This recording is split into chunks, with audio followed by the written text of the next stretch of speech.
Welcome, new and old friends. Today, we're going on a ghostly trip. We're going to start with Ghost or Paranormal Stories Volume 1 and go all the way to number 10. This way, you have something spine-chillingly scary to listen to as you're doing things. Please remember to like, subscribe, share, and comment. Now, with all that being said, turn off your lights, make sure your doors and windows are locked. Things are about to get spooky. My neighbor called the police after he heard screams of help from my apartment.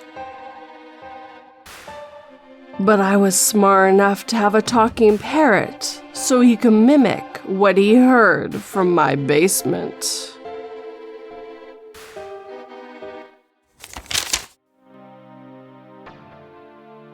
Creepy Condo Unit by Cheesecake Frequent 18. Hi, I just need your advice on how to handle this. Me and my boyfriend moved in last July to this condo in Pininaque. This is for a 1-year lease contract. This unit is very cheap for its space. Usually, a 35 square meter unit costs about $15 to $20K monthly. And we got this for $12K only. It was actually okay during our first month stay. But then, on our second month, the vibes got really dark and bad. It was like we're living in darkness, like we're in a creepy dark web video but in real life. I've experienced this for 3 weeks and I didn't tell my partner because I didn't want him to freak out or anything, since he barely gets sleep and needs to take meds just to sleep. Then, last night, he went outside. He started opening up about it. I never knew that he was feeling the same. He said he was having dark, creepy vibes when we go inside the unit.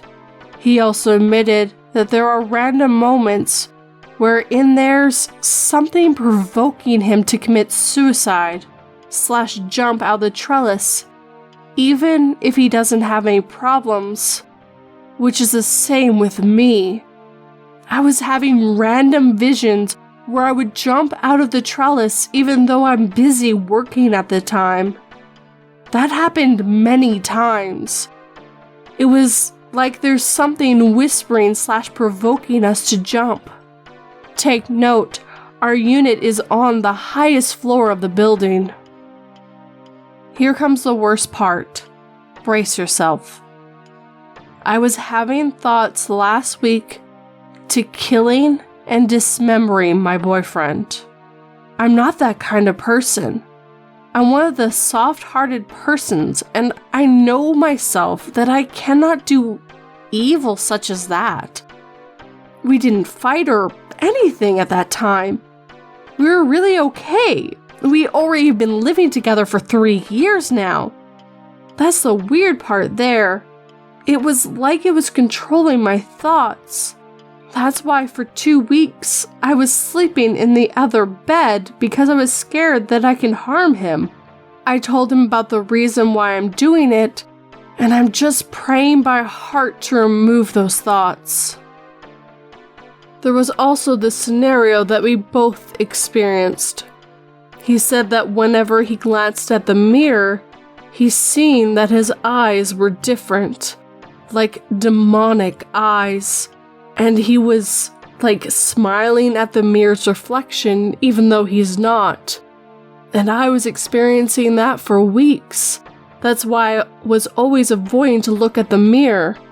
The unit is full of mirror walls, so wherever you look, you would see your reflection. We would also feel that there was someone looking at us whenever we were very quiet. We were very freaked out last night when we learned that we were experiencing and feeling the same. We told the guard about it, and he accompanied us to our unit to get our stuff. The guard said out of the 40 units on the floor, there are only 3 units that are occupied, and no one is living beside our unit. so he doesn't know where the knocking/thumping sounds from the sidewalls are coming from. We went to my family's house to spend the night. We're going to talk to the unit owner today. We're not sure if she would believe us or if she would consider that a valid reason for us to move out of the unit. According to the contract, the 3 months advance payment/deposit would be forfeit if we move out since the contract is for a year. What reason should we tell the owner? Please help.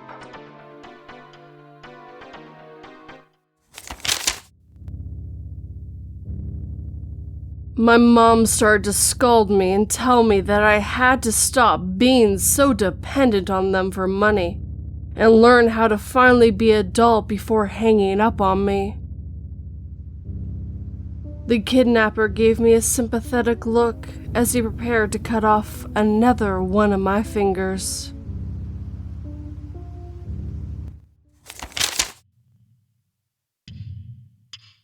A spirit told me in a dream that I had an item of voodoo hidden in my home. By MK Ultra Neuralink. This is my first post and first time telling this true paranormal encounter I had. So I was sleeping in my bed a few years ago. I lived up in the mountains by the border of a national forest. I was home alone all summer, and I would sleep a lot of the days away up here in the quiet mountains of a small, unincorporated neighborhood. One day, I had a very vivid dream. Sometimes I would get sleep paralysis, where I would see shadow beings stand by my bed trying to attack me. But this time, standing by my bed was a regular man. His style looked like he was from the 1970s. He was a regular-looking man, maybe in his mid-20s. An African-American man who was wearing a red t-shirt and blue jeans. In my dream, he was standing by my bedside talking to me. I could make out what he was saying as he pointed up to the top shelf of my closet. From his mouth came the words, "You might want to get rid of that voodoo," pointing. I immediately woke up and wanted to see if it was just a dream. I stood up to look to see where he was pointing in my closet. I want to know once and for all if all this was in my head or if there was truth to the paranormal world. Searching the back of the closet where he had pointed at first, I found nothing, because I had never used that top shelf since moving into the home. But reaching behind the shelf, I found something hidden, intentionally, behind the middle plank of the shelf wood. And I pulled up a rolled up scroll of paper, and out of it fell a lock of braided golden hair. The rolled up paper had something written on it with a very faint pencil in another language of cursive writing that I couldn't quite read, and strange symbols. I had finally found physical, tangible proof of the paranormal realm, meaning I had indeed just contacted a spirit, and this wasn't just a dream.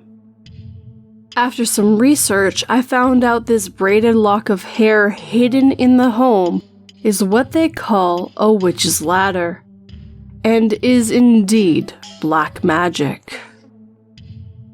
This African-American spirit had revealed to me that voodoo is a real power in our universe, and this has had such a profound implications. It's changed the way I look at the world. The spirit said one more thing before leaving. He told me that the heavy metal t-shirts and posters I had in my room had evil power to them, and his final message before leaving was, "Jesus is King," and he told me to keep playing the guitar. As he left, he morphed into a spirit animal like Black Panther of gemstones. As for the lock of hair, unfortunately, I put it in a Ziploc bag. I wanted to study its power. I finally had proof of the paranormal realm. I couldn't just throw it away. I wanted to see if I could take it to a laboratory to be studied. and if it radiates any strange electromagnetic field. Imagine if we could actually measure black magic. This would be the greatest discovery of our time. This could be the ultimate secret weapon used against mankind, especially from high sorcerers or witchcraft practitioners in the government or corporations. And yes, I can provide pictures if that would help, but some of you will just never believe me, especially because of the Jesus part of the story. Anyways, thank you for your time. I did try to keep this short. And sadly, the picture has been taken down.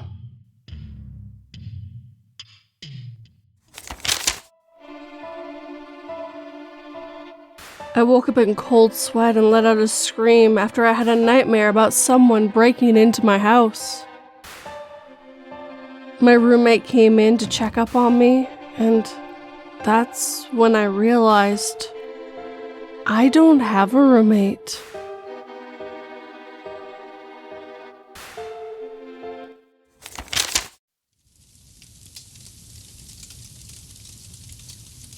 I moved into an old house and something is trying, poorly, to mimic my cat. By Queen Osmodeus. I moved to my current address just a few months ago, and as my family and I were moving in, our upstairs neighbor told us that the house is fairly active for paranormal activity. I didn't really know what to think. I don't consider myself a skeptic or a believer, but there are truly no explanations for the things I've experienced. The first big experience I had in the house was a few days after we started moving in. We were only moving from another city over, so we decided to kind of take our time with the move. My mom and brother had taken the U-Haul back to the apartment to load up belongings, while I stayed behind and started moving the boxes into rooms. I was moving the boxes from the living room into the kitchen when I looked up to look out the window. I found a man in an old black suit and hat walking down the sidewalk to the backyard. He didn't look at me. He just walked straight back. I thought at first that he was possibly the property manager or owner. I opened the back door to go and meet him, but he had disappeared. That was before the neighbor warned me. He told me that the malicious activity mostly takes place in the basement. Snarls, throwing rocks, scratches. I've only experienced knocking sounds and weird shadows. And his son's bedroom upstairs. He told me his son was dragged out of his bed by the ankles. Most of what I've experienced has been in the kitchen. I often hear people walking upstairs in areas that have since been boarded up. There's a staircase that the owners boarded up and turned into a pantry. Stuff is constantly getting knocked off countertops and thrown onto the floor. I was also grabbed once when sweeping the floor. I haven't really given it any attention or tried to contact or communicate because it hasn't really impacted me. A lot of it I just thought was weird and figured it's an old house. Old houses do weird things. Last night was completely different. It was around 2:30 in the morning.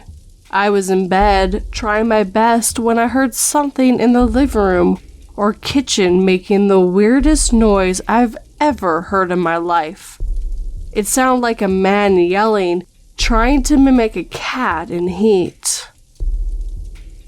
It was not my cat. He's neutered and was asleep by my feet. I mentioned mimicry in the title because sometimes my cat makes yowling noises when he's out in the kitchen. He really likes the way his meow is carried and echoes back to him. This was not that sound. It was not a cat outside. I have the windows closed and the air conditioning on. this sound was inside the house. I have no idea what could have made this noise other than something supernatural. It scared the hell out of me, and I haven't been able to stop thinking about it. I'm kind of concerned. I don't know if I should truly be concerned. Is this a sign that whatever entities are in the house are getting bolder? Are trying to target my cat? I love to hear if you have any ideas on what it could be, or if you experienced similar things, especially what happened after.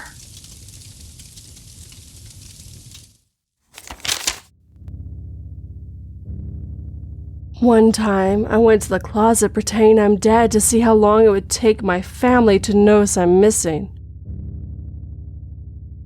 It's been 15 years now, and I'm starting to wonder if I'm really alive.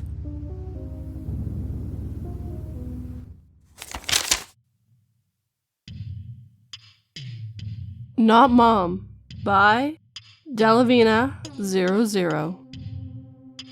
This happened to me while I was growing up, between the ages of 6 to 17. First appearance.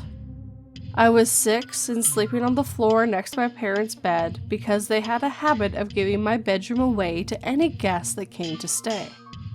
So on this night, I woke up, as I have a habit of doing, in the middle of the night to use the bathroom. But when I opened my eyes, I saw my mother sitting on her wicker stool, facing her vanity mirror and putting on her makeup. The overhead lights were on dim and her movements were slow and even-paced. Now, something about the layout of my parents' bedroom you should know. From the main room, you have the bed that sits in the middle. Off to the left of that is a small open area with a half walls and an opening for a walkway with a door in the middle. There are 2 countertops, one for each side of the walkway, and in between the door and the door leads to the bathroom with a toilet and a shower. So, I see my mother putting on makeup and it confuses me. So I sit up and call out to her in a loud whisper, "Mom!" She ignores me. So I call a little louder, "Mom!" Still ignores me. So I turn around to look at the clock that sits on the nightstand on the other side of the bed and see that it's around 3 a.m. So I turn back around and this time much louder say, "Mom, it's almost 3. Go back to bed. What are you doing?" She, even still ignoring me, and just continues putting on blush. All the while, the wicker from the stool is creaking as she moves, and the light is still on dim. So I thought she must have been sleepwalking. So I stood up to go wake up my father, and that's when I notice my real mom asleep in the bed. I slowly turn around to stare at the woman sitting in my mother's chair that looks identical to my mom. And that's when the woman's head slowly turned around to look directly at me. I stood still as I stared back into her red eyes. By this point, my heart was pounding, but my need to use the bathroom was much greater. So I slowly kept whispering to myself, "She's not real. She's not real." As I walked closer to her, her eyes followed my movement until I was about a foot away from her, and that's when she disappeared and the lights shut off.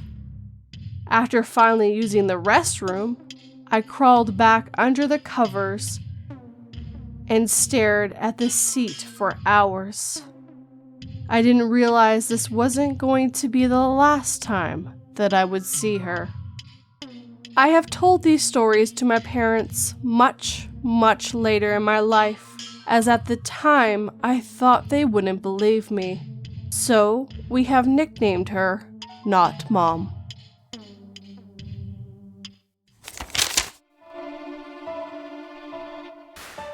When I trolled on social media, I expected some backlash.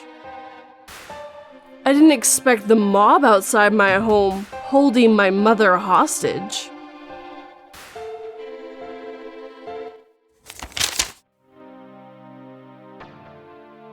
I think I was visited by my deceased relative, whom I've never met in my life. By Anonymous. I know how absurd this may sound, but decided to share my story anyways, since it still creeps me out to this day. Flashback to 2016, and I was 17 at the time. My grandmother had a series of complications with her health and was once admitted to the hospital for a mild case of something that I can't quite recall at the moment. And in my culture, hospitals tend to be a bad/negative place to be due to all the deaths and tragedies that take place within their bleak, white walls. Skip forward about a week, and my grandmother is released from the hospital, and we all go about living our normal lives again. However, this is where it gets weird. One night, I had an extremely vivid dream, probably the only dream that I can completely recall with such detail and memory retention to this day. In this dream, I was walking down an old, long, and dilapidated road in southern Vietnam, where my dad's side of the family grew up.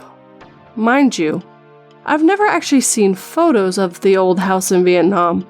I've only been given brief descriptions of the place, but somehow in my dream, the place matched perfectly with how my father described it, with even more details that he never told me about.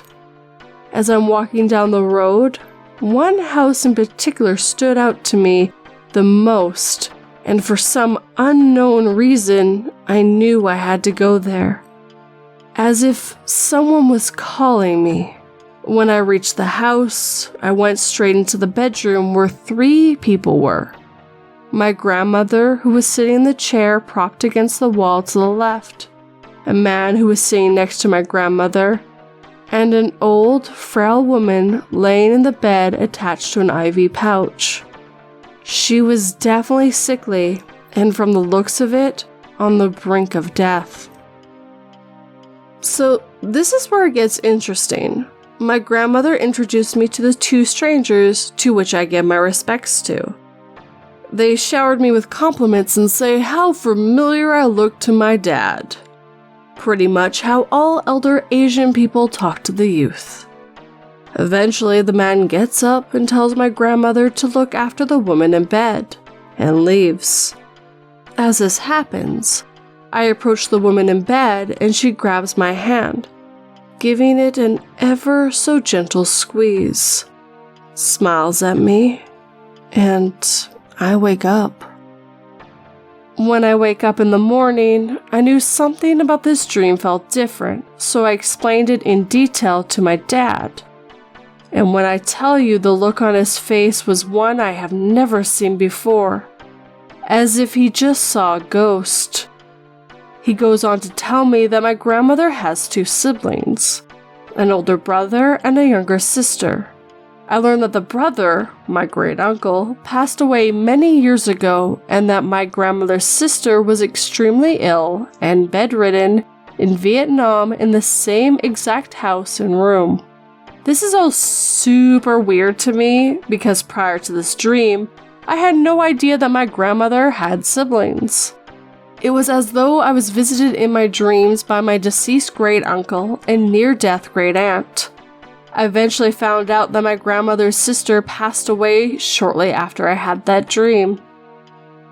This story still resonates with me to this day because I genuinely can't explain how or why exactly I had that dream, but it was a surreal experience to say the least. I've never been one to completely believe in the paranormal, but after having this experience, my perspective definitely changed a bit.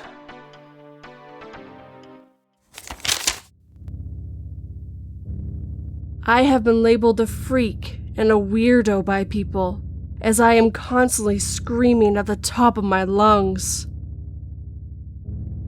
I don't know how to explain to them that the universe explodes every few seconds and then reforms itself instantly, and I can feel my body being ripped apart every time.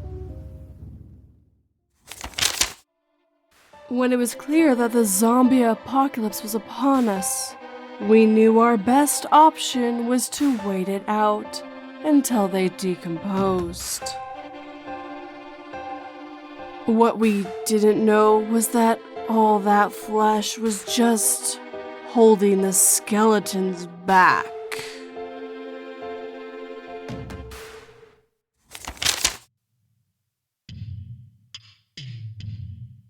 The Spirit Tree by Nothing is Solid. So, this is real, but it's not really scary, but it is strange. When I lived in Florida around Jupiter, we had Juneau and Marshkini Beach. My whole life I grew up on this beach, and at night some strange things have happened. From UFOs to apparitions, I've always felt a strong natural spirit here. Later in my teenage years, I was often kicked out of my house, anywhere from weeks to months at a time. I lived on these beaches. Most specifically, I almost always stayed at Shower 39. Shower 39 was the heaviest I felt of this natural spirit. I even saw what I dubbed a beach demon there in the trees. Two of my other friends saw this and still talk about this. Still, for whatever reason, I felt safe here and comfortable, sleeping below the shifting canopies of the sea grape forest. The way the beaches are laid out, there is a sidewalk, then a long stretch of sea grape forest that stretches the entire beach, then the beach. I spent many isolated nights on my own on these beaches from 16 till 23. There was this tree that me and my friends dubbed the Spirit Tree. It was an uprooted tree that appeared on the beach in certain months. It was up on the beach mostly in the winter months. It'd wash up when the storms came, and it'd be on the beach for a couple weeks or a few days. It'd be right where the surf met the beach, as most trees that wash up would be in the surf. Now, what made this tree unique is that it was the same tree every time as long as I can remember. It would also wash up in the same general area, from Shower 32 to Shower 44, most promptly around Shower 39. My personal favorite shower, where I've experienced the strangest things in my life.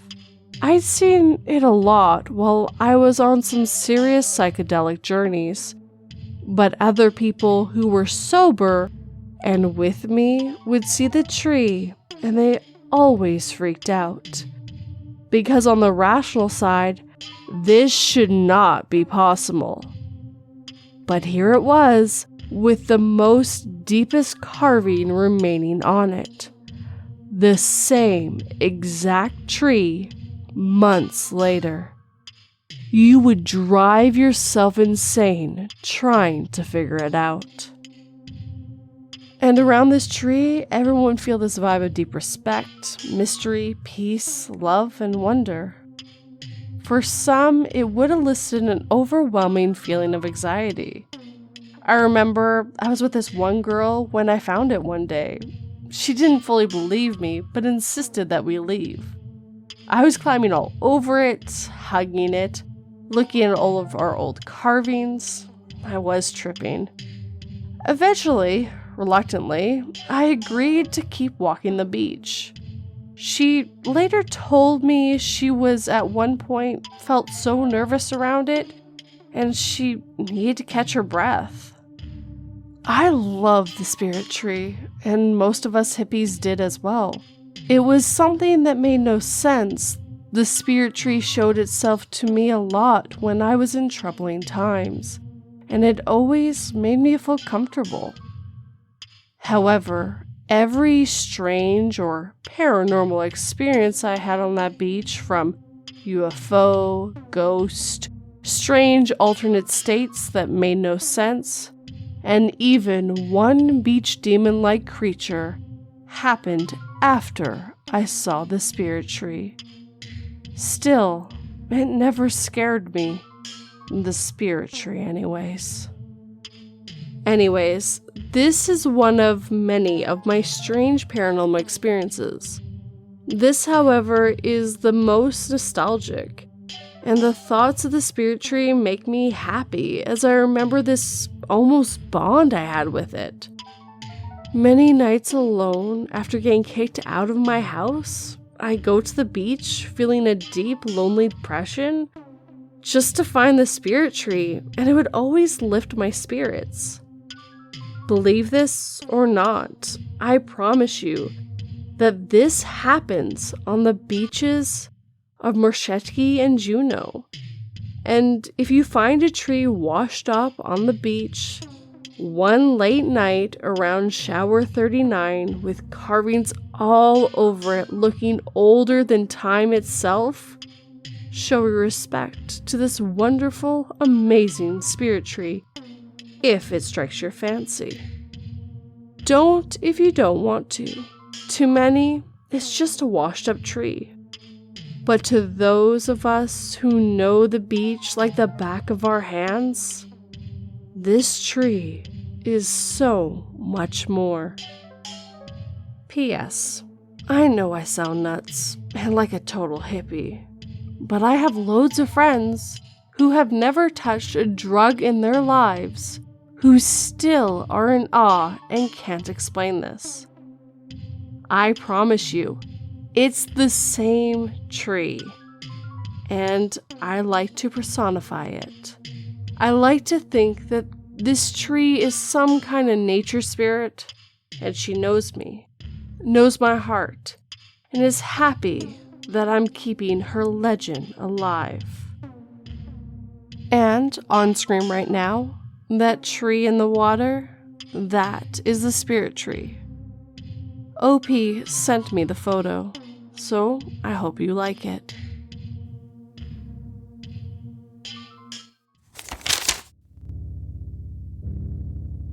I have a duty to throw a dead body from the top of a tower.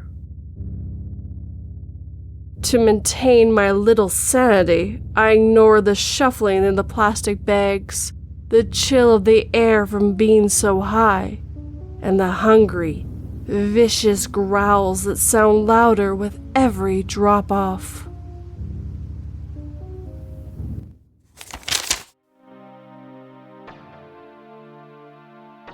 The Curse of the Psycho River by Cryptic Wanderer. A note from the author. This story is one that I've wanted to write for a while now, but the words have always escaped me. For one, it's true. I know, every story is true, ha ha ha, very scary.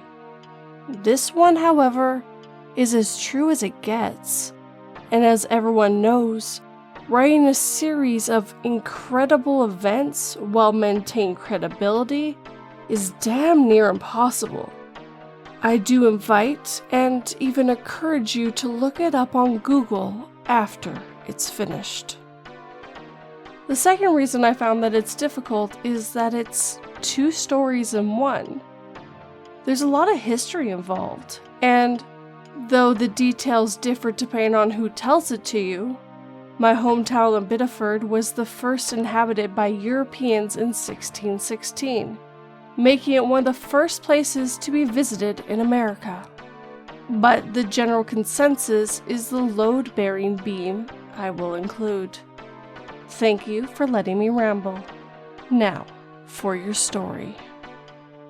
I was born and raised in the city of Biddeford, Maine. The city itself is full of somewhat garbage people, but I wouldn't have wanted to grow up anywhere else. I had many wonderful memories, as the beach was an hour walk away, the backyard was sprawling, and the woods that led down to the river was right next to my house. It runs about 130 miles from New Hampshire and splits the town of Biddeford and Saco, emptying out into the ocean beyond. Most mothers, my own included, did everything in their power to make sure their children didn't go into the water until 3 people died at the beginning of the year. This may sound morbid, and indeed it is, but for good reason. All the children in the cul-de-sac knew bits of information, usually clashing, but I first heard the full story told to me by an old man named Rodney. Rodney was an old Native American man who lived down the other side of my backyard. His grandson Josh and I often played games with each other and became pretty good friends. Rodney was a good-spirited man, always telling us fun stories about people from his lineage, and usually scary ones when we were putting the tents up out back and camped out for the night. It was one such night I heard the curse of the Saco River. Back in the year 1675, Winter Haber, now known as Biddeford, was established by the Europeans. The local Secaucus natives generally welcomed them, and boats would come and go along the Saco River. One such boat carried 3 white men, who were said to be drunk as a skunk and meaner than one too. A woman who had given birth to the chief's sons was upon one of the islands, carrying the child in tow. They decided to have a little fun and tested a story they had once heard. It was said that Native Americans could doggy paddle from birth, and they wanted to find out, most likely making a few bets on it. Despite the woman's screams, they ripped the baby from her arms and threw him into the water. Unsurprisingly, the child had drowned. Some say she went in after him, only to drown herself, others not. What eventually did happen is Chief Sacador, not to be confused with Sakato, found out and placed a curse on the river. Until the day white men clear the banks, the spirits of the river would take 3 lives a year. Some say the 3 were killed right there, but regardless, there was no delegations made. In fact, it was said to ignite violence between the tribe and the Europeans, kicking off the War of King Philip. There was a little bit more to it than that, I'm sure, but it has been about 26 years now, so my memory is a tad bit fuzzy. The only thing I can never forget, in fact, it's probably what caused my terrible lifelong nightmares, is the night he took us out fishing. Conveniently enough, Rodney took us by canoe out to Skelton Dam. It's a popular place for fishing and swimming. In late summer, the sun is warm while being shaded by a large forest around it. And as the sun goes down, the sounds of wildlife makes it an unparalleled place to relax. He had paddled us down the stream for about an hour when finally the night came on. We didn't catch a whole lot, and honestly at 7 years old, I hardly knew what I was doing, but I had fun with Josh, and Rodney was telling us more of his stories of the past. I don't know what time it was, probably 10 or 11, but the fog began to roll across the water. Rodney had made a crack about the spirits making their way from the deep. when all the noise from the bank stopped. There were no insects, birds, or frogs to be heard, just the quiet sloshing of water on wood. I don't think we even noticed at first, not until we could see the dead serious look on old Rodney's face. He didn't say it, but he was scared. He said something to the effect of, "We better pack it in." So we reeled in our fishing poles and he started the long way back up the river. Being children, Josh and I didn't really panic. Rodney was experienced in the woods, and though he stayed silent, he didn't much let on that something was wrong. He just kept his eyes forward and worked the oars. This went on for a while. The sounds of nature were still silent, and it seemed as though every small sound from one side of the river to the other. The fog was still present, and was growing thicker by the minute. I don't know how Rodney didn't get lost, but I assume it wasn't his first time in conditions such as this. The closer we got, the more we let go of our fear. That is, until the crying began. I couldn't tell from where, but like a gunshot out of the silence, this shrill, high-pitched sobbing rang out from the land. It would be so loud, like it was right next to you, then seem to move away, only to return just as quickly. To make it worse, the sobbing would erupt into insane bursts of laughter. Even thinking about it now makes me shiver. Not a male or a female. It was something I can't possibly find words to match with. As it continued, we started to hear the sounds of something jumping through the forest, easily keeping pace with the boat. I tried to block most of it out, but that's not something that ever goes away. I believe that was about the time Josh and I began to cry ourselves. Ronnie tried to comfort us, telling us to keep our heads down and to cover our ears, but most of his efforts were spent rowing in a panic-driven manner. The tone of his voice was quick and stern, nothing like the tight look on his face, and I believe he was praying. The sob crying stopped after a bit to our relief. However, it was short-lived. A woman's voice shouted out from somewhere, distant, but also close. In a blood-freezing tone, it screamed, "Help me!" I looked out through the fog. It wasn't a woman I saw, however. On the bank to the right, I could make out a thin figure. Not too many details were visible, aside from the long horns that sprouted out from its head, like that of a deer. The image quickly melted back into the fog and disappeared. Once again, "Help me, please!" came from the bank. The opposite one, however, the one closest to us.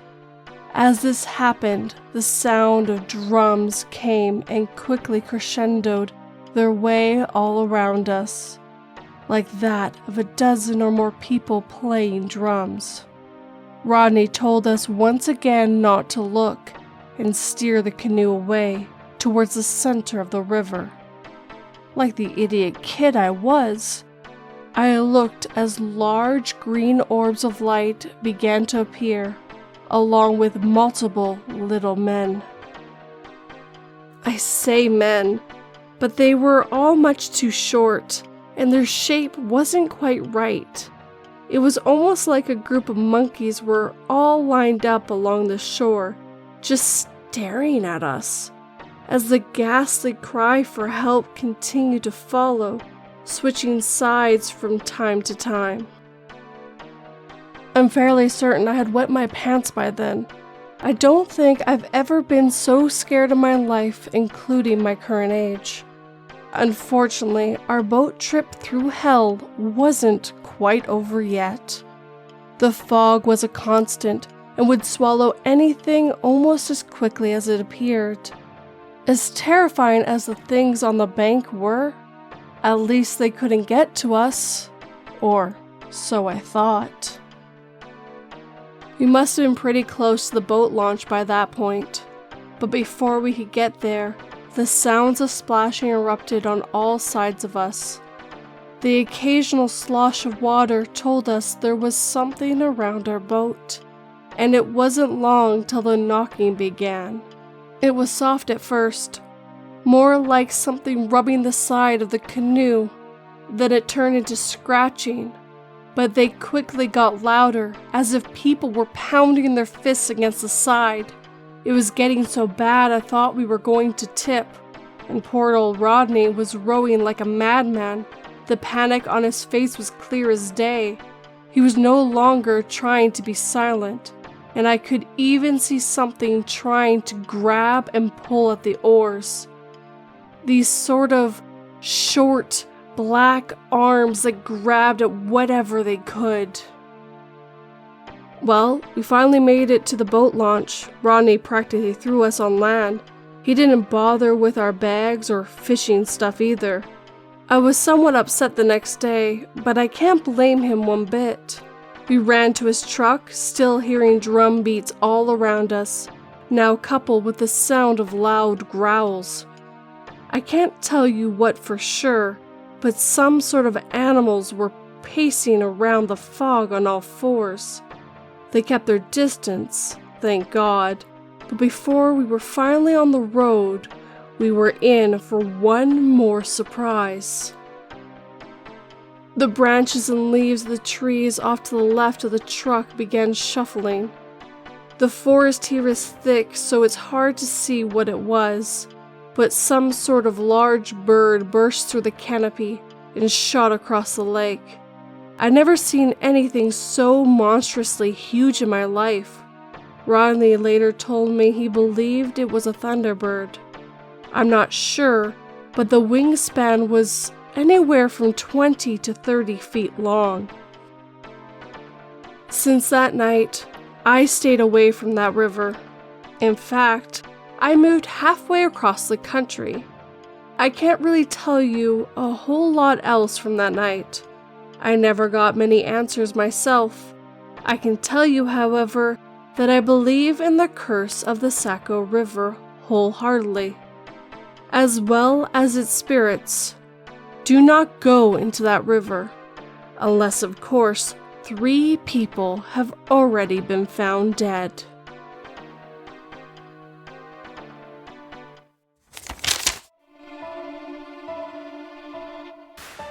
I spent hours replaying and reviewing the footage we shot inside the abandoned hospital, trying to pinpoint what was bothering me about it. Finally, I saw the eyes on the poster at the edge of the screen had moved, for a single frame, to stare directly at the camera, at me.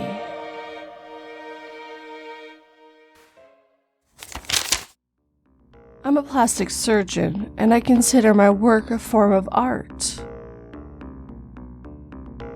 This is the reason why I want my patients to feel every cut as I give them their new faces.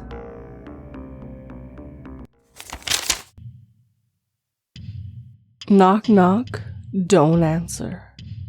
By Cambreezy72. A friend of mine's brother was possessed by a spirit. His mother had answered 3 knocks at the door in the middle of the night, to find no one there. After this incident, my friend's brother, we'll call him H, started behaving very strange. H was very energetic, bright, and active part of his family. Until one day he became very distant, catatonic, and erratic towards his family. His brother would say that he had a dark and emotionless look to him. which he had never seen in H before. Things kept getting worse, and the family were running out of options. So they went to the temple, as they were a family of Buddhists, and begged the monks to help. They agreed and set up a cleansing of the house to figure out what was going on. So one day the monks had come to the house to essentially do what's normally known as an exorcism, but through the Buddhist temple. The mother explained to the monks that she had answered some knocks on the door in the middle of the night. They asked the family if someone had recently died that they knew, and the brother told them that H's friend had committed suicide a few weeks earlier. The monks performed their ceremony and had determined that the friend who had committed suicide recently had come in spirit form and knocked on the family's door. When the mother had answered and opened the door, H's friend's spirit had latched onto him as he is someone he recognized and is familiar. When the ceremony had finished, the monks had coaxed H's friend's spirit from him into a bottle the monks had used as a vessel to capture spirits. They told the family the only way to fully get rid of the spirit is to release him somewhere on the street. So the mother took the spirit in the bottle and freed him in front of where the spirit's family lived. After the exorcism, H went back to normal and didn't have any memories of the past few weeks. He didn't recall any of the exorcism or any of his behavior. Moral of the story is, don't answer the door at night. Don't even respond to any knocks at all. If it's someone or something important, they would have called. Plus, there's nothing good on the other side of the door in the middle of the night. Stay safe, everyone.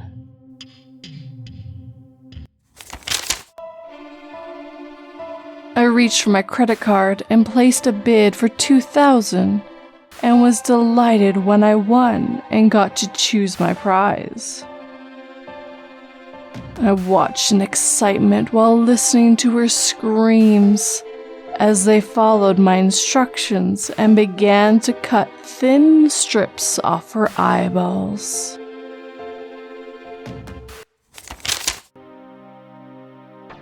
My Boss and the Cloaked Figure by Automatopoeia Utopia.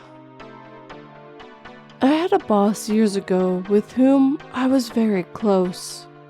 We were of the same faith. He was even a minister in it.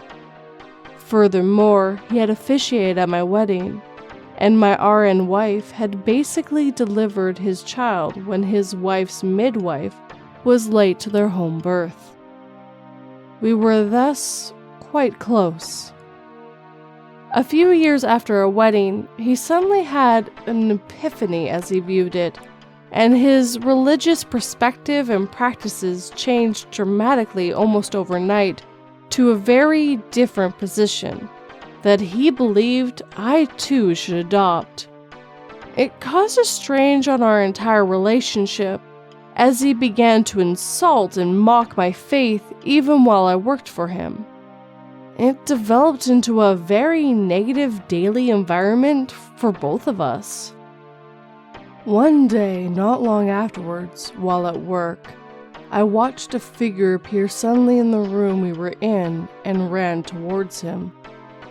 It looked like a person in a hooded cloak, completely brown, like a stylized monk or a druid are often popularly portrayed, while its face obscured by the cloth. The figure rushed up from behind him and disappeared right as it reached him, as if vanishing into his body. I'm not one who typically sees spirits, thankfully, but this was right in front of my eyes in the daylight, although the figure was slightly translucent. I kind of freaked out and told him immediately what just happened. He became understandably aggravated and wanted to know what that was supposed to mean. but I was just as mystified as he was. His behavior towards our faith grew increasingly antagonistic in the upcoming months, which was so different than his usual amicable and loving disposition. He believed I was somehow a heretic for not accepting the validity of his religious epiphany, and claimed that in a decade I would no longer even have any faith, as he zealously proclaimed the superiority of his own new religious views. The strangeness culminated when I called in one morning to let him know my grandfather was dying, and I was going to be with him that day as he passed. And he gave me the choice: go say my goodbye to my grandpa and come on into work, or just quit right there. I could not believe he was forcing me to choose, but I made the right choice and thanked him over the phone for the opportunity to work for him, said goodbye, and went to be with my grandpa for his last moments. It's been over 10 years now, and I have seen him only one time since. Ironically, while I've increased my religious practice over the years, I found out that he left the faith altogether and is no longer religious in any capacity. Many times I have wondered if the rogue figure I saw that day at work running into him was some kind of spirit of confusion or deception that took him further away from his established faith.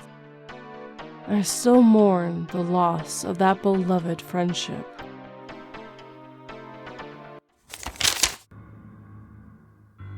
Seeing a new cringe compilation show up on my subscription page always filled me with excitement. But that excitement quickly disappeared after hidden camera footage from inside my house started appearing in them.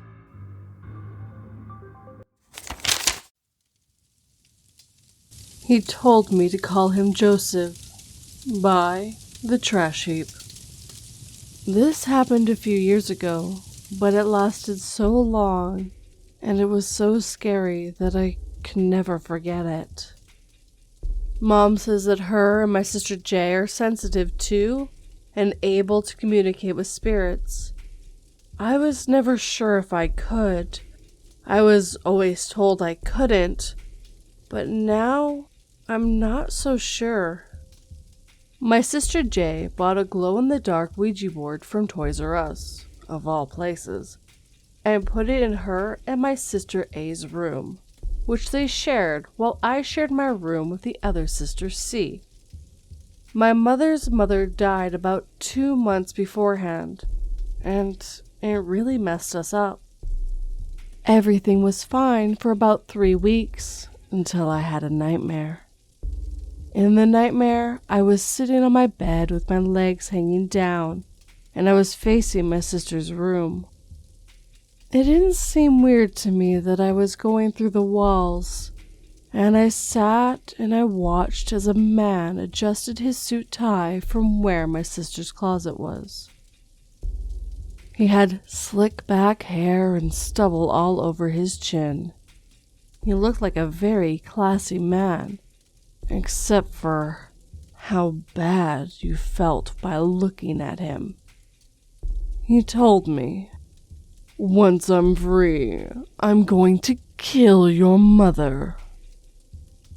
I can't recall if I said anything to him, but when I woke up, I felt like I was still there, sitting on the edge of my bed and staring at him. I could feel him staring at me. I told my mother that Joseph wants to get out of the board, and he was planning on hurting her. She didn't believe me and said that me naming what I saw made them stronger. A week later, my mother approached me and asked me how I knew what was going to happen, and I told her. It was horrible being in that house. That house was my home, and whatever he was ruined it for me. I couldn't even sit in the living room one day because I could keep feeling electricity and kept getting electrocuted because of him. And I told Mom that I think Joseph had a cause as to why I kept feeling it so badly while just sitting on the couch. A week later, she tells me that the homeowner just told them that a guy burned to death in 75. Since then, I could always feel him staring at me. He was always in the closet of my sister's room, like he was stuck there. And there was this strange, dark feeling around him that lashed out like tentacles in every direction. I could always see him in my mind. I was looking into the house from an aerial view somehow, and I would hear him with ears that weren't my own. I could hear him mocking me, telling me that once he was free, he would eviscerate my mother and the sisters who helped her. He would always yell about wanting to kill my mother. Sometimes I would wake up from a nightmare because his torment and teasing woke me up. Doors would slam. We would hear steps down the hall when everyone is in bed, and we would see people walking through the house, and we would walk to where they went and see no one there. Once, I was putting a giant container of my mom's stuffed peppers into our cramped backup fridge in the garage, because the fridge in the kitchen had no room, and as I got to the bottom of the steps, I turned back because I forgot to grab the mashed potatoes too, and I see the door slam shut by itself so hard that the door of the fridge behind me opens. One of the reasons it was down here because we usually slam the front door shut. Even when we moved, I was still connected to him by some weird aerial view. We moved a good 3 miles away, not that far in the long run, but I hoped it was far enough away from him. I was so wrong. He was so pissed off that we left, that I left, that his weird black energy I mentioned before had engulfed the whole house, and he was screaming at me to come back, that I had to come back, and that I belonged to him. I would constantly wake up with bruises on me from where he would grab me in my dreams. I was trying to ignore his existence, trying to force myself to believe that it was all imaginary. But the bruises kept coming and coinciding with where he would hit me in my dreams. And when I look back to the house in my mind with that aerial view vision of me, he would somehow grab that too.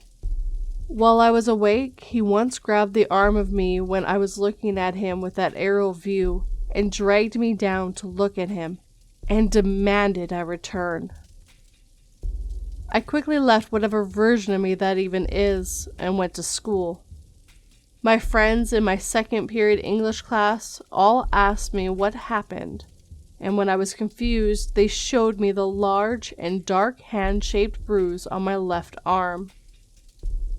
I made up a story about me starting to sleepwalk and how I must have grabbed my own arm really hard. Somehow they bought it, and it went away in 2 weeks. About 2 weeks after that, I was sitting on our couch in the living room of our new house and was watching TV with Dad, who refuses to believe in ghosts, and I don't blame him. And I could feel Joseph suddenly lash out again, and suddenly the left side of my lower back is burning in strips. I cry as a throb of pain suddenly hits from the burning, and my dad looks at my side where I told him the pain was. Dad gets pissed off and yells at me for messing with the cats, and I say I didn't and ask what it looks like. He takes me to the bathroom and takes me to the mirror and shows me the 4 bloody strips on my hip and says, "Not messing with the cats? Bullshit. Maybe next time you'll leave the animals alone." I told Mom, and she brought over a friend who said that they had some ability to stop it. Now at this point I'm half believing them. I convinced myself pretty well that what happened in the last house was all made up by me. I can't remember when I stopped seeing him after that, but when I look back nowadays, I don't see him in that house. All I feel is a faint shadow of what used to be Joseph. It isn't even him anymore. Just what is left, an imprint. This is the only thing that's ever hurt me. I'm relieved he's gone, but it was horrible. He tormented me over a span of 4 years.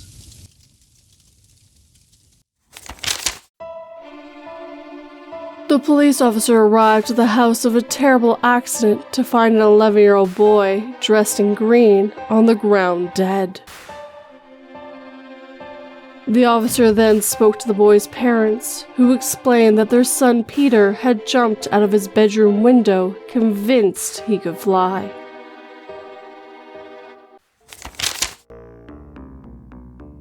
Home reno caused backlash, nervous.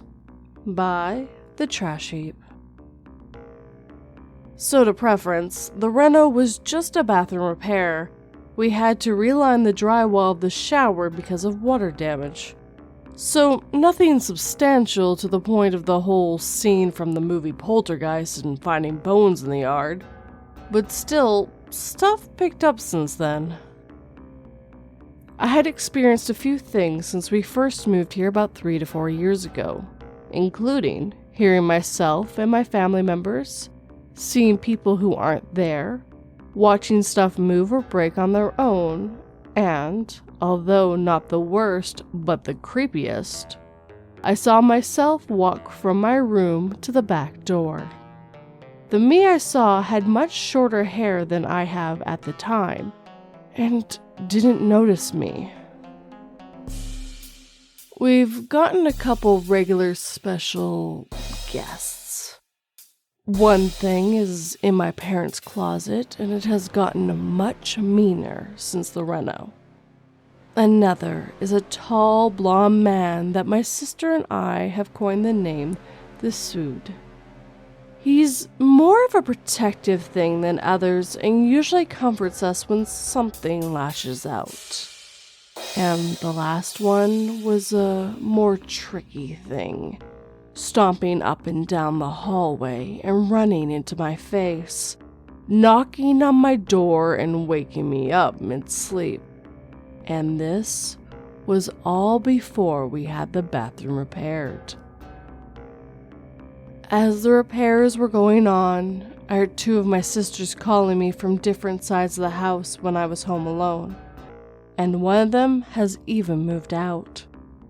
And I've recently had nightmares about Joseph, an entity that harassed me in a past house. This entity is his whole own thing, and he had left a physical handprint on my body. And he was standing over my bed and telling me that he was back. I said that I won't let him hurt me or others, and he laughed as he told me that he wasn't after me this time.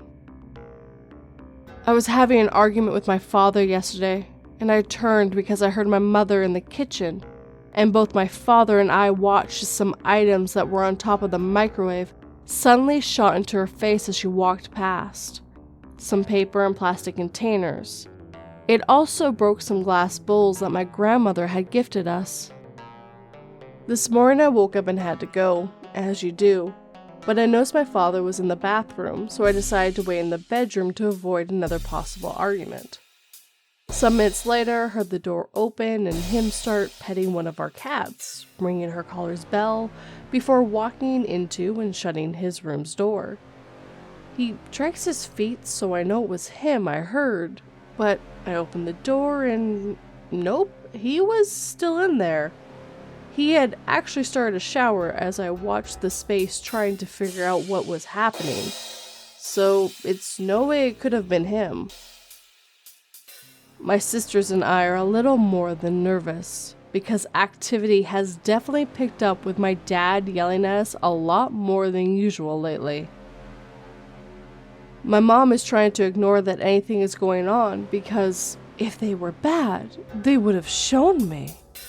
And my dad is so against the idea of ghosts that he goes on full tangents about how stupid an idea it is for them to exist, despite watching lines of marks, like scratches from an animal, appear on my side once while watching TV with him. I had screamed out from the pain, and he asked me what made me yell. I lifted my shirt side a little, and I could see I was already bleeding from the gashes.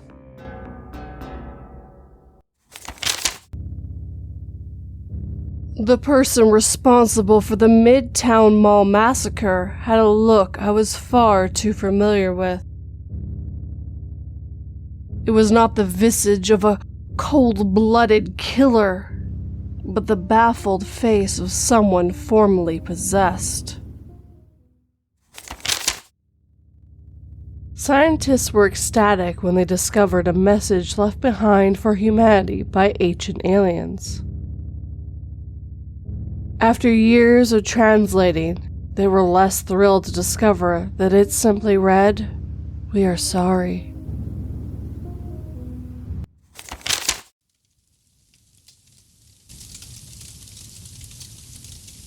Night Security Guard Paranormal Experience. My second paranormal post. By U/Major Tom 13. Narrated by September Dragon Audio. Continuing on from my last post here about when I was around 4-5 years old, I am now 29 and work as a security guard during the night in the UK. The site I usually do my duty at is in the northwest of England, but I will not give you the name of the site or specific area to keep my job secure. This is going to be a long-winded post, but I am confident that anybody interested in the paranormal will be satisfied, so here goes. So I was in the army at the time when one of my closest friends landed this job first. He was always a very hardcore skeptic, but started to tell me that he was experiencing things that were weird and freaking him out sometimes. After the army, I went into a couple of random jobs whilst I got my momentum back in regular life and also got myself SIA license. Eventually, my pal got shipped off to another site for the same customer, and I jumped at the opportunity to work in his place. My pal, let's call him Jackson, kindly drove me to the site for my induction to meet the guard on duty that night. The guard on duty was a very down-to-earth man in his 50s.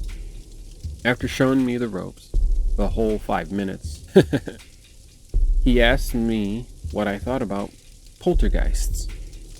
I told him briefly about some of the experiences I have had throughout my life, and his eyes lit up, which sparked a casual friendship ever since. Basically, he told me about 2 guards leaving in the past due to strange things happening at this site, and that every guard has experienced at least one thing there. He is a lot deeper into this stuff than I am, but it adds to his harmless charm, and we have shared many deep conversations about the subject. Saturday night during the Christmas holiday in 2018, I locked myself in for the first time and readied to spend the next 12 hours alone enjoying my own company and getting paid for it. Gaming laptop straight out of Albert on whisper volume, of course, and frequently heads up in case intruders or a van driver comes to collect their personal vehicles. This place is quite creepy looking, as it is out in the sticks somewhat and surrounded by farmland. But I am very used to cutting about in the dark in places similar from my time in the army, so it was just whatever to me. For the first few shifts, I just heard the odd, strange noise, which quite frankly could have been anything from temperature expansion, contraction, to wildlife. On the night prior to the shift returning to work for 2019, I had one of those most profound paranormal experiences of my life, which generally scare me. It was the 3 a.m., 4 a.m. hourly patrol. I stepped off at about 3:30, and as I put one foot out of the guard's room door, a tiny stone whizzed around the guard's room, bouncing off the metal lockers, desks, etc. at head to torso height. I'm 6 foot tall. This didn't make any sense, but I shrugged it off and continued on my way. The first part of my patrol involved walking around the back of a 2-story, medium-sized office building where there are lots of stone pebbles to walk on before coming out from the back of the offices and onto a relatively large car park, about 2/3 the size of a football pitch. As soon as I stepped foot on the tarmac, a pebble landed next to me, and I thought nothing of it. I could have easily kicked one up a bit with my steel-toed boots and not felt it, whatever. I got halfway across the car park, and another landed just in front of me, as if it came from behind me. This is where I started to feel things weren't quite right, as the pebbles were way back by this point, and I would have felt it this time due to the additional force of it. I continued, and at the end of the car park were a row of shipping containers on the left and a huge biffa skip on the right. The patrol route takes me walking in between these for about 30 meters, and this is by far the creepiest part of this site, as it's so dark and dingy. This is where things begin to get intense. I was still walking towards this area and roughly 20 meters away when another pebble hit the biffa skip loudly at about 5 or 6 feet high. In other words, I would have had to get a bit of a run up and put effort into booting a pebble hard enough to get it high enough and to match the force it hit with. This really startled me, and I stood still and confused for about 30 seconds, looking all around me, but there was nobody, and I was equipped with a 400 lumen heavy-duty torch, so I could see for quite a distance. Nobody whatsoever. I reluctantly carried on out of duty down the alley past the skip that had just been hit and the shipping containers to my left. I had gotten about 10 meters past the first shipping container when it sounded as if somebody ran up to it with a sledgehammer and gave it a massive whack. My backside almost swallowed my pants whole, and it took me every ounce of my courage to immediately run back onto the car park and shine my torch in all directions. If this was a human, due to the layout of the site, they could not have gotten away in time unless they could contest Usain Bolt, and even that would be a stretch, considering it probably took me 2 seconds to sprint there, if that. The guard who gave me the introduction is that interested in this stuff that he told me to call him if anything like this happens, no matter the hour. So I continued to the center of the car park to get a full view of the site. But of course, nobody. Suddenly, I just heard bang, bang, bang, bang, bang, bang, coming from all directions, but confined to within the site. Shortly followed by tiny stones continuously whizzing past my shins with a low trajectory, similar to how one would throw skimming stones across a body of water. The thing is about these stones whizzing past me is that the direction they were coming from was a huge 3-story high warehouse with no windows or doors from my point of view. So, these tiny stones were being thrown at me from an unseen force for 100% certainty, as all that was there was 3 stories of brick wall. Never once did any of them hit me, just whizzed by my legs left and right.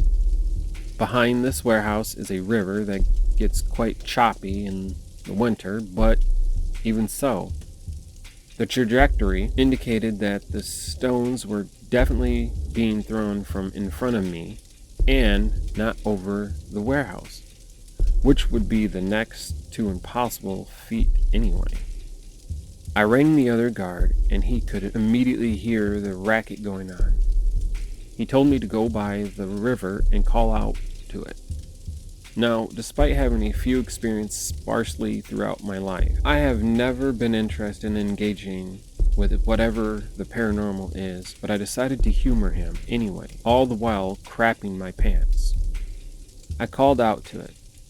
Can't remember what I said, and everything immediately stopped and went silent. Nothing further happened that night, and the other guard said he's never known anybody get terrorized quite that badly by it. Once the staff arrived, I spoke to one of the blokes managing the site, and he said he would check the CCTV footage for any messers. Interestingly, the next shift, a couple of days later, the cleaner who used to be around for a couple of hours after the staff left called me into the office block to see a document printed out of an email.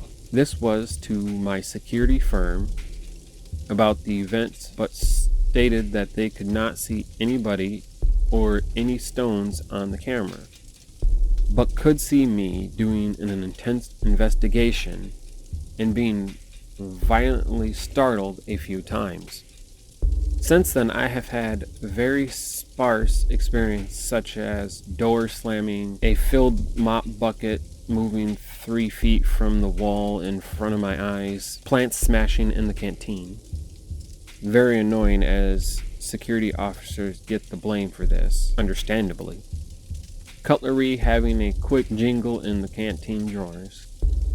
A loud sound of what can only be described as heavy cardboard boxes being dragged along the dusty warehouse floor, and footsteps coming from the room above.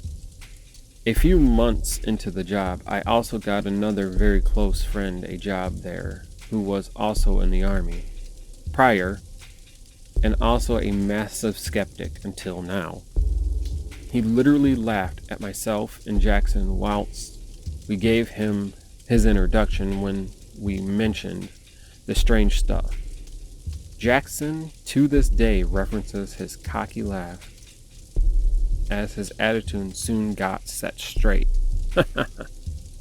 So, a few nights into my other friend, let's call him Scott, working there, I got woke up to a phone call at about 1:30 a.m.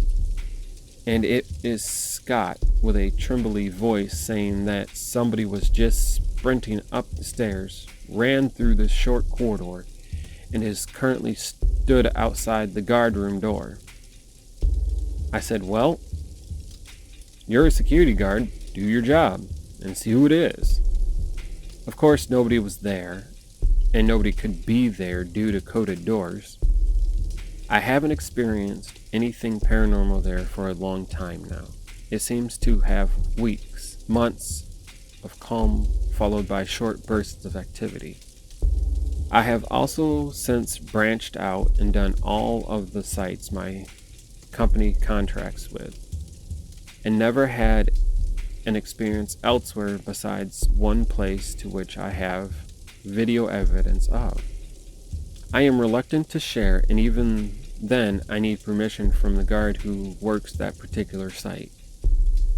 I have even worked at a number of derelict, creepy old mills with nothing strange going on. I have one more story about an experience in my teens for another time. And then that's all, folks. I hope you enjoyed.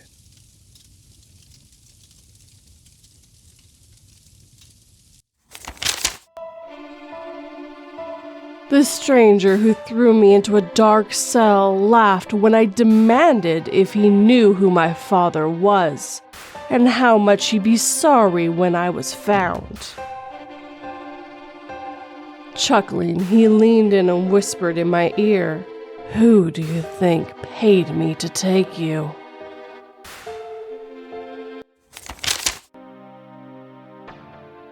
I think someone or something was in my house. By Pink Pastel. I've rented my current house for around 3 years. It's located in a heavy wooded area on a couple acres of land, but with neighbors not too far off. I've always heard noises in the house. For example, a loose floorboard creaking under someone's weight when there's no one around but myself and things move slightly, such as a water glass being shifted on the counter. It didn't bother me too much, as those occurrences I could shrug off as overthinking or ordinary house noises. However, when my boyfriend moved in, he too would hear these things. It was more so scratching and tapping noises outside though, sometimes so loud they would wake us up. Him being freaked out about it assured me it wasn't just in my head. We lightheartedly joked about it being a ghost, but I think we both didn't want to admittedly play into it that much, as the occurrences were usually few and far between. He ended up moving out eventually due to need to be closer to his work, and things became scarier after. A specific incident happened around 11 p.m. while him and I were on a phone call. Someone knocked on my door lightly 3 times. My parents reside pretty close, so I automatically thought something was wrong and they had come by. My dog was barking like mad, which is not usual, so naively, I went and answered the door not even 30 seconds after the knocks. No one was there when I opened it. I was completely shocked and scared after I realized it could be someone trying to rob me. I closed the door quickly and locked up absolutely everything. My dog continued to bark for a good 10 minutes after the whole encounter, all while staring at the door. The reason I'm writing now, though, is my most recent experience in which I heard a loud commotion during the night that woke me up. It sounded like someone had taken a trash bag full of cans and thrown it across my kitchen at 2 a.m. The dog and cat also shot up, both staring at my slightly open door, the dog growling. I could see through the crack into my living room and thought I saw a black figure going back and forth, almost pacing. I was completely petrified. I couldn't move and lay awake for 2 hours afterwards, just staring and trying to make anything out in the dark. Finally, I told myself it was just my eyes playing tricks on me. Eventually, I fell asleep, and the next morning I checked around the house, but nothing was out of place. I'm just not sure what to make out of it all, or what to do.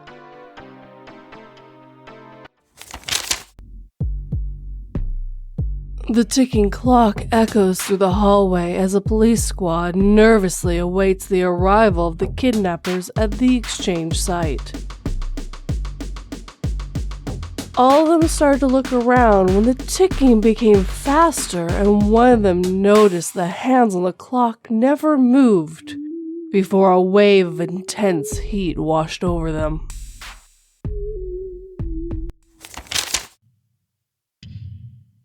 Before this story starts, I would like to warn you that there is talk of sexual assault specifically in this story. If this is not something you want to listen to or can handle at this moment, please use the timestamps that I have made for you to just skip to the next story. I do hope you enjoy the rest of this video. Something Happened Last Night by Pink Bitch. Narrated by September Dragon Audio. Sorry for the bad grammar. I'm still learning English. I'm in Mexico right now for spring break. The problem is that every time we stay in this house, I have trouble sleeping. I've already experienced sleep paralysis many times while staying here, and it's creeping me out. Tonight was different though. I woke up at 4 a.m. I was thirsty, so I drank a bottle of water beside me. Soon after, I needed to go to the restroom, but was too scared to go out of my room. Eventually, at 6 a.m., I decided to get up. I did my business and returned to bed. Soon after, my eyes felt heavy, and I decided to sleep again. Not even an hour later, I woke up again, but did not open my eyes fully. I felt heavy. I could see my barely lidded room and closed my eyes again fast. I thought it was sleep paralysis again, until I heard a feminine voice I didn't recognize. I knew the owner of the voice was in bed next to me. My sister was sleeping next to me, but she slept at my left side. I did not think of opening my eyes. I did not want to see what was in my room. I felt a hand wrap around my neck, and I started to freak out. I couldn't scream, so I only breathed heavily. I felt another hand, but this time it stopped in my chest and started to touch my breasts. At this point, I didn't know what to do. I tried calling my sister, but I couldn't reach her. I could only move 3 fingers. I was beyond scared. I wanted whatever was touching me to stop. I called for God. I started praying, but nothing seemed to work. The hand that was in my chest moved to grab my right hand and felt my hand going up. The thing put 2 of my fingers in its mouth. It was horrifying. I felt tongue and teeth. It did not bite me, but it was licking them. I was shocked and scared, but I still had my eyes tightly shut. I wanted to cry when I heard the feminine voice again, on above me. It chuckled. The voice wasn't that scary, but it still creeped me the fuck out. It took my fingers out of its mouth and guided them between its genitals. I tried to scream and resist, but I couldn't. I felt weak. It inserted my fingers in them. I tried moving my arm, but was impossible. They were just stronger and kept my hand still. I didn't know what to do. Nobody could listen to me. When I tried praying again, the thing started talking to me. I couldn't understand anything it said. Whatever had my hand still between its legs took my fingers out, and I felt a hand run down my body till it stopped in my private area. I wanted to get up and run to my mom's room. I wanted to cry. I was begging God to stop this, but it felt like everything I tried was useless. Its hand never went all the way. It was like there was something preventing it from continuing. Out of nowhere, it felt like I was knocked down unconscious. I stopped hearing it, and my mind went blank, out of nowhere. I woke up about 2 or 3 hours later. I was shaking. I could still remember everything vividly. How it talked, how it touched me, everything. My sister woke up and noticed how scared I was, and noticed my trembling. With a trembling voice, I broke down and told her everything. I was sobbing, and she was clearly worried. Comforting me and listening to everything I said, I felt violated. Every part of my body was shaking, and I just wanted to get out of my room as soon as possible. I still don't know what it was. If someone has had the same experience, please tell me what it was. I'll appreciate it very much. I can't keep thinking of it since this morning. I'm scared to even walk in my own house.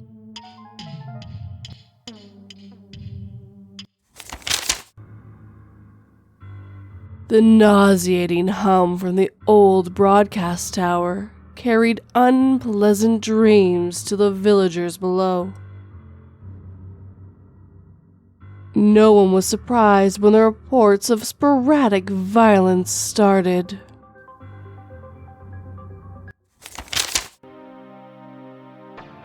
There's Something in My Woods, written by Warrior Poet, 1978. My first post on Reddit, so bear with me, but this topic is so out there, and I thought this might be a good place to discuss the strange going-ons in my woods with a larger audience. I like to preference this post by saying that I'm a highly educated and scientific person, and have never been a believer in the supernatural, Bigfoot, or things of that nature. That being said, I'm at a loss for the things my family has encountered on my property over the last 7 years, and would love to hear your suggestions. Here's my story. 7 years ago, my wife and I purchased a property and 11 acres of woods in a rural part of northern eastern Minnesota. The woods were connected to a large acreage of field and woods of about 160 acres, and although sparsely populated, the land is near a fairly busy state highway. There are some housing developments in the area, but they are 3 to 4 miles away, and the majority of the land all around our property is farm fields, woods, and rivers. It's remote, but with the town so close, I wouldn't call it wild by any means.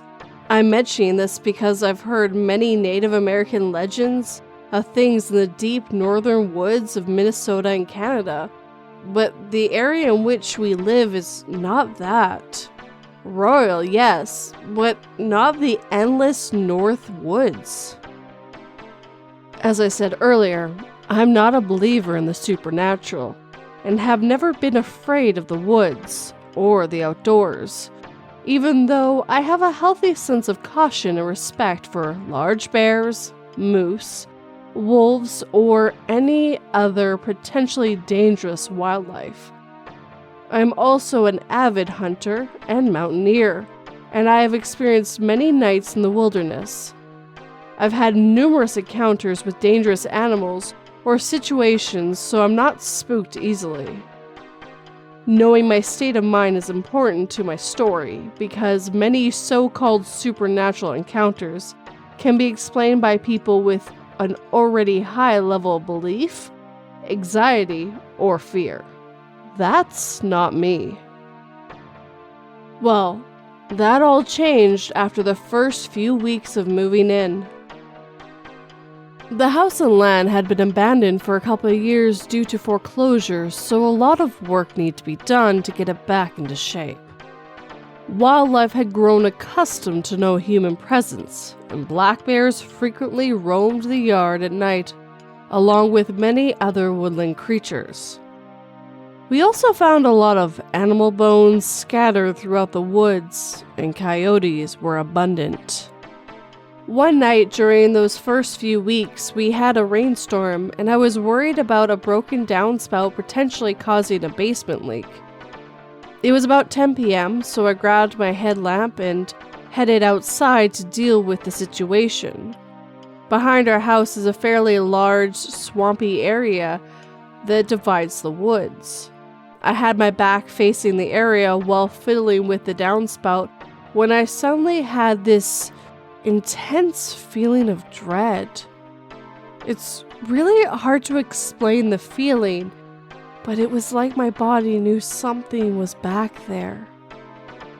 It was very unusual based on the circumstance. Never having felt this type of fear before, I tried to stay calm and slowly turn around to point my headlamp back towards the swamp. What I saw was something I still can't explain. Eyes, numerous glowing, reflecting eyes staring back at me. These were not eyes reflective that you typically see with a deer or other animals, since they were all at different heights, and when I pointed my headlamp spot beam directly at where you would expect a head to be, there was nothing there but weeds and trees. When I turned the headlamp off, they were still there, glowing as if a light was being shined. They did not move, they just stared through me. Needless to say, I bolted and ran as fast as I could back into the house and explained it away as deer or raccoons. Later that summer, I was sitting out on our screened porch that partially faced the swamp and connected woods to the west. It was approximately 11 p.m. when I began to hear what sounded like a bear fighting with or attacking a cow. Since there was a small farm to the northwest of my property, I assumed that perhaps a cow had wandered into the woods and been attacked by a bear.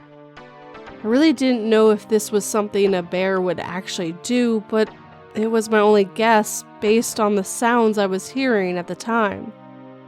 It was clearly some kind of roar like a bear, but then followed by a frantic sounding cow's mooing.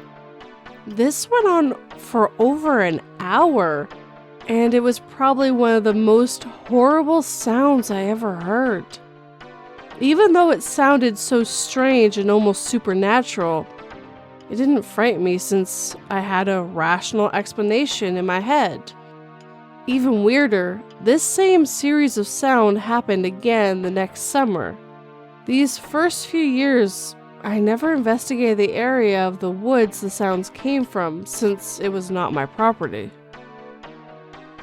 A couple of years later, I had the chance to purchase this area in 70 acres to the west, which consisted of the woods that connected to mine, as well as a few tilled fields, more woods, and ponds.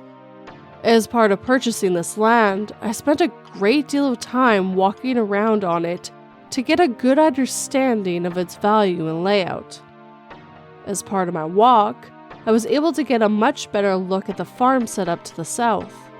The farm did have cows as expected, but to my surprise, the area they were kept in was a long distance from my house, much too far for me to hear them.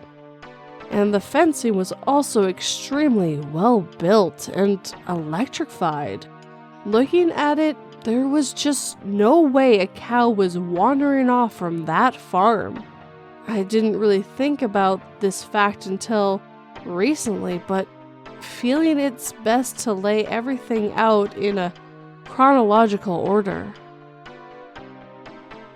After acquiring the property, I proceeded to put up tree stands at various locations along with trail cameras in order to prepare for the upcoming deer hunting season. One spot was this hilly woods where I heard those sounds many years prior. Again, I did not connect these two things until now. This area was very odd, as whenever I hiked through there, I would always see some new strange thing. One time my son and I found an old game snare tied to a tree with what looked like to be dried blood on the tree bark. Another time we found an at least 100-year-old tree with barbed wire fencing, completely spiraling the entire trunk, growing in and out at different intervals. I also found many tree trunks with large scratch or claw marks, not resembling any antler rub. Perhaps a bear? We'd almost always find dead animal bones in this area, and even this winter I found a couple of deer legs snapped and picked clean. My son has found numerous animal skulls there as well. As I was saying, I put a game camera in the area since I had seen tracks and signs and wanted to get a sense of the best place to hunt. I placed one there many seasons and have yet to capture a single thing on it. Nothing. My son has posted there a couple of times for hunting season and has mentioned the strange sense of quiet. He's used to the forest sounds coming back after sitting still for a long period of time, but in this spot, there are never any sounds. He has mentioned hearing something walking around, though. Another incident occurred one hunting season when I was entering this area en route to another stand when I saw a violent thrashing in the foliage, moving fast and crossing from right to left, but moving away from a position. I, of course, encountered deer and bear all the time, so I'm familiar with how they move when spooked, but this was something different. Whatever this thing was made a high-pitched trumpeting combined with bellowing sound that was like nothing I'd ever heard from an animal outside an elk, which we don't have in this area. It wasn't bounding, and there wasn't this raised white tail or large dark mass to indicate a deer or a bear. There really didn't appear to be a body at all, just whipping and flailing leaves and branches along with deafening sounds. A year after this incident, my son went out hiking in the woods to try and find me since I was out doing some forest management. As he walked through this area, he thought he spotted me coming through the woods fast, but quickly noticed that the walk and clothing were nothing like mine. Whoever it was also a lot taller than me, and he described him as extremely thin. He said the person he saw did not notice him at all, and seemed to be walking in a straight line like they had tunnel vision or something.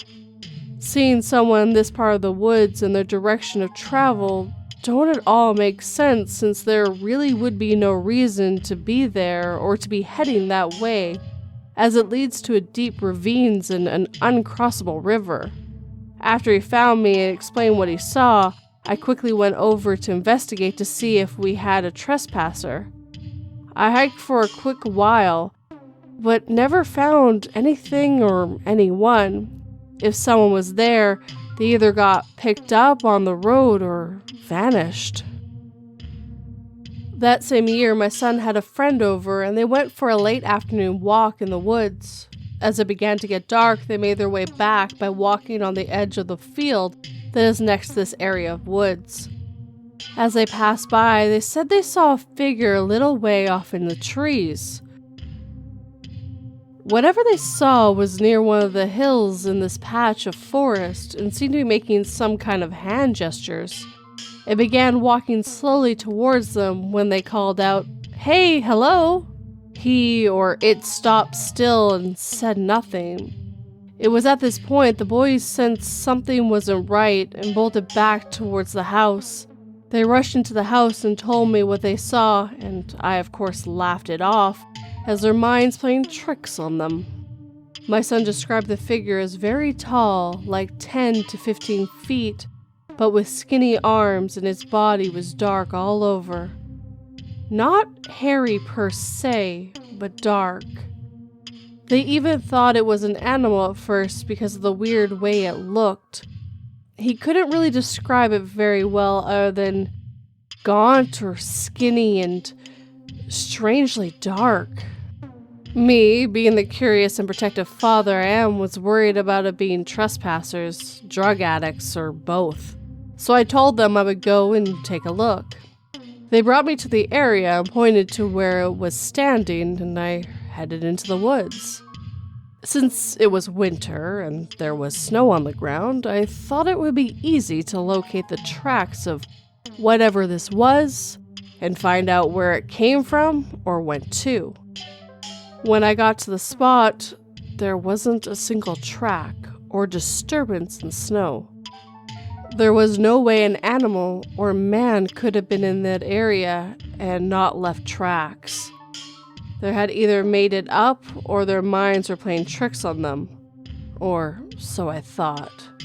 To this day, my son and his friends still swear they saw it clear as day, and I can definitely attest that their fright was real.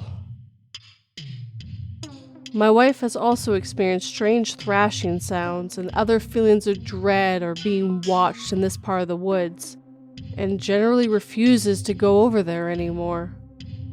All this brings me to today, where I had a sudden realization that all this strange sounds, sightings, bones, and events seem to be centered around this one area, and I'm just at a complete loss to what it all means. It's all too strange to really bring this up and discuss it with people I know around here, but I wanted to share my story and see if anyone in this community might have any theories or ideas on what we might be dealing with here. I'll continue to investigate on my end, but would love to see what you all think. Some photos of the area where these events occurred, including some pictures of new dead animal evidence I found today. And I will go through the photos on screen for you.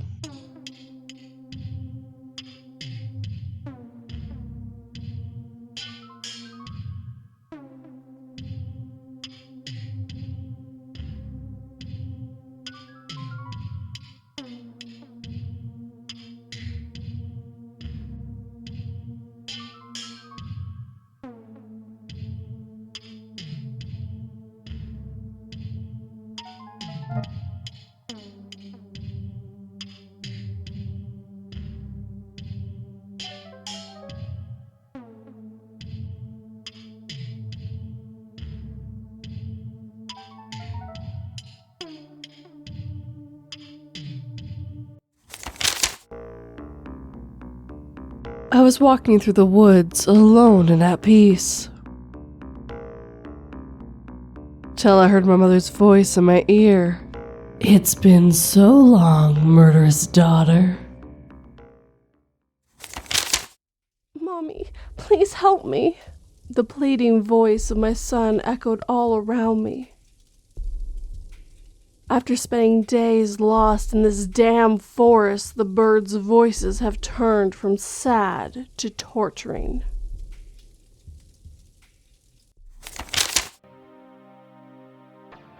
The pizza place I work at has a spirit watching us do our closing duties.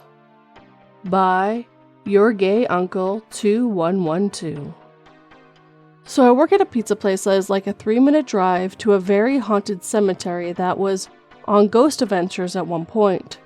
We are also on a very busy road that at least seen 2 deaths every month from drunk drivers. So I don't know where this shadow figure who watches us comes from. I've only been working at this pizza place for a year, and almost every night he does something. He's a tall figure that I've heard speak sometimes. One time, both my managers had to leave, so they put me in charge of closing. I was pretty cool with it because who wouldn't want to blast their favorite music in the dining room speakers? So I saw someone in the kitchen just staring at me, and I heard a male's voice ask me if I cleaned the bathrooms. It didn't click in my mind it wasn't a manager because it was 4 a.m. and I just got through a 10-hour shift running off a monster and a slice of pizza. I look up to see a tall man in the kitchen, slowly into the darkness of it all. So I was like, what the fuck? And waited outside. Another time was when I was helping a customer carry out around 6 of our biggest pizzas and some of our food on our catering menu. Without giving away where I work, 2 of those pizzas could feed a class of 20 with a decent-sized slice. Her car was in the back of our parking lot, which is always an absolute mess. While walking, I felt the same feeling I feel around the spirit telling me to stay by the car for a couple of seconds to help the customer make sure everything is secure. I think he saved my life when a car came in speeding and nearly hit somebody. It may be stupid, but I feel like I would have been killed. I don't think this spirit is evil. I just think the spirit may be lost or something. The building isn't that old at all. I'm now only thinking about this because I was talking to my 2 managers about this. I'll share their stories since I'm certain they don't use Reddit. So I'm going to call my manager Daisy. Daisy would do her run around before leaving to make sure everything is clean for the morning shift. She says that she always felt followed, and the feeling is always followed up by something of our trays being thrown to the floor. Nothing was ever thrown at her though. I feel like he's just trying to grab her attention. Or when she's sitting in the dining room doing paperwork, she absolutely refuses to look in the kitchen or any of the mirrors because even if he may be friendly, it's still unsettling. I've never interacted with the spirit because I'm scared that it could be dangerous even if he's friendly. I refuse to even close by myself. Should I even be worried about him?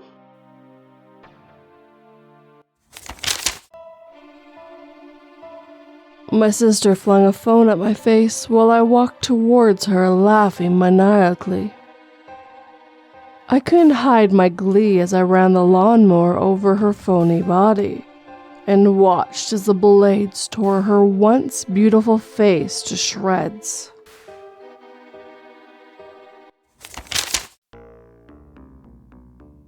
My Haunted College House. I'm not sure it was human. By Bikini6125. Hello all, I just recently joined the sub and I figured I'd share my paranormal experience. I moved out of my parents' house for the first time and rented a house about 10 minutes away from my friend and his sister. This started out normal enough, going to school, going to work, college parties, etc. The first experience we had involved random banging noises coming from the basement. It came up in conversation between us, but we didn't think too much of it. Things began escalating after a few months of living there, however. One day I returned home from work and sat down in the living room. I began hearing voices from my roommate's bedroom and thought my friend's sister must be home. I walked over to say hello and the voices stopped. No one was home.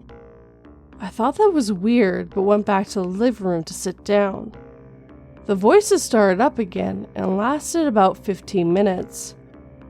I could only make out a word here or there, so I can't speak to any specifics. But I heard we and them, and that's about it. My male roommate had a cat, and it would sleep in his room every night. My roommate told me that he awoke to something grabbing or touching his feet in the middle of the night. He thought it was his cat's tail or something, but when he sat up, the cat was asleep on the floor. As a college house, we frequently had house parties with our close friends. Our friend Corey had often passed out in the recliner in the living room. One morning, after he spent the night, he told us he felt something grab his feet, and after a few minutes, it pulled him out of the chair by his feet onto the floor. At this point, I figured the house was haunted, but I wasn't overly worried about it.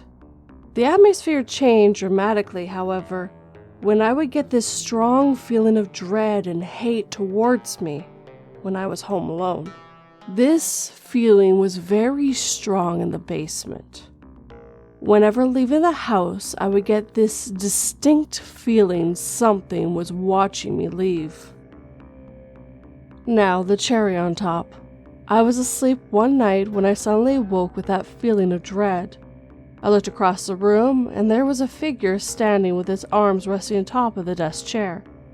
I couldn't make out all of its features, but I distinctly remembered dark curly hair, its eyes, and that button-up shirt it was wearing. At first, I thought someone must have broken into our house. I stood up on my bed and confronted the figure. I asked, "Who the fuck are you?"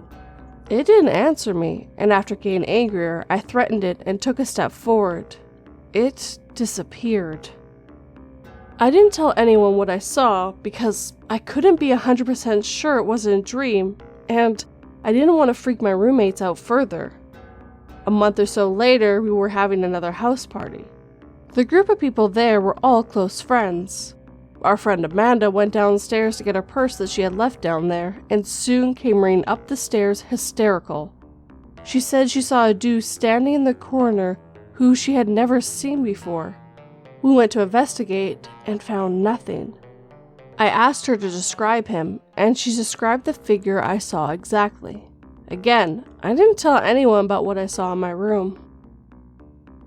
We moved out soon after this, and I was glad to be rid of that place.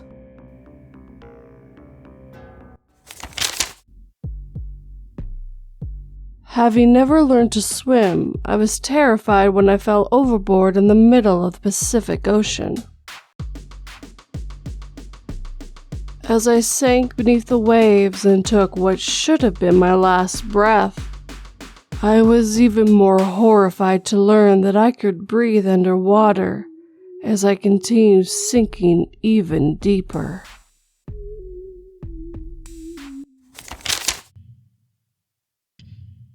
Very Strange Encounter on Mount Shasta by White Gillico. I've recently moved to Weed, California, a small town next to Mount Shasta, for work. I'm an avid hiker and I love exploring, so naturally, 2 days ago I decided to go for a hike on the mountain one of my days off. Not entirely sure why, but I decided to drive my car very deep into the forest surrounding the base of the mountain, as far as a dirt road will allow me anyways. It was around 3 p.m. with a clear sky, so I was very confident and enjoyed the scenery as I got out of my car and started my hike, heading closer to the mountain. At first it was your regular everyday hike, lots of birds and squirrels around, that smell of nature that fills your lungs as you walk across the terrain. It wasn't until I reached a small dried up river that I noticed something was off. As I stopped to look at the dried up river and take pictures, I noticed that it was strangely very, very quiet. No birds chirping, no signs of squirrels or any other animals, and even the sounds of the wind you hear when you're on a mountain seemed to be completely gone. At the time, I thought it was just an odd coincidence and started walking alongside the river. But as I kept walking and being able to only hear my own footsteps, I couldn't shake the feeling that I was being watched.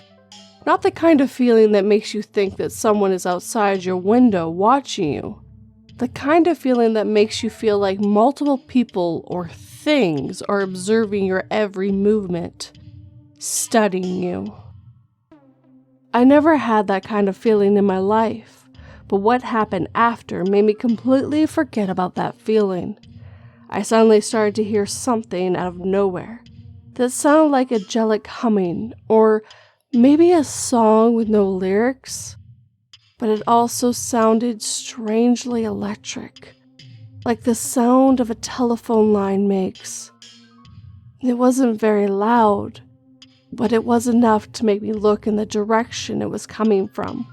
I looked to the other side of that dried up river that had multiple trees and other foliage to see someone or something looking straight at me. It almost looked like a ghost, with it looking completely white. But this thing was very clearly there. It almost looked like it was wearing a robe, but I couldn't see any feet, hands, or even a face, although it had an oval head. However, I could feel it looking straight at me, almost as if it was trying to remember every detail. Even from far away, I could tell that the entire body had a very weird texture, almost like porcelain, but if porcelain was a silky fabric. It was very obviously not human. I was very understandably in complete shock and terror, frozen in place, kinda scared. We both looked at each other for what felt like forever, but it was most likely 20 to 30 seconds. I very, very slowly started walking backwards. I don't think it took more than 2 steps when it tilted its head, as if it was curious or even surprised at what I was doing. All the while, I could still hear that electric, angelic humming, and I swear it got a little louder when I took those steps back. When I turned my head to look behind me to make sure the way was clear so I could run, the song suddenly stopped. abruptly, without warning. This shocked me, and when I turned back to look at the thing, it was gone. No sign of it anywhere. As soon as I saw that it disappear, I ran as fast as I could, following the path I took back. Even after it had disappeared, and while I was running, I could still feel like I was being watched from all sides. I almost tripped a few times in how fast I was going. When I got to my car, the sounds of the animals and the mountain wind suddenly came back, but I was still scared on my mind and drove as fast as I could away from the mountain. I never had anything paranormal happen to me in the past, and I've honestly always been very skeptical of stuff like that. But this experience has left me questioning a lot of things. I don't think I want to go back on that mountain. I've even had nightmares about the experience. I'm not even sure what I saw or what to call it.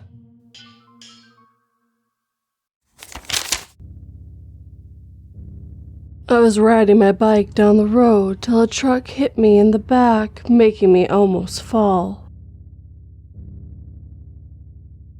As the man came behind me, I took my knife out and stabbed him in the heart, finally catching my prey.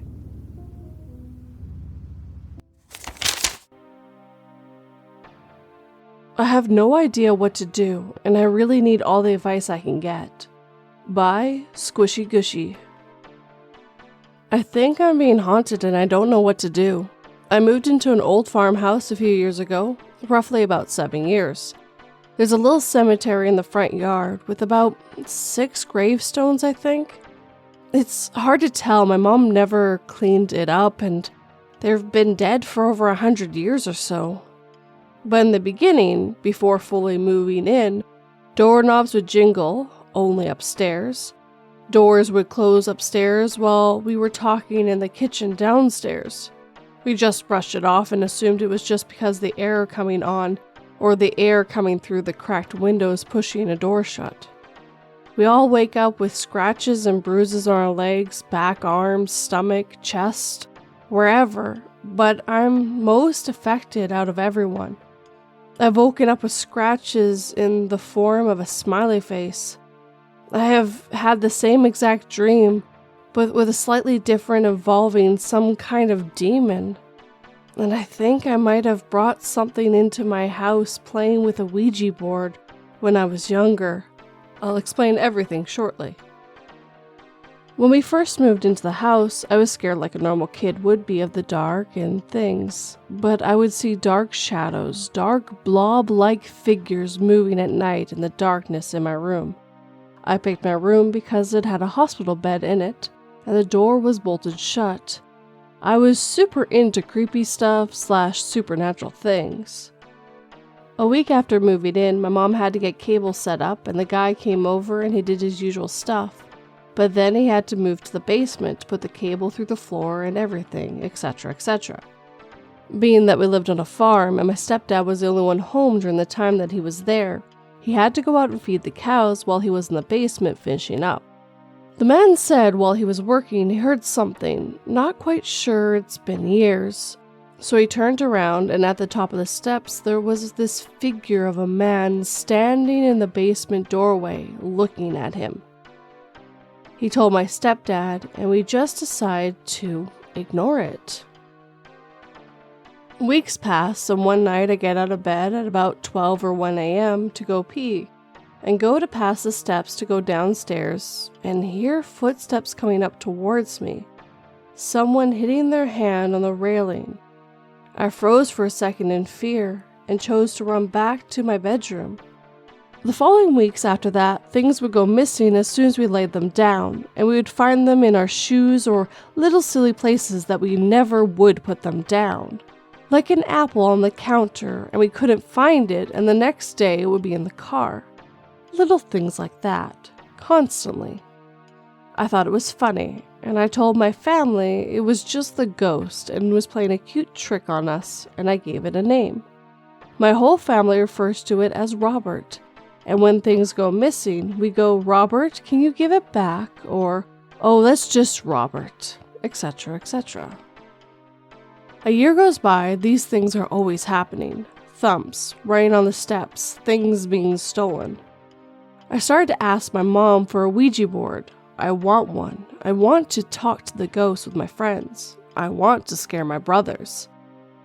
I play all the dumb ghost games online, like Cat Scratch, Sandman, and Bloody Mary, the Charlie game. Every single scary story you look up to play with friends at sleepovers, I was playing it. And they always worked. Not Bloody Mary. But the Cat Scratch game always worked. And I loved it. I was addicted. And I wanted more, so I moved up. I wanted a Ouija board. I wanted to talk to the real deal. I asked my mom and she was oblivious, so she bought me one. I would play with my friends, cousins, my brothers, and by myself.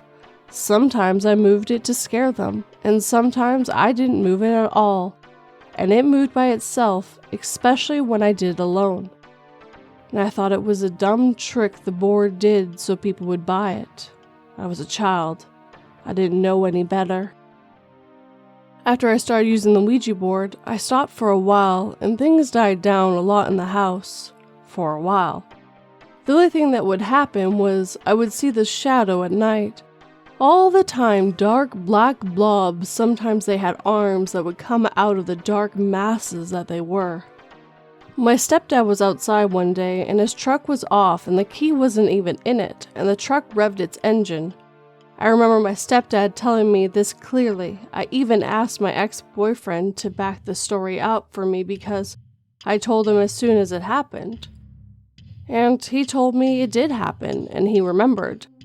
I asked my family about it just recently and they told me they had no recollection of it ever happening. No one remembered it at all.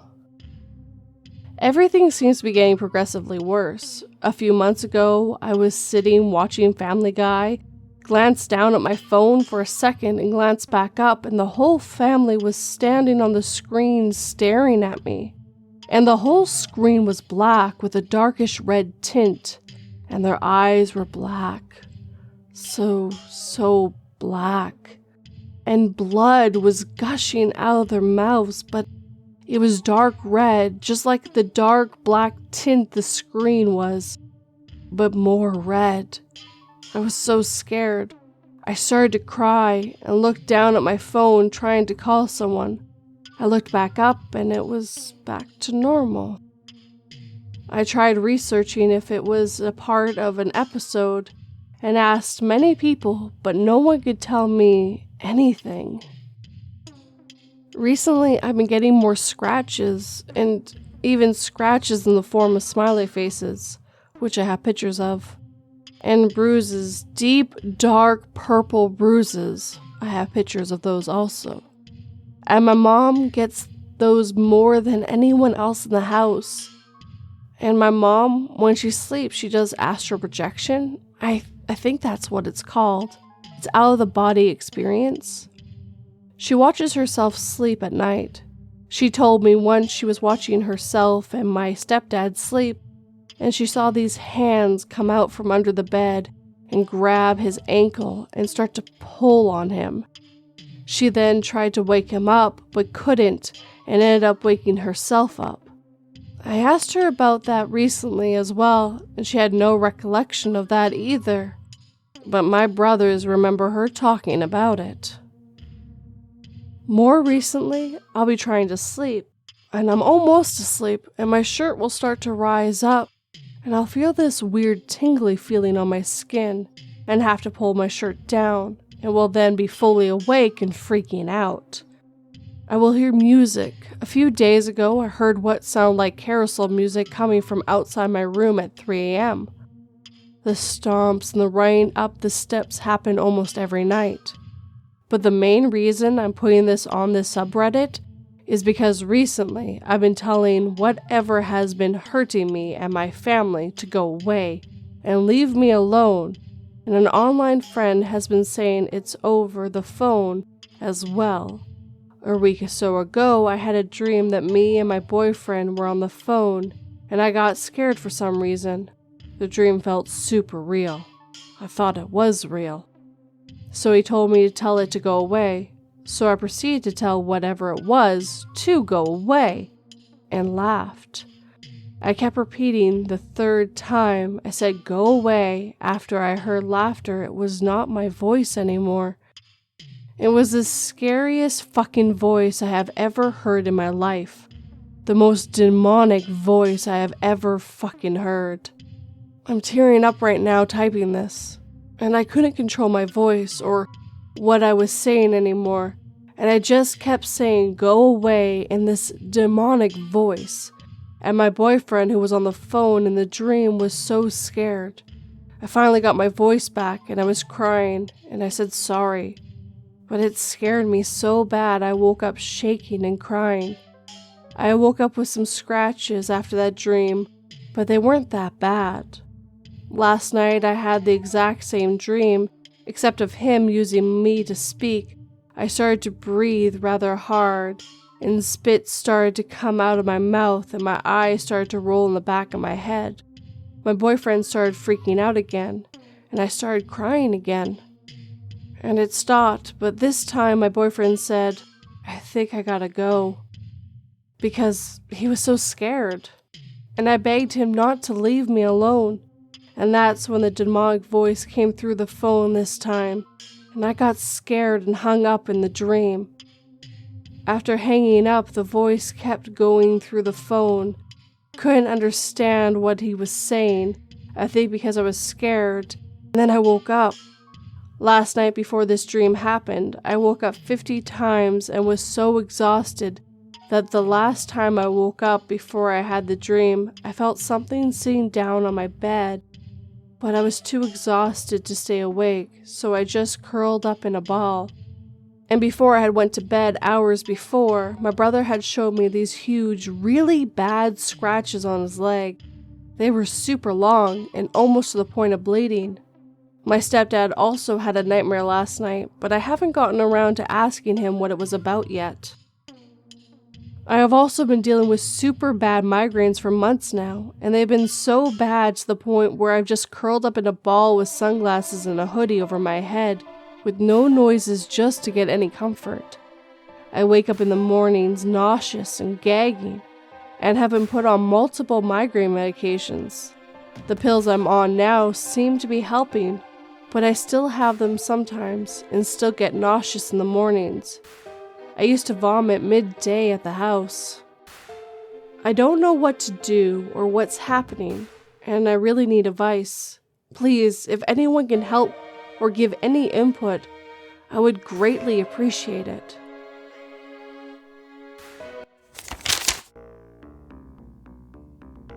There's nothing outside, my husband told me, pulling his head back into our tent and hurriedly zipping it closed.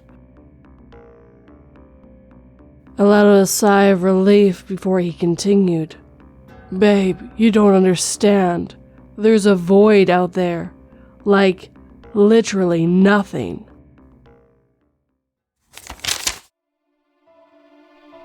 The team that created the corn maze for the annual country fair were prepared to deal with finding lost children. Just not the ones who were lost last year.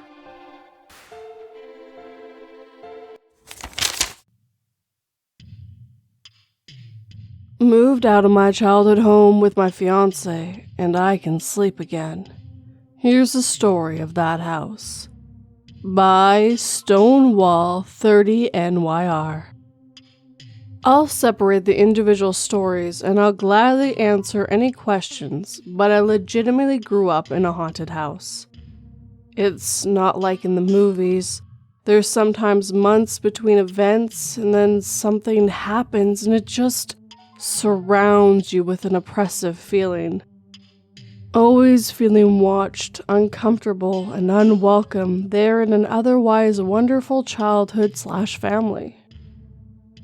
Growing up, I was scared of that place, but I didn't know why. I loved being there, but it was creepy.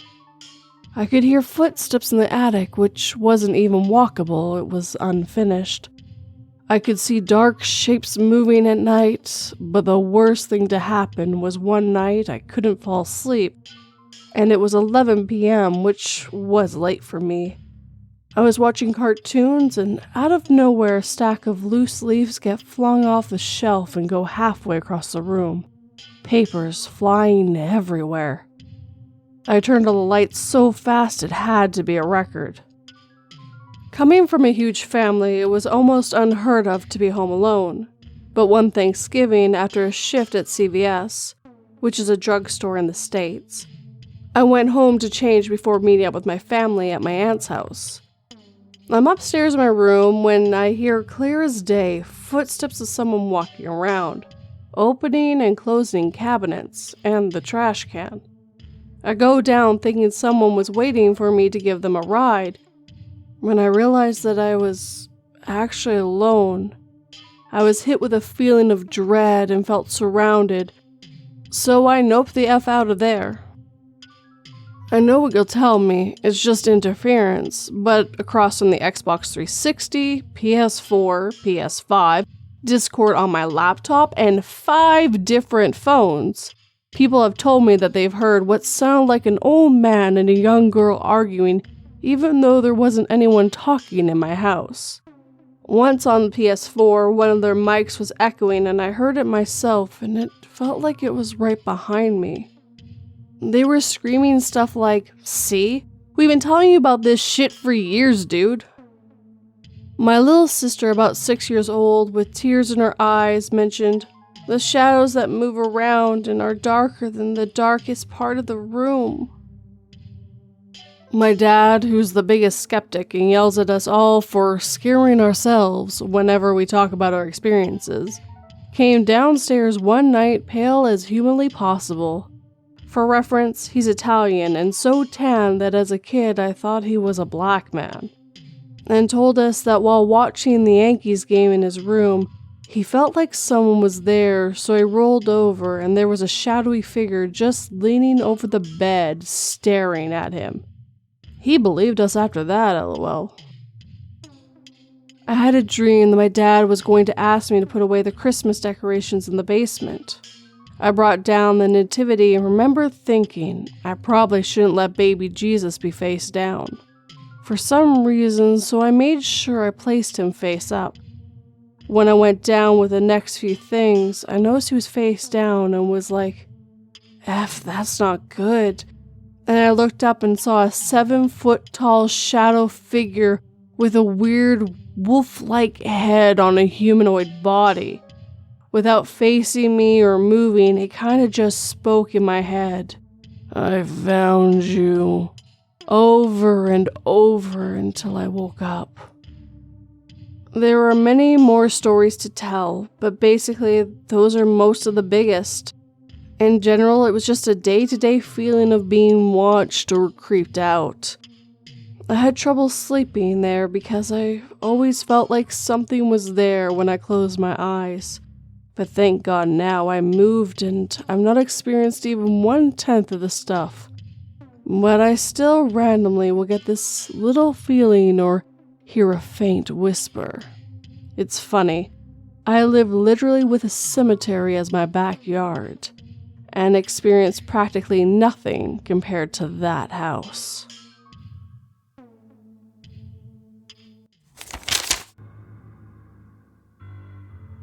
All my life I wish Pokemon were real, so I was ecstatic when my wish came true last week. But when the reports started flying in of massive earthquakes, summer ice storms, and children disappearing from their own birthday parties, I realized that having only 300 people in each game wasn't due to constraints on the Game Boy technology.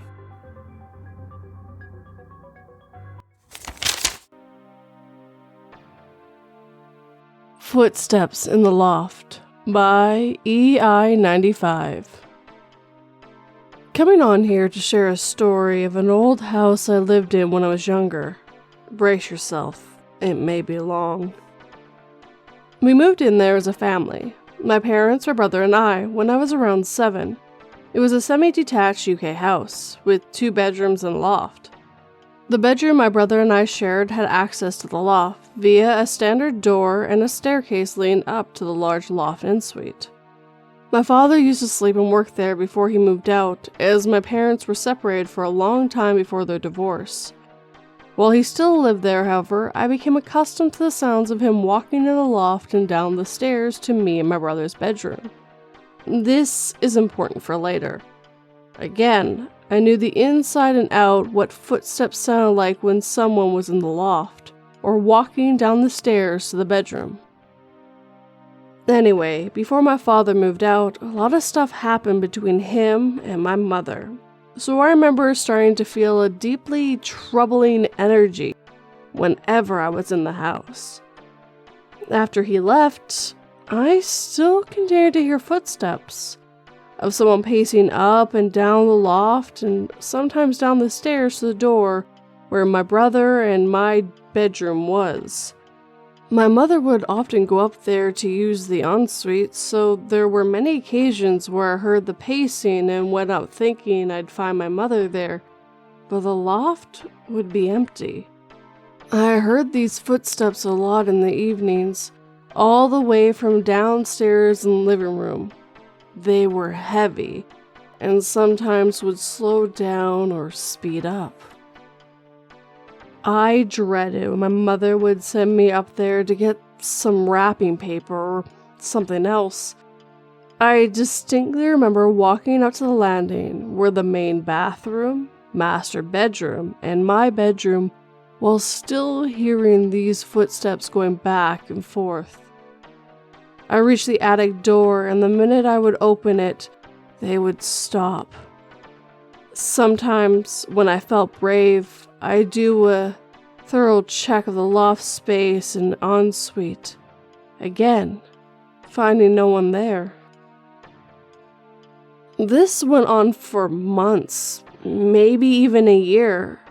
And to add to the footsteps, the door which led to the loft began to sometimes open slightly and then slam shut. I put it down to a draft despite no windows being open and despite the force in which it was being slammed.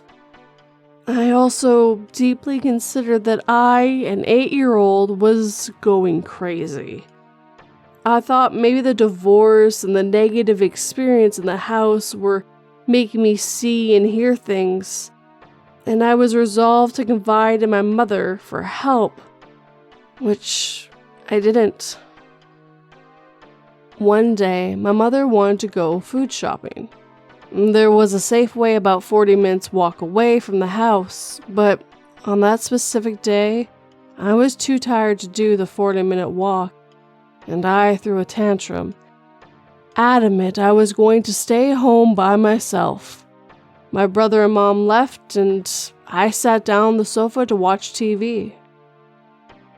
The sofa was against the wall of the staircase leading up to the landing with the bedrooms. After about 20 minutes, I began to hear the footsteps pacing in the loft and started getting spooked.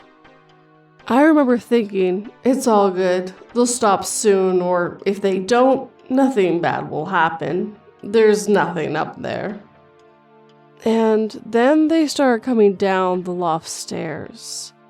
At this point, I turned the TV volume way up. I consoled myself with the idea that this was a usual thing, and I remember telling myself, it's okay, they'll stay there. But they didn't. I started hearing them heavily walking across my room. That feeling was like absolute horror. Like someone was up there and now knew I was alone. Again, I thought, okay, as long as they stay a floor above me, I'll be good. I calculated in my head that the steps should have reached the top of the staircase leading to my floor by now. I held my breath, heard nothing, and was about to dismiss it all as stupidity, but then it started walking slowly but loudly down the stairs just behind me. To the right of me was the door entering the living room, and I made the decision that I was not going to look, because there was something there, and I could hear that something was there.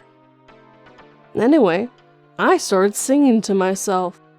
I sang Twinkle Twinkle Star so loudly over and over again. And to be honest, I don't remember much after that, apart hearing a knock on the door after what felt like literally only a minute, even though my brother and mother were probably only halfway to Safeway, and then opened it to see both my mother and brother back with the shopping. The footsteps continued after that like they did before this day, as well as the door slamming. I never told anyone, and we moved shortly after. I never brought it up again until I was about 11. By then, I had chalked these events down to my life at that house having a negative effect on my mental health. So my brother and I had gone to dinner with my dad at a Pizza Express, and he must have been talking about spooky things. I thought, oh, why not tell them what I experienced in that house? I told the story in a brief way with not much detail. I looked up to see my brother literally go pale. All he said was, I heard them too. And he went on to describe the sound, the speed, the heaviness of the footsteps, the change of direction, the door slamming, all of it. My father suggested it was a neighbor due to the house being semi-detached. But even as an 8-year-old, I was thorough. I made sure I could defend it. I often heard neighbors running or going up and down the stairs. And that wasn't it.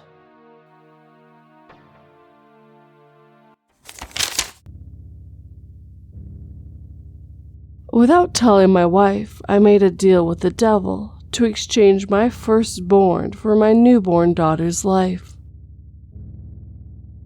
As her delicate eyes fluttered open, my wife clutched her heart and fell dead.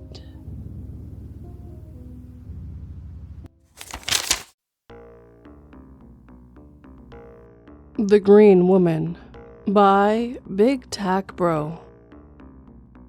I made a post a couple of days ago recounting the time I was being watched by a shadow while working. I got one more quick encounter that I believe to have been paranormal.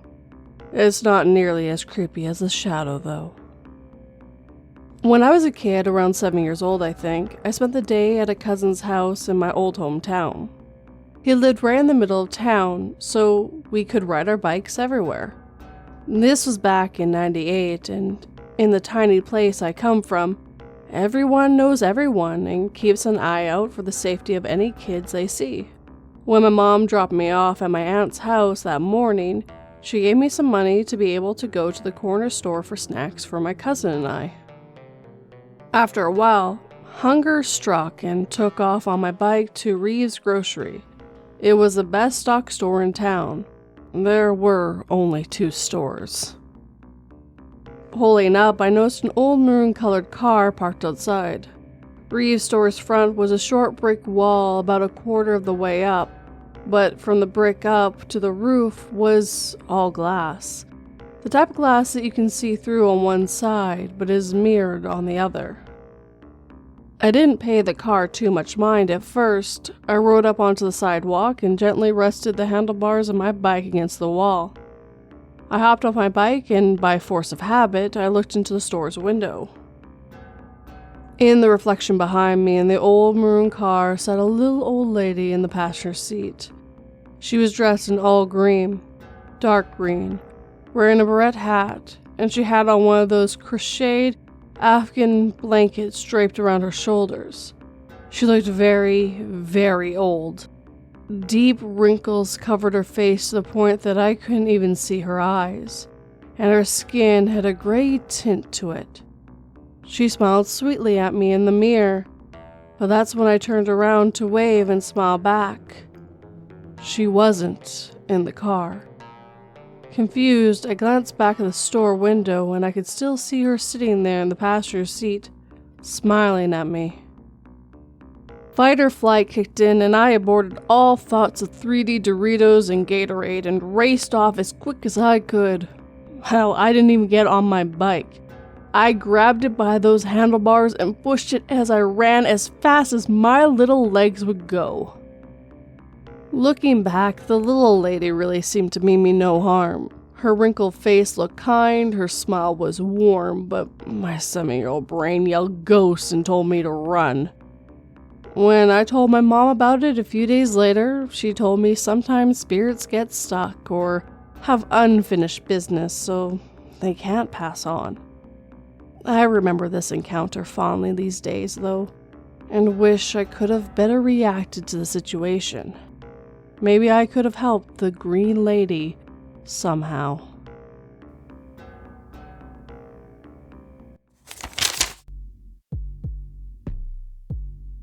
Reincarnating into a rock for being a murderer seemed like a stupid punishment. But nobody told me I'd be feeling the scorching sun, drowning in the river, suffocating under other rocks, and oh God, where are these kids going to throw me?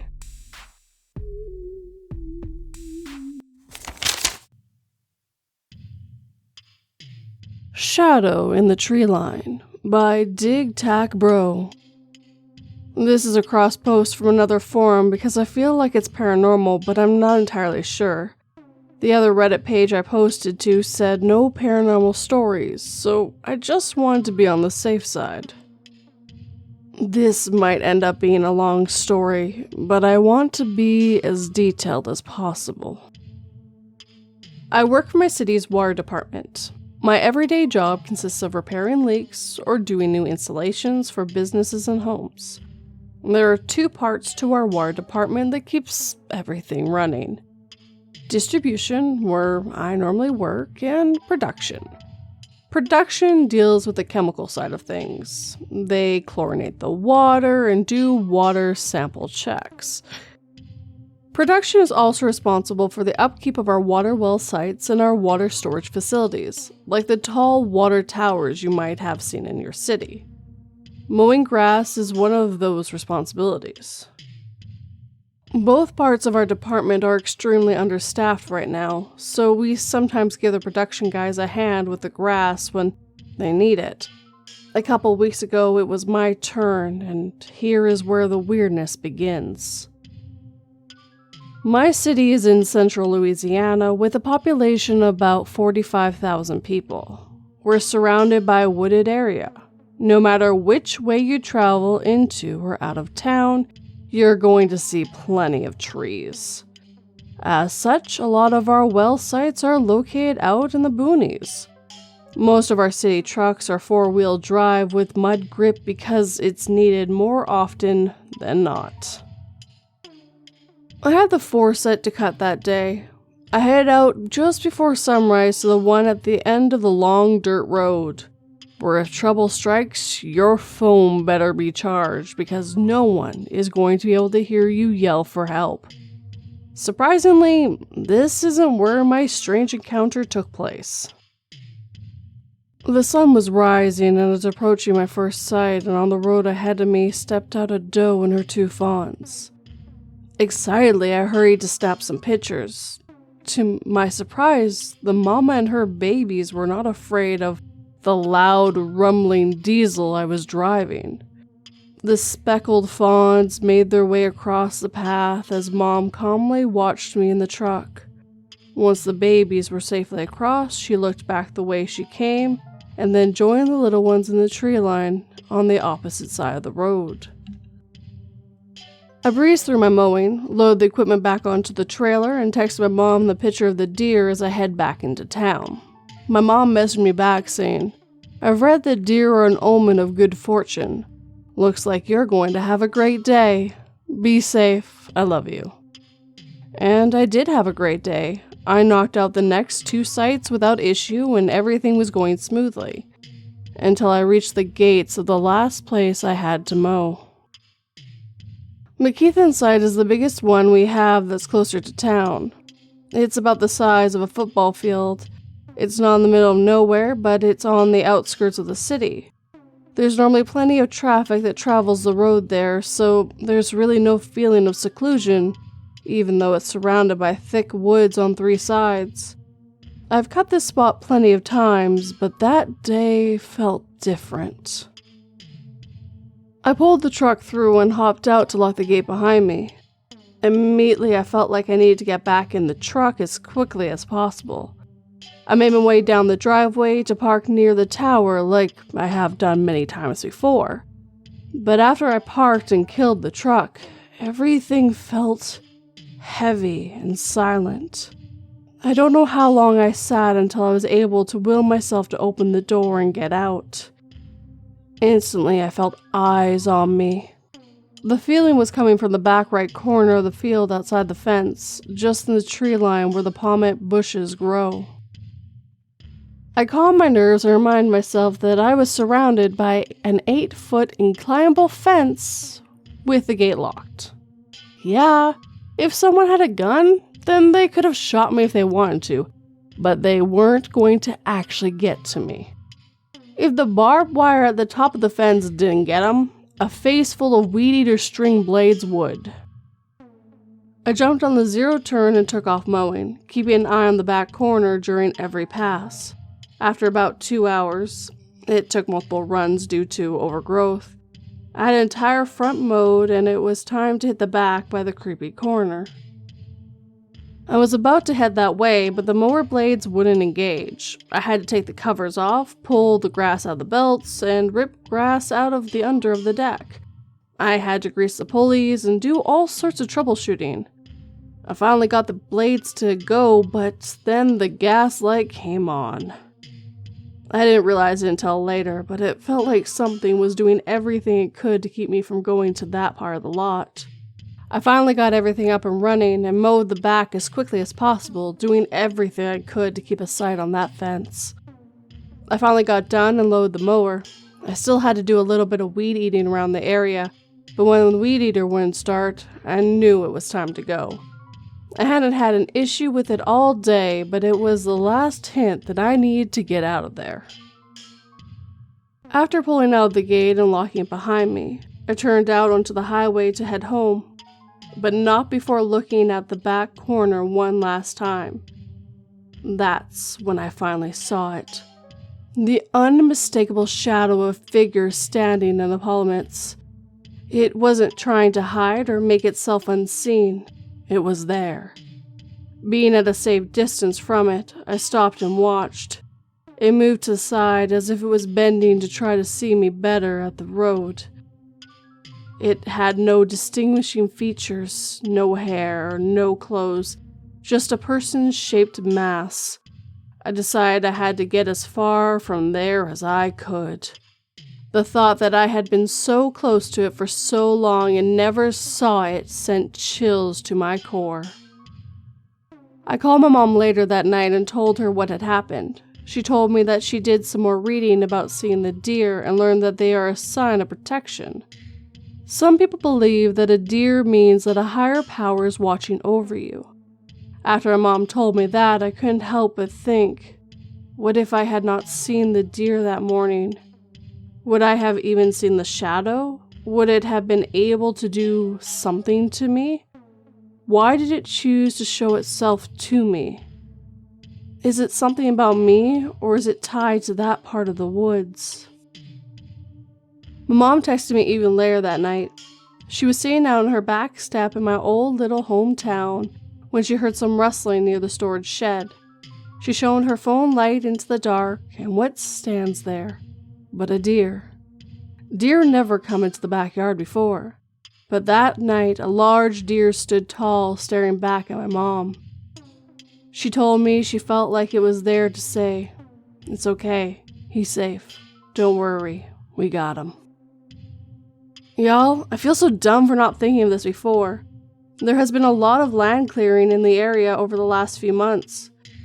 I'm not sure if someone has bought the property that surrounds the site, but a lot of trees have been cut down.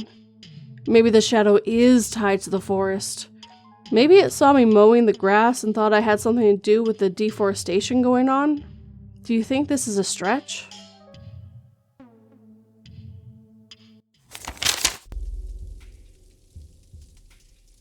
Life's been hard since Mom's death, but as I sat in the mirror rehearsing my lines, I knew I was going to give the performance of my lifetime. Mom, if you're out there, please come home. We're worried about you.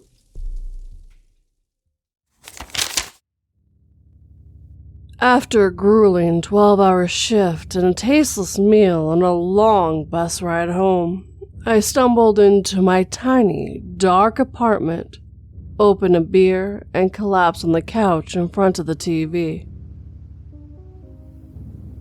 Tomorrow, it will be the same, and the day after, and the day after that, and the day after that, and the day after that.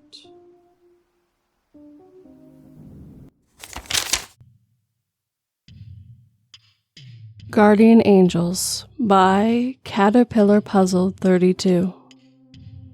I've told this story many times to others that are non-believers. I'm sorry if there's any spelling mistakes due to English not being my first language, and I also want to mention that this is my first one, but here we go. Before I start telling the story, I want to tell you about the dog my grandparents had. Her name was Billy, and we were one soul. She died at a really young age due to kidney failure. And to understand how close we were, we did everything together. I even understood when she wanted to tell me something. I never experienced something like that with an animal, but she was very special. And the most important thing that has to do with this story is that she always wanted to protect me. Now to the story. As a child, I practiced handball for many years. I always walked to my practices, and to go there, I had to cross a street.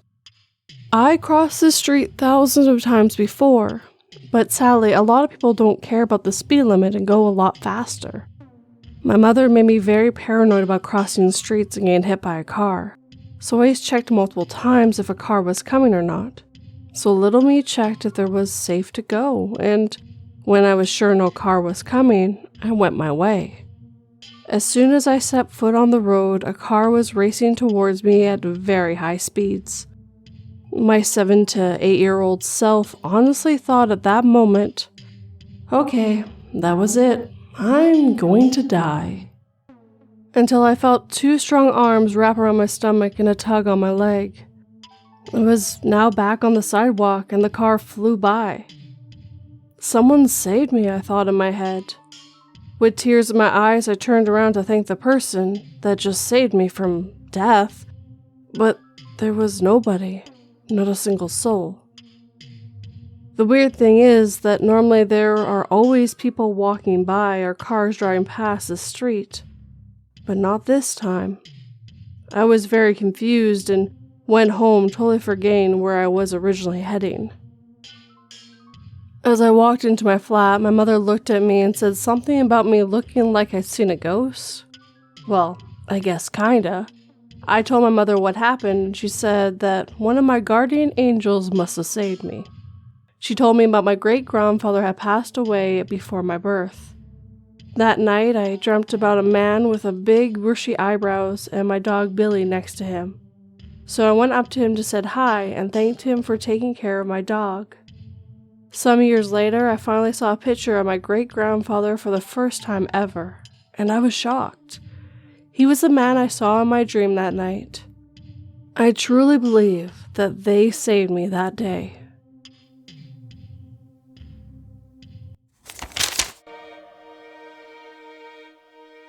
I was shocked when the doctor told me I was technically dead for 3 whole minutes.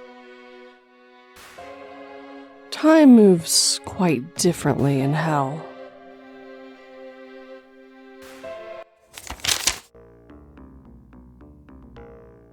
I saw something that I wasn't supposed to see.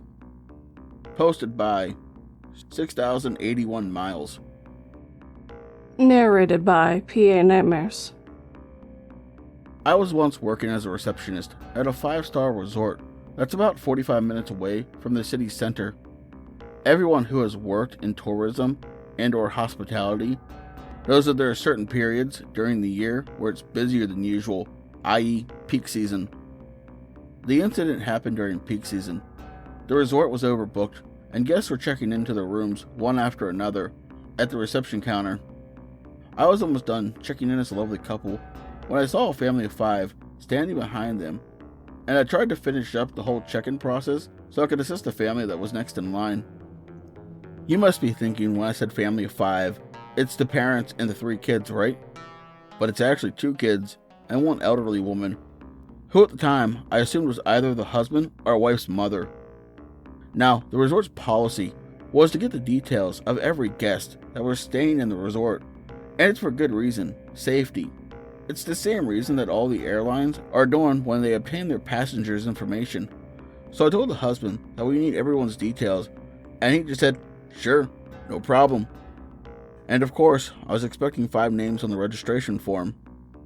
By the time I realized that there were only 4 names, the family was already at the concierge area to pick up their luggage, and then left to go to their room. I couldn't go after them as I was assisting another guest. Like I said, it was peak season, so all I could do was just watch them from afar, walking towards the elevators, then disappearing from sight. The whole time they were walking, the older woman just followed them from behind quietly, but I didn't give much thought to it. I went right back to assisting the guest that was right in front of me. After the buzz had died down, at around 4 p.m., I decided to ring the family's room to inform them that they were missing details. The husband came down to the reception alone, and I told him I needed the info of his or his wife's mother's info. The man just stood there, stared at me for what felt like a minute, and said, "It's only my wife and I, and our 2 kids. Me being confused obviously said, "But, sir, I saw that there were 5 of you." At this point, I thought he was lying to avoid paying for a third person's charge for one of the rooms. They got 2 rooms, and one room only had enough amenities for 2 people. Same goes for the buffet breakfast that's included. He took another minute and asked me what did this elderly woman look like, to which I explained that she had gray hair and it was short, like a bob haircut. I also told him that she was wearing this red Chung Sam shirt, similar to this, with long black slack pants. Right after I told him that, he quickly took out his phone, frantically scrolled for a few seconds, and showed me a picture of the same woman in the same clothing, lying in a coffin that had a clear glass cover so you could still see inside. I just nodded slightly, and he said it's his mother. She died unexpectedly a few months ago. I was, to no surprise, too shocked to say anything at this point, but somehow managed to mutter the words, "I'm so sorry for your loss, sir, and I'm so sorry about this." He said it was okay, gave me a small smile, and left without saying anything. When they checked out 2 days later, we just pretended like the whole thing never happened. Luckily enough, the elderly woman was not there. Still get goosebumps just thinking about it to this day.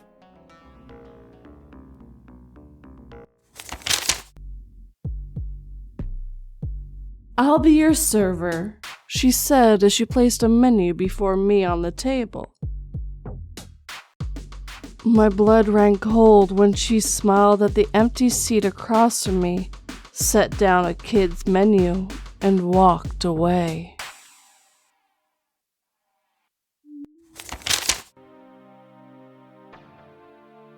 What Could Have Been by Gears 19925. Narrated by Papa Scare. When I was a kid, I'd see all sorts of shit in the house I grew up in. Talking full-body shadow figures that my dogs could see and react to, too. Footsteps up and down the basement stairs all night every night. The company could hear and ask about. Even one night while my friends and I were playing pool in the basement, a random basketball bounced from a shelf on one side of the room around the corner to the pool table and just stopped to just roll underneath the table, in full view of everyone there. My friends who were there still talk about that one today. My mum and grandma both had their own experiences. Everything from my mum being pushed down the stairs to my grandma having the TV remote flung out of her hand. Despite all that, I've always been a harsh skeptic The only room in that house safe from the nonsense was my own room. My girlfriend, now wife, experienced it in the house before the fire. And she used to say she was afraid of the house apart from my room. That there was a very clear barrier that my own space had. I had another friend say something similar to me at one point. The only safe space in my house was whatever room I happened to be in. This particular friend was bigger and older than me. When the house burned down and they rebuilt, my girlfriend, now wife, was living with me and my family. She had a run-in with something much more aggressive. She sat at the computer in the kitchen facing away from the table, working on her resume. I was in our room playing some game. She thought I was coming up behind her, so she turned around, only to come face to face with a full-formed shadow that actually had a face she could see and describe. She screamed and I sprinted out to her from down the hall. As I got to the kitchen, I could also see it.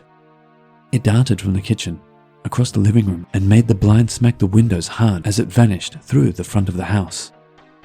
From then on, she was never alone while we stayed there. Scared her bad enough to not feel safe going to the bathroom without me being in the room with her, and she'd choose to hang out in my car while I was working over staying at the house. We've never had any more experiences anywhere else that we've lived. It's only paranormal because we can't scientifically describe and break down the individual occurrences. I don't know why we experienced so much of these weird events on that property, but clearly, whatever it was didn't like me. It was only ever willing to watch me from further away, whereas those that lived in the house with me were fair game to mess with directly. Perhaps you have a similar barrier to these things. They don't happen directly to you because whatever it is can't be near you.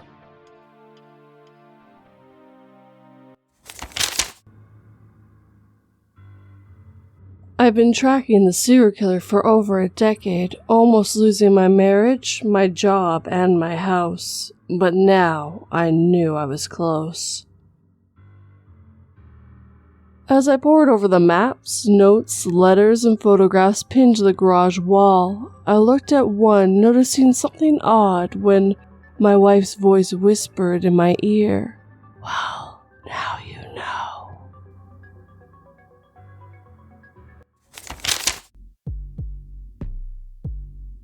Is a demonic entity stalking my son?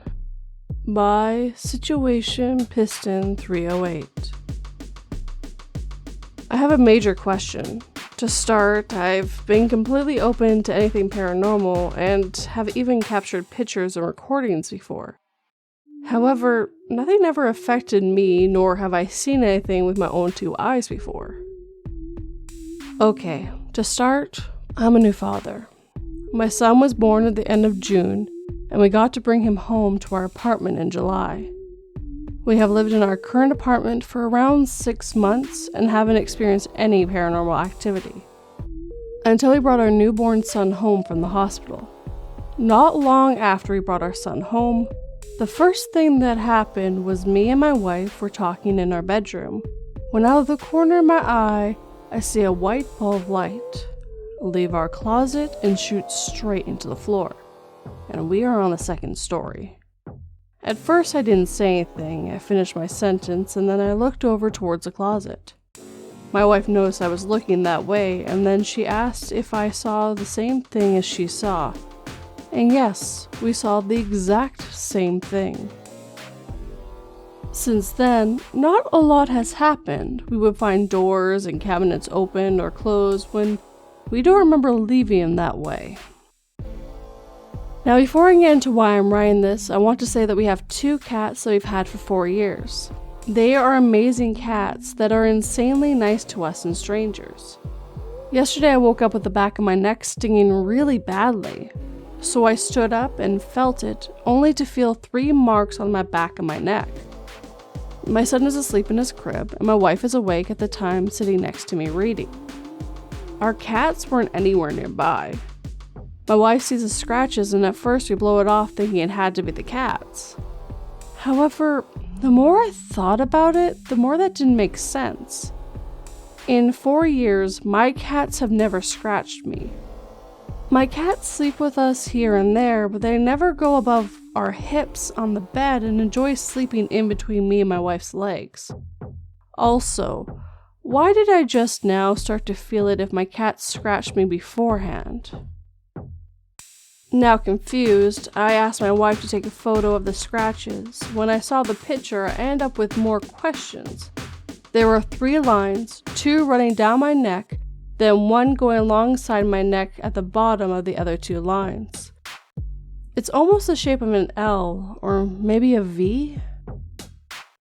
I'm posting this curious if anyone has ever heard of any demonic or evil spirit that follow newborn babies home. I'm hoping to hear I'm overthinking things and everything is okay. But I want everyone's honest opinion for what I should do from here. Thanks for listening. And there's also an update.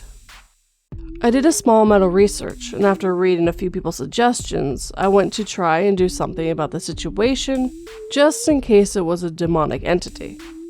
I didn't have nor knew where to get sage, but I did see that sometimes just the smell of sage can help. So I went and bought some sage-scented incense and began burning that throughout the apartment. If anything, honestly, this made me feel worse. I felt more tired and drained after doing this. In the early 90s, my grandma and grandpa would go and assist a pastor in cleansing and a few exorcisms, so I decided to give my grandma a call and describe everything that had happened. She wasn't positive if it could be, but talked me through a small prayer to say while on the phone. After I got off the phone, I decided to go and take a shower. Mid-shower, all the bulbs and lights in my bathroom went out. That evening, me and my wife laid in bed over in the direction of the son's crib. We heard a young boy's voice clear as day just say, "Hey!" After the increased level activity, I went over to my grandma's house and talked to them. They'll be coming over the next week or so to do a cleansing.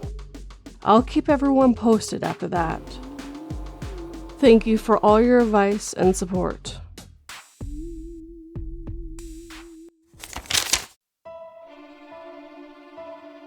I really wish I'd paid more attention to my girlfriend, I thought as she started levitating in the air.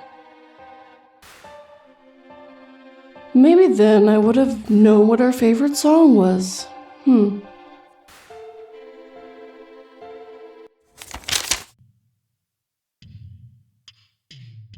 My Dead Roommate by Therapy Chick. Narrated by PA Nightmares. We moved into our first home in February of 2016.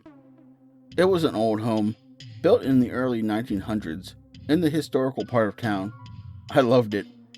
All of the hand-carved woodwork and glass doorknobs with skeleton keys. It was exactly what I wanted and perfect for myself, 22 female at the time, and my husband, 27 male at the time. I was 3 months pregnant with our first, and we were so excited to start our family. We got all settled in. We noticed the house was very noisy. I rarely have my home quiet due to having tinnitus and always needing some kind of background noise to drown it out. On the rare occasions the house was quiet, there always was a lot of creaking and mostly moving coming from the loft-style attic we had. We shook it off to the house settling and being old. At least, that's what my dad told us. So we moved on. Spring came and we were scrambling to get ready for the baby. The house needed a lot of work, but we were determined to get it done. The first major encounter was on a beautiful spring day. It was the weekend, and my husband and I were spending our day off working on the house. I was cleaning the kitchen, and he was working on my car in our detached garage. The way this house was built, you could see the detached garage from the window that's above the kitchen sink. I would glance out every now and then to see what he's up to. A little time passed, and I hadn't looked out at him. I started doing the dishes when I heard him walk in the living room towards the kitchen. I could feel his presence, and without turning back, I said, "Hey, babe." No answer. Wondering why he didn't answer, I looked back over my shoulder, only to be met with a dark silhouette of a man standing between the living room and the kitchen. In the blink of an eye, the figure was gone. Unsure of what I'd just seen, I yelled through the window for my husband, who was still in the garage.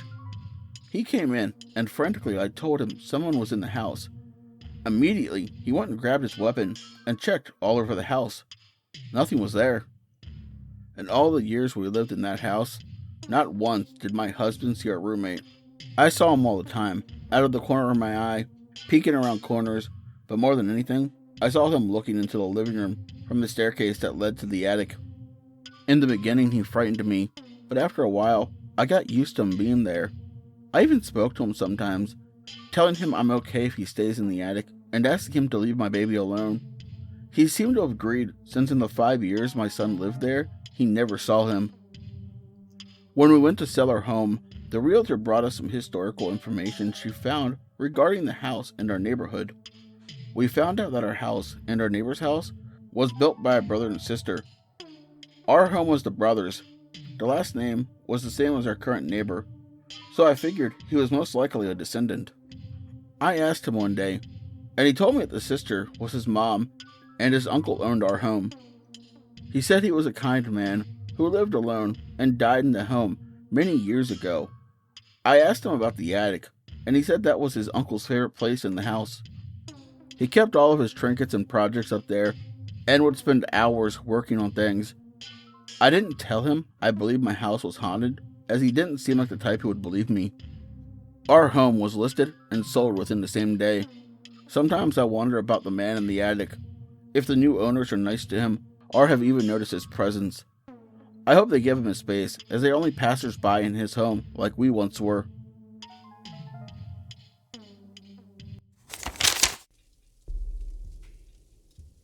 As the Grim Reaper entered my home, I fell to my knees and begged him to let me stay. In silence, he slipped past me and opened the door to the nursery.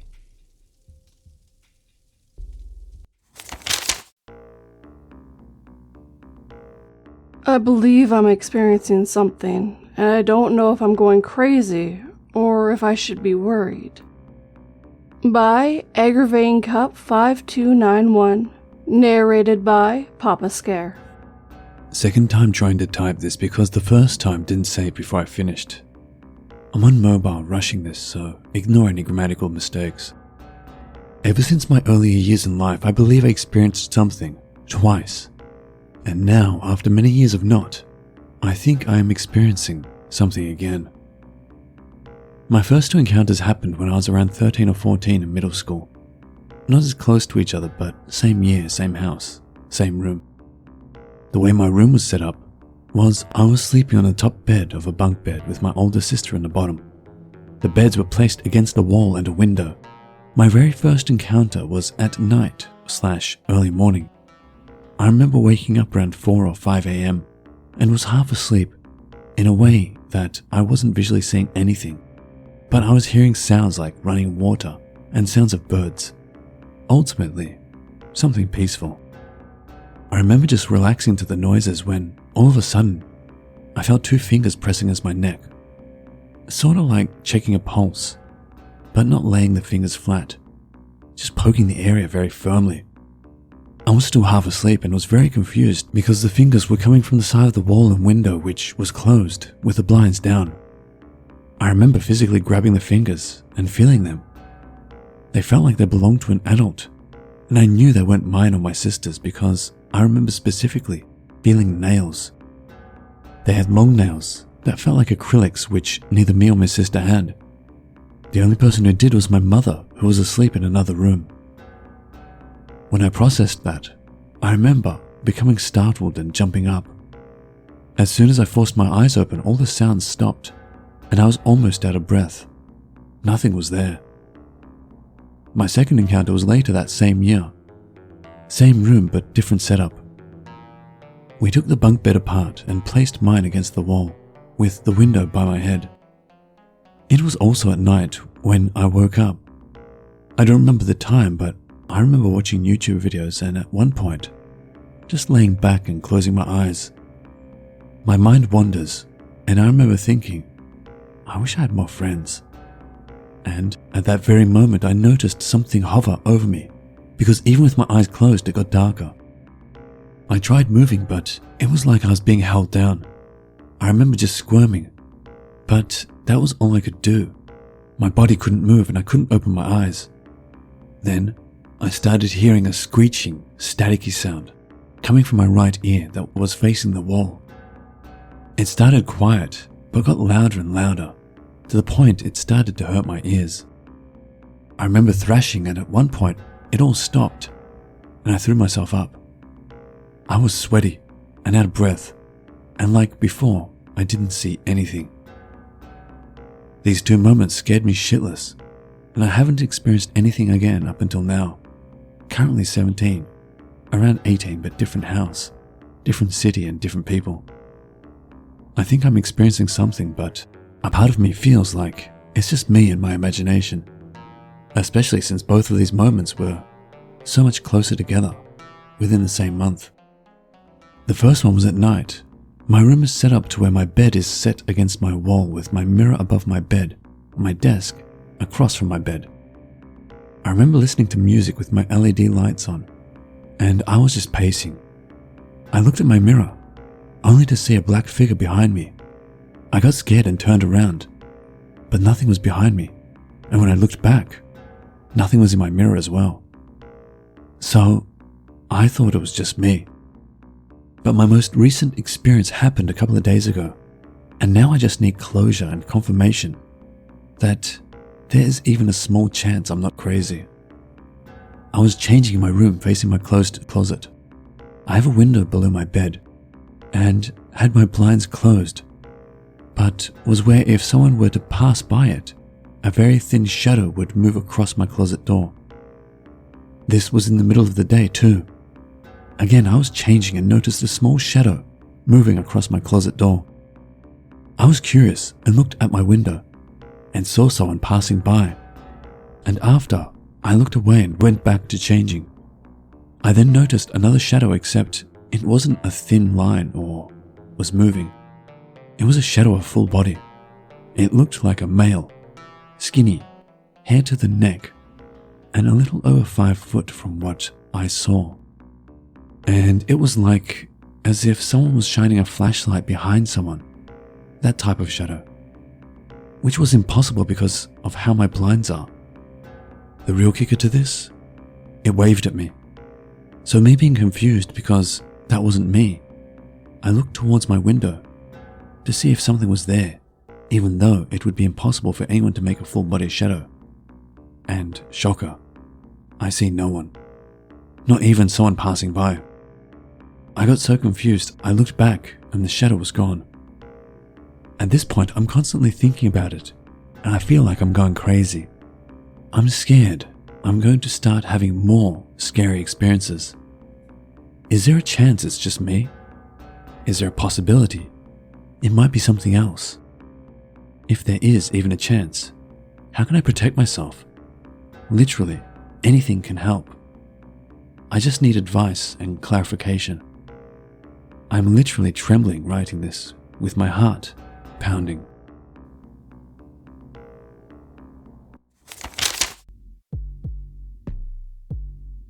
I frequently stay late in the office so I can catch up on work in peace and quiet, but tonight the night guard knocked on my door and told me to go home immediately.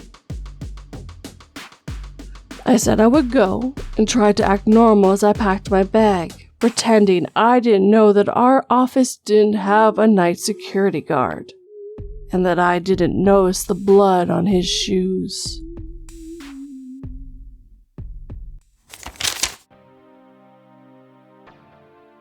I Won't Drive Again at Night Alone by A Normal Girly. I know I always say that I'm an overprotected child, and I am, but sometimes I have my freedom, but that only lasts a while. Some time ago, me and my family went to a city close to ours to visit family. Everything was fine, we had lots of fun, and I saw my cousins that I hadn't seen for a while.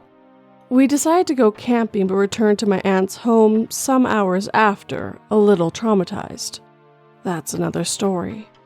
But more than traumatized, I was intrigued and I wanted to see and explain what happened in the woods.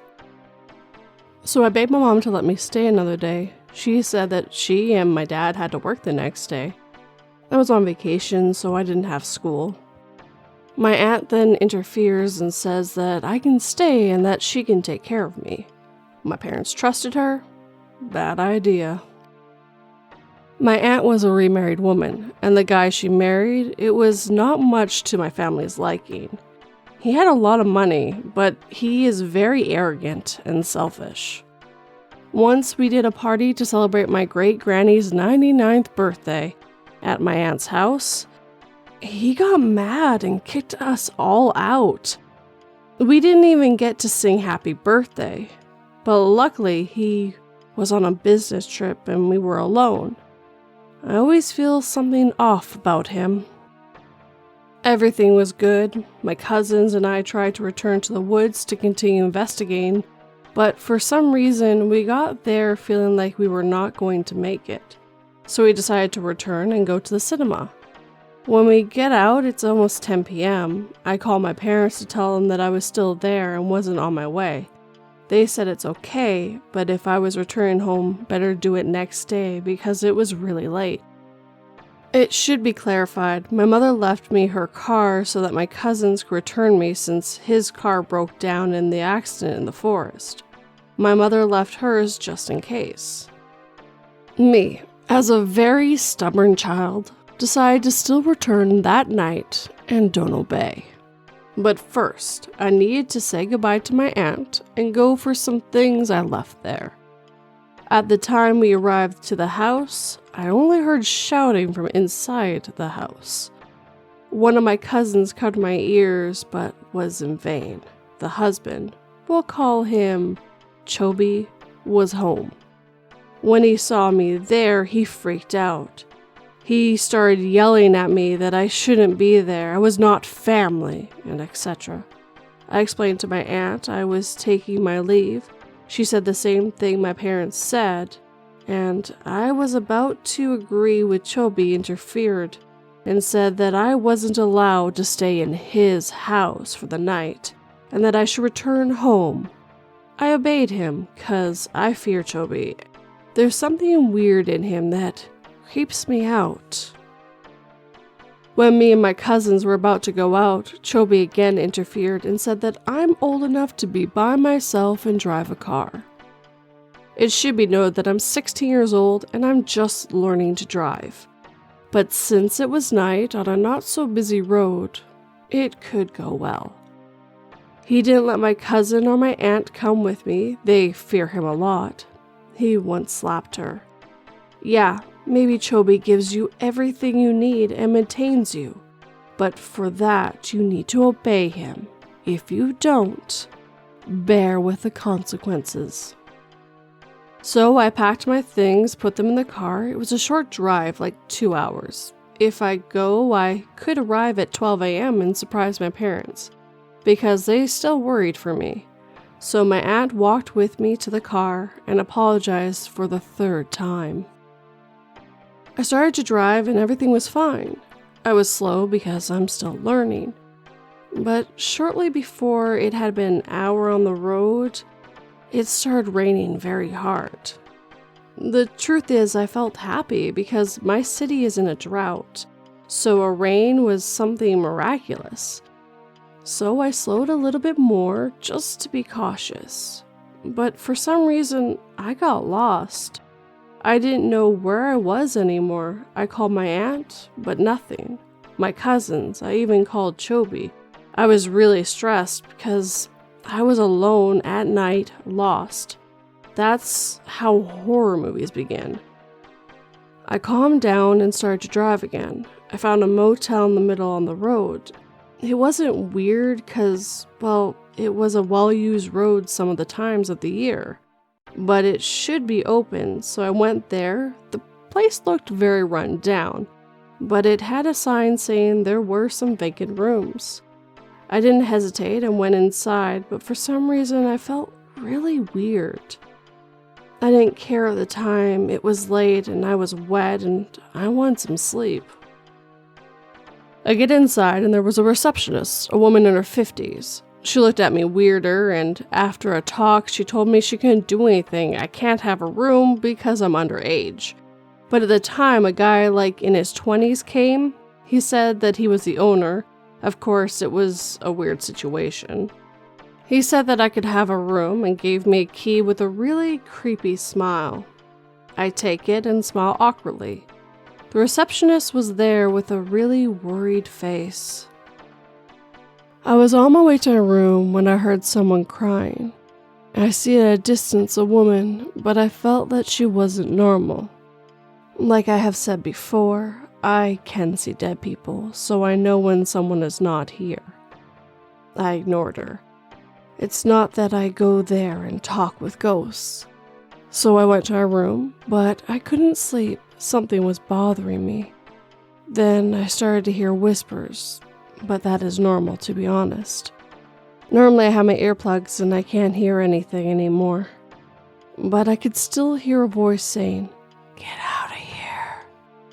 That's when I decided to listen and went out. Went to the car and stayed there for a moment. Then I saw it. The owner trying to get inside my room with a key. When he entered and saw I wasn't there, he rushed outside and started to scream, heading to my car. I rapidly hid in the lower part.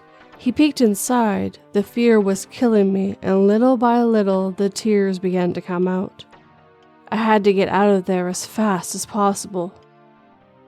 He didn't see me, luckily, I guess, so I called my grandpa. He's a police chief. He said he would do anything possible to save me, but I needed to get away from there.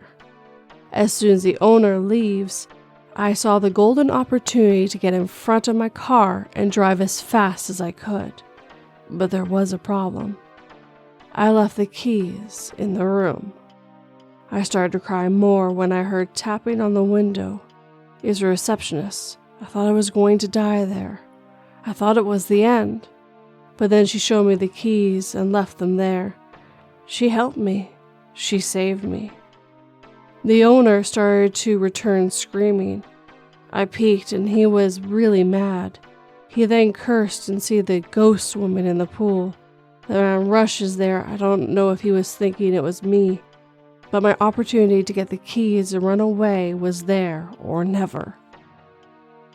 I did it. I turned on the car, and as soon as I did, I see the man turning and starting to run towards the car. I rushed and got out of there. 5 minutes on the road, and a car was behind me speeding. It was my end, but I don't know, God. My grandpa and dad arrived with a police car. My mama has a tracker on my phone and her car. So they knew where I was. I saw the car passing behind me and returned where it came. I stopped the car and started to cry out loud. That was the most terrifying day ever. I arrived home and told them everything, and just like before, my grandfather immediately investigated. After some weeks, the guy was arrested and turned out he was a fugitive. He had essayed women and came to kill too. I suspected that one of them was the crying woman. When I asked him about the receptionist, he told me in there they had only found the guy alive. He asked me how did the woman look, and I gave a description. His face turned pale immediately. He showed me a picture and asked me if that was a woman. I said yes, it was her, but she looked more healthy in the photo and more happy. Turns out that she was the last victim. He killed her. She was dead. I was going to be SA'd, maybe even killed, and I was saved by ghosts or spirits. Sometimes I said that my gift of seeing paranormal things is a curse, but sometimes I feel like it's a blessing. I could have been dead, but I survived thanks to those spirits. Maybe this isn't so paranormal, but like I've said before, you should be afraid of the living, not the dead. I want to end this on a happy note. My stepbrother's wife is pregnant, and she let me choose the baby's name, and it's a girl. I called her Elizabeth.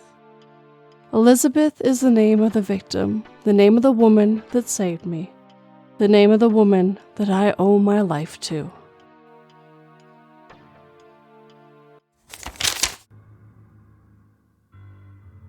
I wish I could help my father in the field instead of just watching him do all the hard work all alone all day. But my friend from the adjoining field says humans don't like when scarecrows move on its own. It wasn't till I was older that I started to realize what was wrong with my parents.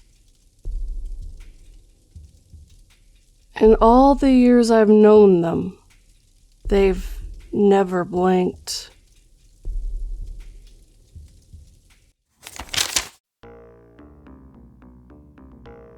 My friend wants to hold a seance, but I'm still a little skeptical. By Zypher Deucer. I tend to be a bit long-winded, so apologies in advance for the long post. I'll start with some details about the property. My parents bought this building in a residential area in a rural town in southern East Louisiana in late 2018. They run a medical billing company, which I currently work for, and were looking for a cheap office space to account for their sudden growth they were experiencing.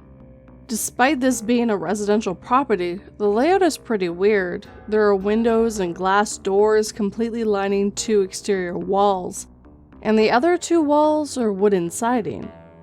The interior consists of 2 main rooms. The first room was a large open space, a full kitchen and a large island, and a small 6-foot by 10-foot laundry room, which they converted to include a half bath. The second room is completely open and has 2 doors that lead to a small closet and a full bath. The 2 main rooms are separated by an 8-foot wall covered in large glass window panels, and the ceiling reaches a max height of about 16 feet, as it is vaulted. It's on about 2 acres of land with woods along the back of the property.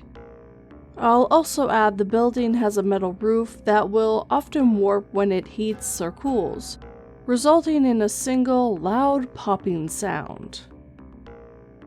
Now, my parents aren't exactly skeptics, but they don't go looking for this type of stuff either.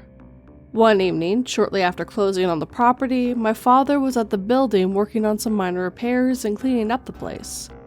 I don't know exactly when this took place, as he didn't tell me until much later, but he heard distinct footprints along the wall that separated the 2 main rooms. Sometime after his experience, his good friend was here alone to do some more work on the interior building and claimed to have heard footsteps on the roof. The friend was so sure of what he heard that he grabbed a ladder and went up to make sure no one was up there, of course, finding nothing. After hearing of this, my dad and one of his buddies from church decided to pray over the building, and he says he hasn't had any experiences like that since. I consider myself to be sensitive to the paranormal. I work here in this building full-time, until recently switching to part-time since going back to school, and I occasionally feel the unease you might associate with a presence being nearby, but I was only really here during the working hours. Quick but relevant detail, I came out as non-binary in September 2020, and chose the first name Zypher. I used Honey as a placeholder middle name before changing it to Deucer, an old family name. Fast forward to the end of 2021, we had a COVID scare in the office, and all but 4 employees switched to working remotely, leaving my parents, my sister, and I coming into the office. My parents take this opportunity to sell their house and convert one of the rooms into a living/bedroom. Around the same time, my sister purchases a mobile home to put on the front of the property, and I'm renting a room from her. Now living here, I've been experiencing random episodes of paranoia, surges of anxiety, and pretty bad insomnia. I do have a generalized anxiety disorder, but I've been getting pretty good at coping and recognizing triggers. These episodes don't feel the same. They don't feel like my own emotions. I'm a smoker, and I often sit on the steps of the mobile home for a late-night cigarette. More and more often, I sense a presence either approaching me from the right side or sitting by a tree on my left side. Always the same tree. And then on comes the paranoia. One night, I actually took note that I didn't feel any type of presence, paranoia, or anxiety. As I stood to go inside, I had a sort of unconscious thought of, oh, there she is, immediately followed by my conscious brain saying, what the fuck? Who is she? There were several other minor experiences I've had, items going missing and mysteriously returning right where they were left. A protection charm falling from my car's rearview mirror after hanging there securely for 2 years. But I won't go into any unnecessary detail since this is already running so long. For some reason, my dad brought up yesterday that the previous owner died of cancer here in the house. I found her name in the white pages and looked up her obituary. She had a nephew named Zaf and a niece who went by Honey. They had it in quotation marks next to her actual name. At this point, I'm thinking there's just too many coincidences. I shared all this info with my friend who practices witchcraft and has a little more experience working with spirits, and he suggests we hold a seance. He believes she may be stuck between worlds due to unfinished business. The working theory we have is that when my dad prayed for protection of the house, all he did was form a barrier over the threshold, leaving her locked outside. So I don't know if I'm here looking for advice or opinions. I guess I just wanted to share my story. I'm open to see what anyone has to say, if it's just that I sound crazy.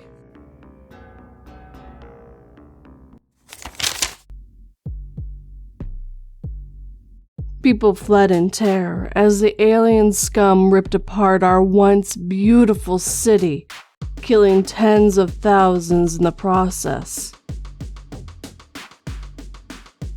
We had watched him defeat countless powerful enemies and always triumph, and could never have expected that something as simple as dementia could have defeated Superman.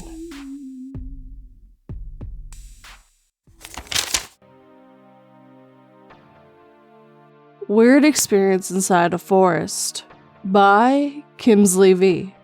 Narrated by Phoenix Fire. So, today is Sunday, a day I usually go out to hike a route I hiked many times. I don't anymore, but I had to think of it today. This experience is roughly 2.5 years old now, and I haven't gone back to my old routine since then. I live in a pretty small rural village in Germany. Less than 200 people live there. Not much around here besides fields, forests, cows, sheep, a donkey, and 2 horses. Directly outside the house I live in is a road to the right which leads into a field and then into a pretty thick forest. The route I usually take is around 18 kilometers long, or 11 miles for the US readers. I simply will stick to miles to keep it simple. It doesn't usually sound like much, but the route is very rough. It's uphill almost the entire time, and the forest has no roads, so you actually walk through the rough terrain with thick tree roots and bushes, etc. Anyway, I walk this route 1 to 2 times per week, and usually when it's already dark outside. I wear a headlamp for when it's too cloudy out and the moon isn't nicely visible, so I don't trip or get hurt. Why at evening, night? Because I'm usually on the phone with a good friend talking. We live very far apart. It's day for her and it's night for me. I don't mind because that way I don't feel alone hiking. Info dump, because I deem it important. For people who are not familiar with German forests, the most dangerous thing you may encounter is a wild boar, or it's usually pretty safe to just wander around. Almost no wolves where I am, and even if, they would be too shy to just show themselves. Bears are not a thing here. Also, no crazy people living inside the forest. The only thing you encounter is the farmer who drives up like 1 to 2 miles into the road to check on his livestock. After that, it's all forests. no fields, anymore anyway. Now, to the weird thing I experienced. Headlamp on, AirPods in, talking to my friend, catching up. For the first 5 miles or so, nothing weird happened. I even had the headlamp turned off, though I wore it on my head.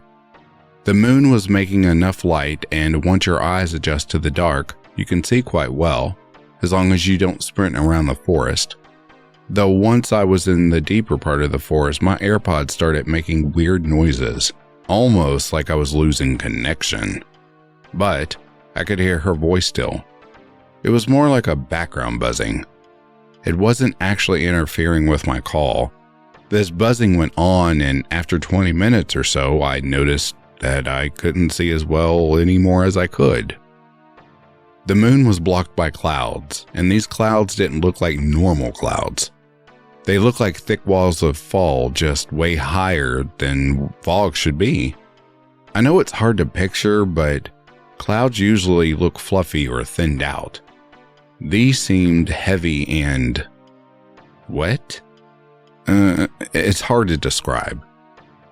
I told my friend to hold on for a minute because I had to focus on something. I don't know why I said that, but focusing on her was disrupting my view of whatever reason. Haha. Sensory overload, I guess. The thing I had to focus on was a huge, thick, deep black cloud. It kind of pushed itself through the fog like clouds and positioned itself right over me. Almost as if it was trying to throw a shadow around an area I was in. The cloud also started to swirl in the middle slightly, and that was when my connection just fell flat. I got the beeping sounds you get when you lose connection, and gone was my phone call. No more bars, no mobile data, nothing.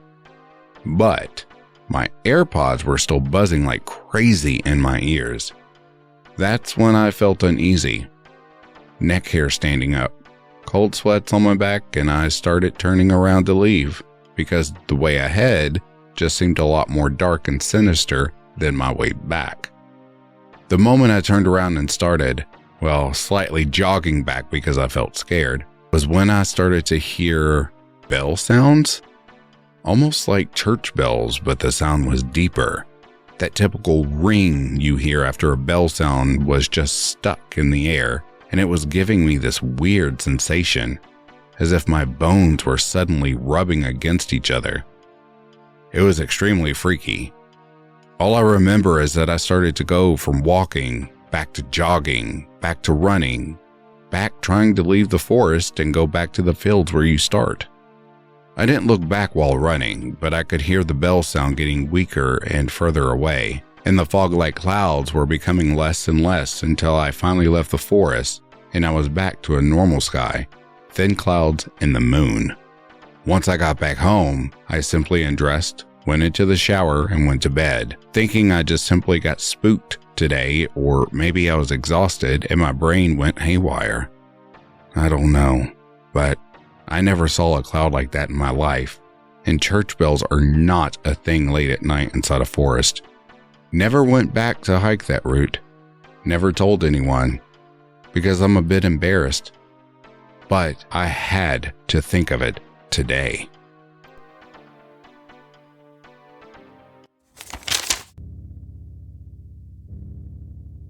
The kidnapper held a knife to my youngest child's throat and said, "Which one should I kill quickly, and which one slowly?" 10 years later, my children still look at me like I'm a monster.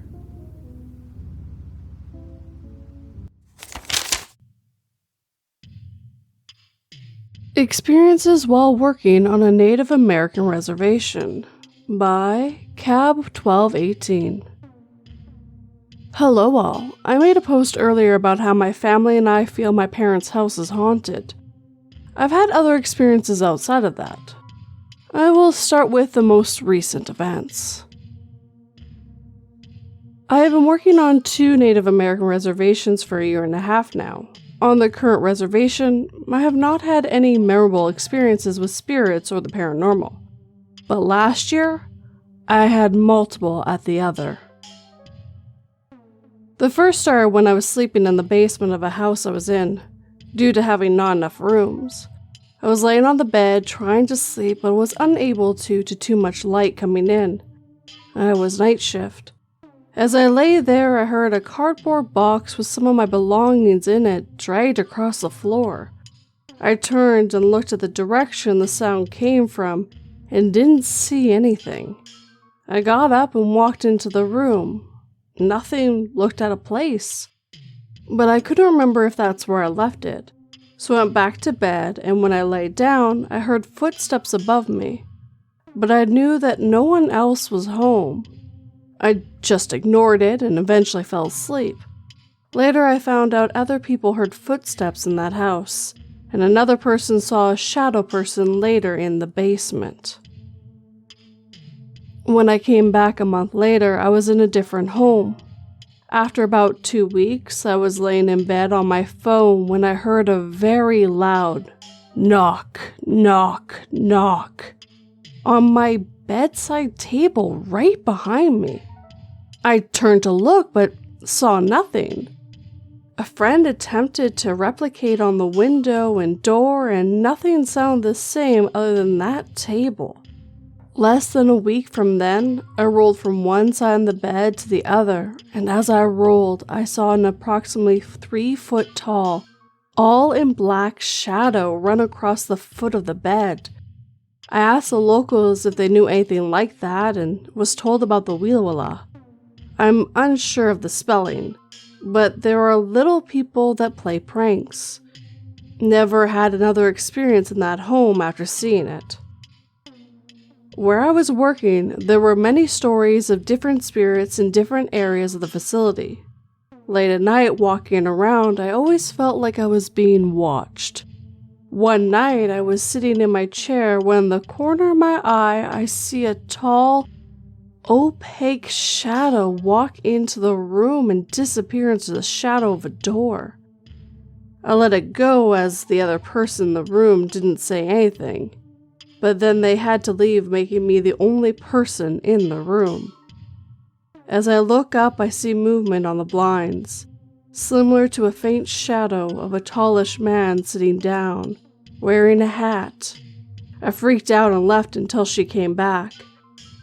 I asked other employees, and they said that corner used to have their table and chair, and that they have seen the man come in many times and sit there. I will make more posts later if you're all still interested. I apologize if I do not tell these well.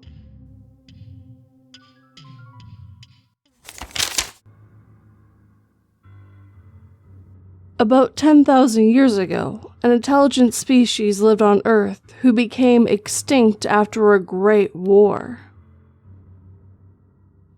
We're yet to completely decipher their language, but we know they called themselves humans.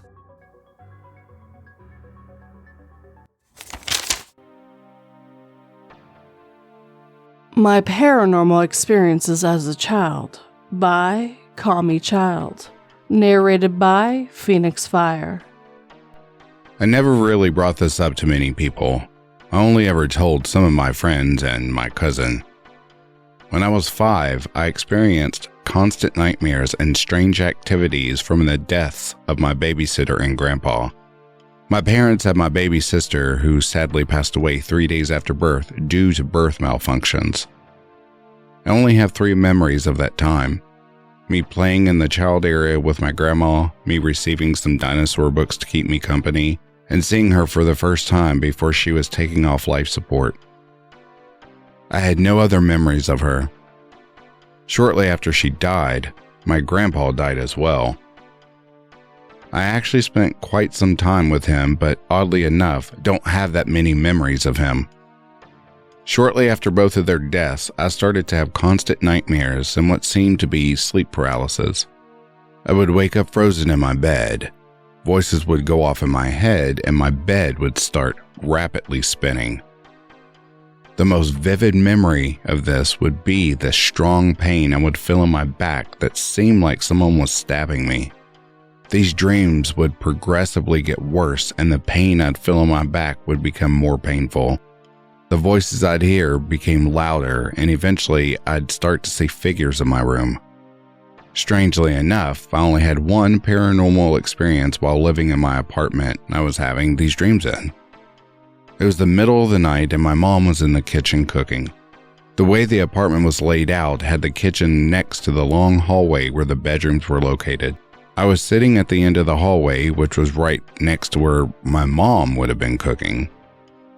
I was playing with my stuffed dinosaurs and decided to throw one at the end of the hallway. A strange feeling overcame me, and I could do nothing but sit there in silence and stare at the toy I threw. I can vividly remember the toy sit up and start moving toward me. I wasn't scared, but knew something wasn't right either. I tried to call out to my mom, but couldn't yell, as if like I was out of breath. As the toy neared me, it fell over and I could feel myself escape the trance I was in. At that point, I felt nothing. I was still not scared and didn't tell my mom about what had happened. This was the only paranormal thing that happened to me at this apartment other than my recurring lifelike nightmares. About a year into this happening to me, we moved to a duplex further into the city we lived in. There was a small break of the nightmares I had, but they reappeared shortly after. Unlike the ones I had at the previous apartment, these were much more violent and lifelike. The nightmares would usually consist of an order like this. I'd wake up frozen, hearing voices and sweating. I would move my eyes around until I noticed a black figure standing in my room. There would be silence until my blanket would be slowly pulled off of me. A feeling of nausea and dizziness would hit me, and then I could finally sit up and it would stop. This went on for a year with the same pattern. The worst one I had has always stuck with me. Again, the pattern repeated again, but it didn't stop once I sat up. This time, when I did sit up, the voices I heard almost sounded like yelling in my head. I became very hot and extremely dizzy and nauseous. When I was on the same floor as my parents, I did not feel an urge to wake them, but rather run downstairs to the bathroom where I sat over the toilet as if I was going to vomit. My vision felt static somewhat, and the stabbing feeling in my back was extremely painful. The feeling of static I got was very odd. My vision would seem to get darker, but I could see static, if that makes any sense. Imagine your vision seeing those floaties we sometimes see, but they're everywhere you look, and they move around like TV static. That's what I would see. This went on for what felt like an eternity. During this, I could not speak. I felt like someone took my breath and voice and felt helpless. Thankfully, I ended the night falling asleep on the couch after mostly likely passing out. I was in the 5th grade by then and surprisingly never experienced any activities like that again in my life. I would have nightmares every now and then, but they were never as scary as the ones I had previously. I never had a paranormal experience either. I recently brought this up to my cousin and he told me he felt odd about both the old apartment and duplex I lived in at the time. He said he always felt like there was a bad presence in those houses, which was why he never spent the night. Has anyone else had this feeling as well? I remember it so vividly, but can never understand why it happened or why it stopped so abruptly.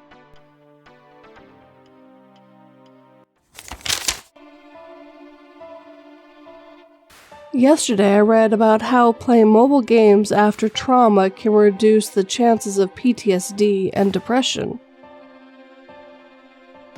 Today, I'm behind a desk, beating my high score again and again as gunshots echo in the hallway.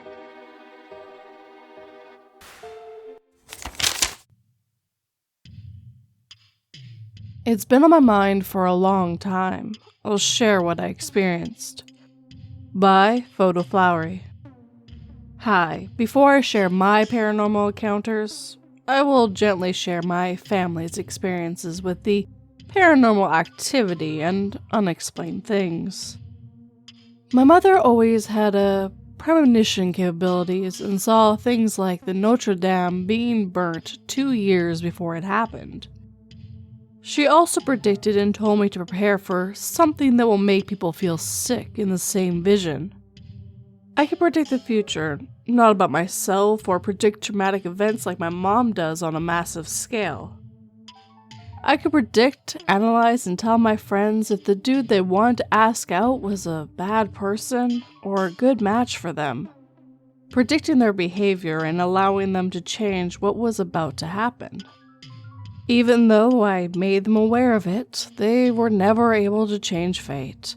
They always broke up exactly like I predicted, and my friends hated me and rejected me for it. I was able to see their inner self and see if they were damaged or sincere with themselves. My mother had a lot of EMI and also found out later in her life her children are just as normals. She was stellar because of a tumor growing in her ovaries since she was a teen that never got cured or diagnosed as it is.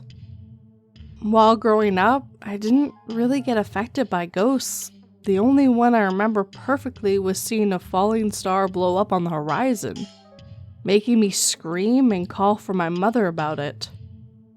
When she came, nothing happened, even though the horizon was flaming and stuff. I was about 4 or 5 years old. I studied in healthcare and assistance for aging people. While I was an intern, they asked me to go and bring the elderly into the living room for lunch. I did it. One of the rooms was open with a bright light emitting from it. I asked her if she'd be able to go out by herself, and she told me, "I will wear my greatest robe, worry not, go on and bring the others." After doing this and passing by her door, the door was locked up. In a panic, I ran and asked the guys working there where she was, describing that elderly female. After looking at each other in confusion, they told me she passed away a week before I even came there. This is but one of my stories. And do you want another one? Okay. It was late one summer night, and I was playing Xenoverse on PlayStation 3. I was about 17 at the time. Bored, repeating the same task over and over again. Something scary brought me out of this repetition. I heard, at around 3 a.m., the voice of a girl crying right on my left side. I stopped everything and turned a light on for the room. Nothing. Then I saw a ghost figure running extremely fast in my room, just once, and I never heard or saw anything similar again. You want another one? Well, here's another story. Still in the middle of the night the same year around Christmas. I was trying to sleep when I heard my mother calling for me in the middle of the night. I was scared at first. It was loud AF. I stayed in my bed for about 5 minutes, petrified. Then I investigated. Nothing. My mother? Sleeping and snoring. Scary, huh? The worst experience I had is also quite hard to explain. I was trying to sleep on my right side facing a wall when something just smashed my head out of nowhere.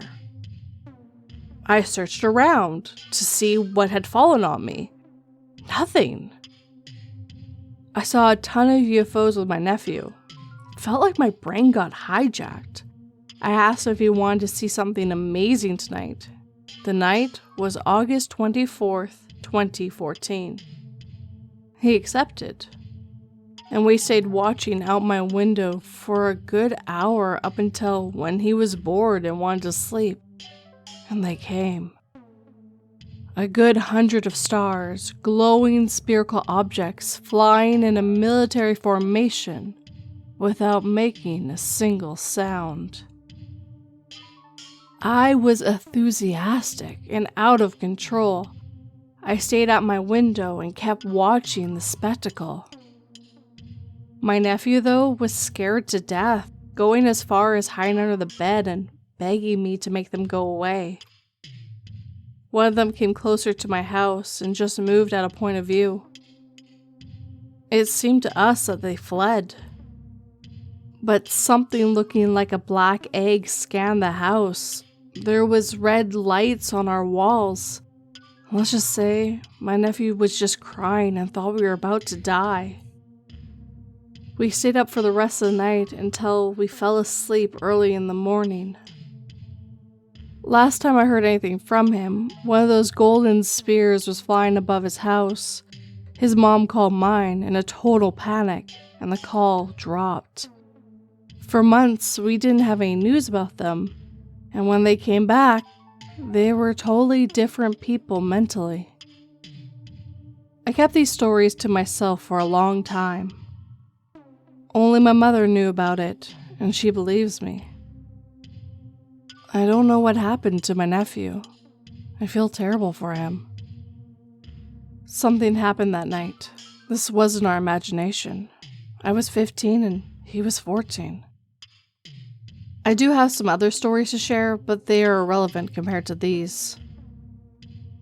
I wonder if any of you have ever had anything similar happen. Not being able to speak about it to anyone without being mocked or taken for a fool is harder to endure than I appreciate. I had pictures of these flying objects but lost them with my phone. I remember showing people these things, making snake-like forms in them, and got mocked. They said that I had photoshopped it, even though I didn't edit them. These were raw pictures taken with this phone. I regret a ton for not saving them on a hard drive or something. All I can do is draw what I saw or edit photos to show what I experienced that night. And it bothers me. This scares me, haunts me even.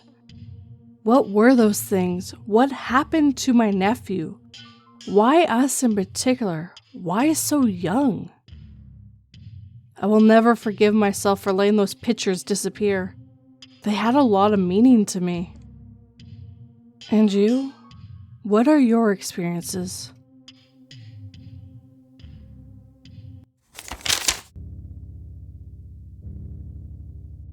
Working in a morgue, you're sure to see some strange stuff, like birth defects, an amputated limb, but this was different. The blood inside of the body was blue. The witches 3 laid 3 curses on me. The first was that every time I hear a bell ring, someone I love will die. I'm deaf, I gloated, until the second witch's curse allowed me to hear again. And the third cursed me to work in a high school for the rest of my life.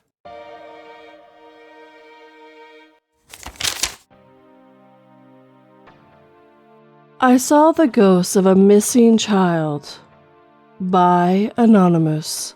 Narrated by Phoenix Fire. The story involves an ongoing missing persons case with a fair amount of media attention, so I'm going to use as little detail as possible out of respect for the family. I won't use genders, ages, locations, etc. A little while ago, I got really into the supernatural and wanted to learn how I could see ghosts. I learned about a technique where you can get into a meditative state and soften your gaze so that you can see the energy around you. I was completely shocked when I learned about this technique because I realized that I'd done it all the time as a kid so that I could see my friends that lived in my house. So, this knowledge made me recognize that I'd had the ability to see ghosts as a child, and therefore just needed to connect to that ability again. I decided to try it one night, and after a while, a child suddenly appeared to me in my doorway. The image of this child was so effing vivid that it was crazy, and they were crying, so I automatically began trying to soothe them.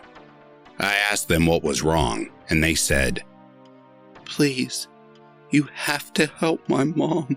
It wasn't her fault. She didn't do it. Please, you have to help her." I told the child to come to me, and they kept repeating the same messages as they got closer. I asked them what their name and age was, and they told me. They kept crying, so I held their hand as they pleaded with me to help their mother, and then they disappeared. At first, I thought that maybe I had been hallucinating, but my hand that had held theirs was still icy cold, and it was an extremely hot night.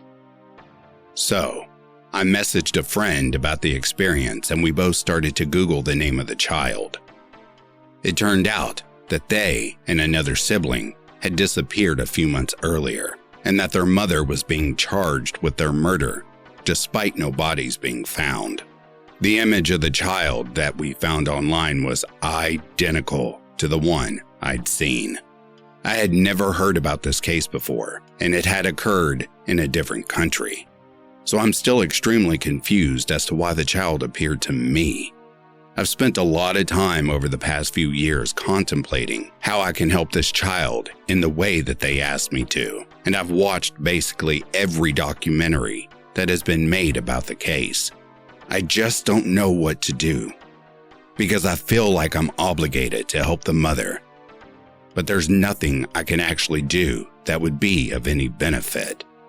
Last year, I contacted a relative of the mother, who is the only person that believes she's innocent, and I told them about my story.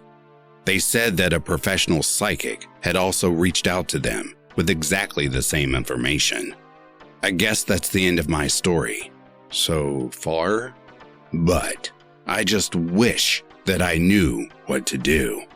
This is the only time that I've experienced anything like this, and I feel like it's my responsibility to help the mother, but I don't know if there's any way that I can do that.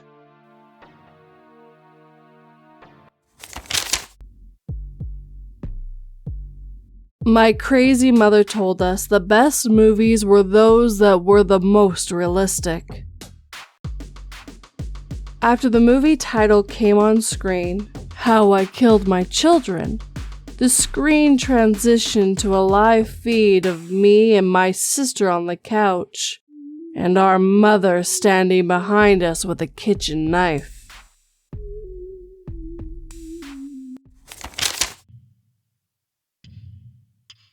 My Paranormal Experiences as a Child by Kami Child. I never really brought this up to many people. I've only ever told some of my friends and my cousin. When I was 5, I experienced constant nightmares and strange activities after the death of my baby sister and grandpa. My parents had my baby sister, who sadly passed away 3 days after birth due to birth malfunctions. I only had 3 memories of that time. Me playing in the child area with my grandma, me receiving some dinosaur books to keep me company, and seeing her for the last time before she was taken off life support. I have no other memories of her. Shortly after she died, my grandpa died as well. I actually spent quite some time with him, but oddly enough, don't have that many memories of him. Shortly after both of their deaths, I started to have constant nightmares of what seemed to be sleep paralysis. I would wake up frozen in my bed, voices would go off in my head, and my bed would start rapidly spinning. The most vivid memory of this would be the strong pain I would feel in my back that seemed like someone was stabbing me. These dreams would progressively get worse, and the pain I feel in my back would become more painful. The voices I heard became louder, and eventually I started to see a figure in my room. Strangely enough, I only had one paranormal experience while living in the apartment I was having these dreams in. It was the middle of the night and my mom was in the kitchen cooking.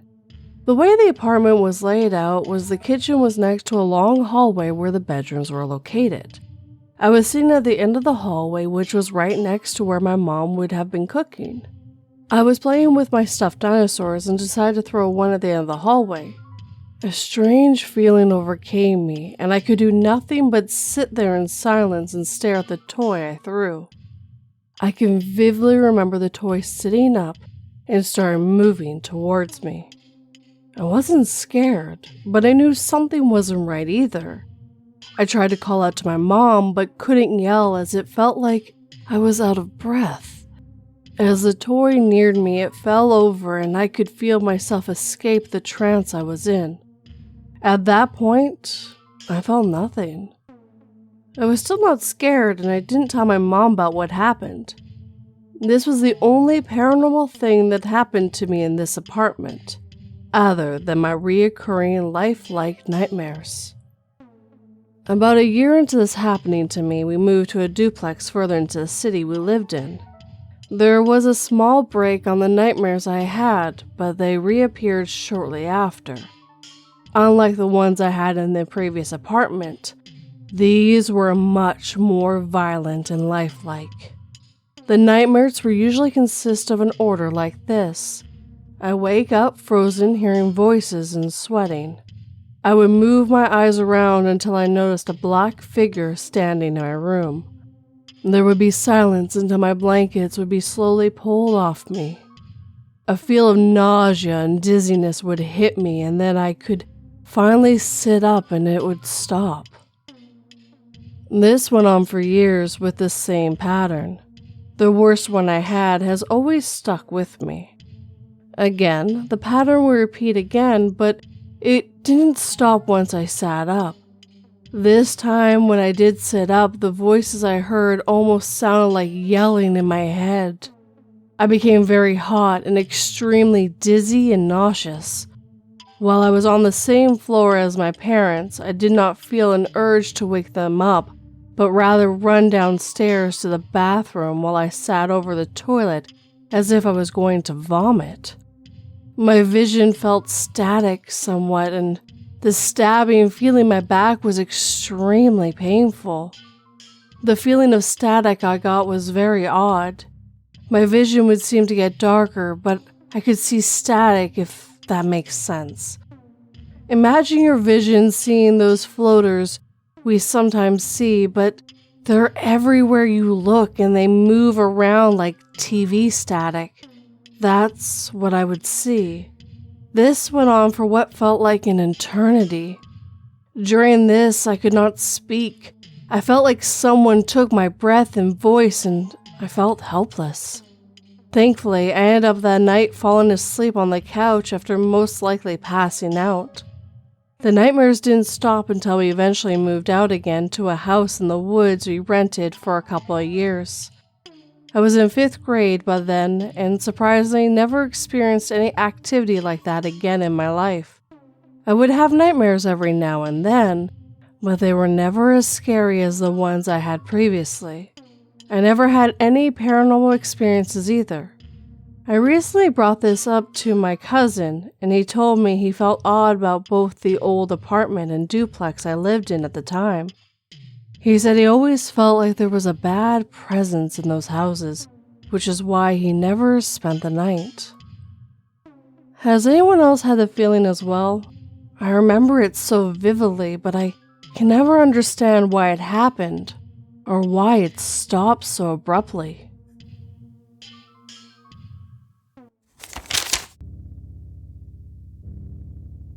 You're doing it wrong. They should point downwards and have circles around them, my mom explained as she helped me learn how to draw stars. I think she's possessed, she cried hysterically to my father later, begging him to abandon me in the woods.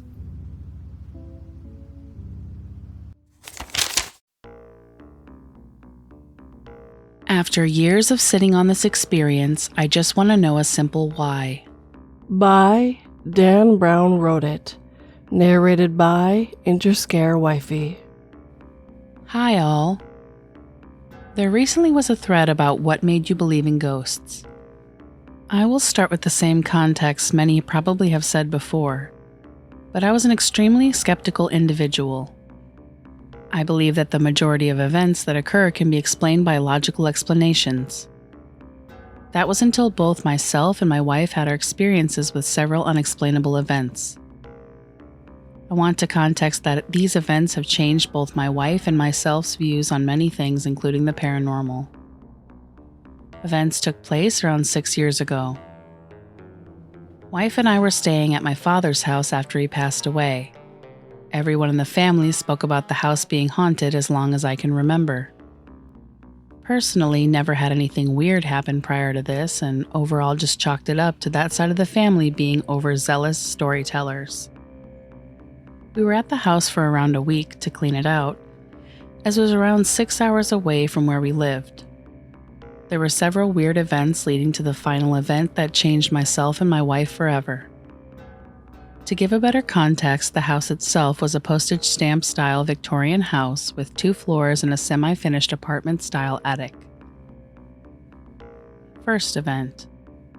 I was going up into the attic to work on cleaning out some of my stuff that my father had up there. He was an avid collector of NASCAR diecast, and other collectibles and things were everywhere. On my way up the steps, I was on the phone with my wife who had went to get food when I saw the handle on the attic door twist and the door slightly open. This area we were in was not necessarily dangerous, but it was far from nice. I instantly thought someone had broken in and immediately ran up to investigate. I searched everywhere and could not find anyone. In retrospect, it was idiotic to go up there alone, as if someone was up there. I was not prepared to handle it. Grief makes emotions just dull, including fear. Second event. Wife, myself, and a childhood friend were in the same attic cleaning out items. In the attic, there was a thick old shag carpet that had been up there since the 70s. Since it was a semi-finished attic, one room was for storage and was where my buddy was working. I look at my wife, who was literally just pointing at the door. We both watched the door for that room close slowly on my buddy. There was zero reasoning or explanation, as we both saw it, and the door itself took a large amount of force to actually close.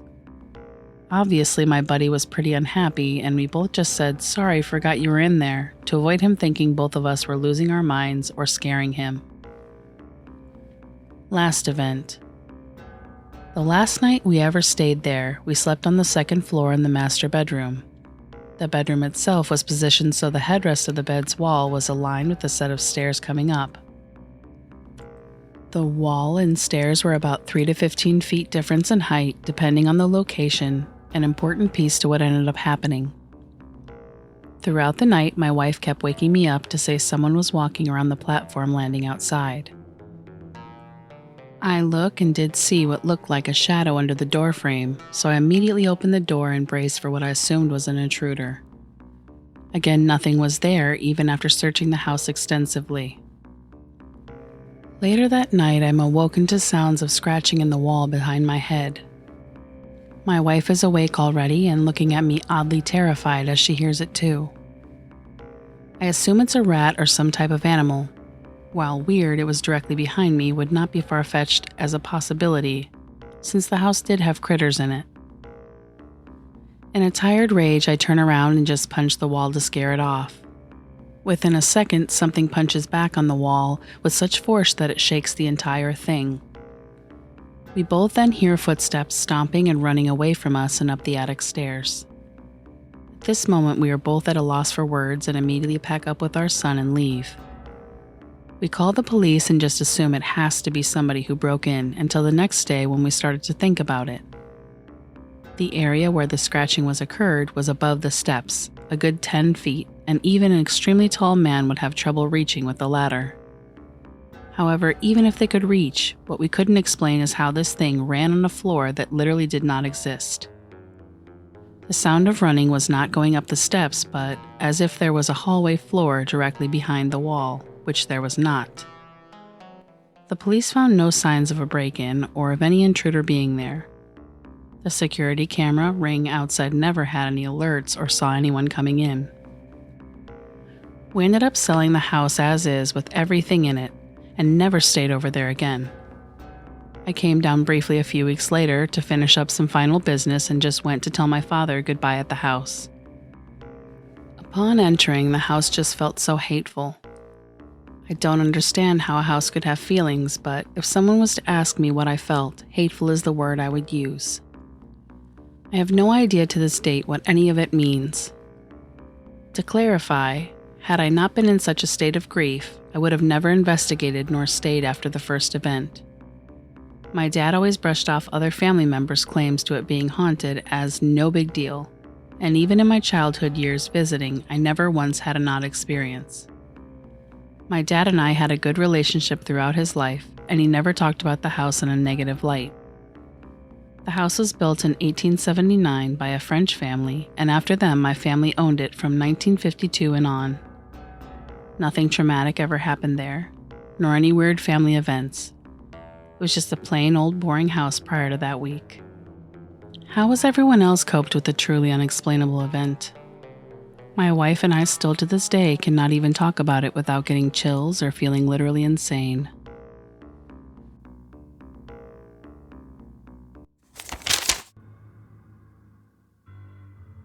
My mom told me, if you get lost, look for an adult with a kid and ask them for help.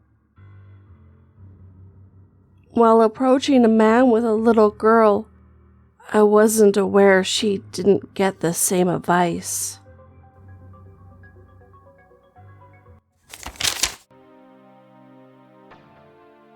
I wonder if it was always there or if my mother created it.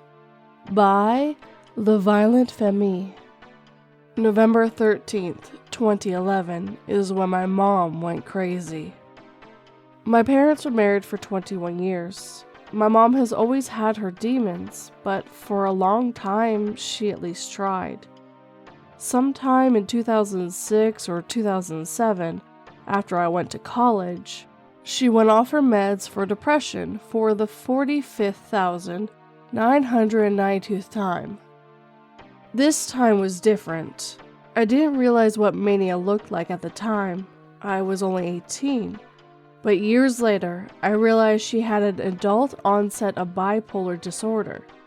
It was unnerving. It was the last straw for my dad, and he left. The divorce was finalized in 2008. My mom was never the same. The combination of borderline personality disorder and bipolar disorder, both diagnosed, meant watching her go up and down on a haunted roller coaster of destruction, meant watching the small part of her that was a mother fade away. My dad left her the house, the one we had lived in all my life. It was a beautiful home, cozy on the corner. There was a big bay window and natural light. It always felt like home until the divorce. I hated being in the house after my dad left. Her behavior became more erratic and the lows became so much lower, and the house began to change. It was dark and stale, and you couldn't wait to leave.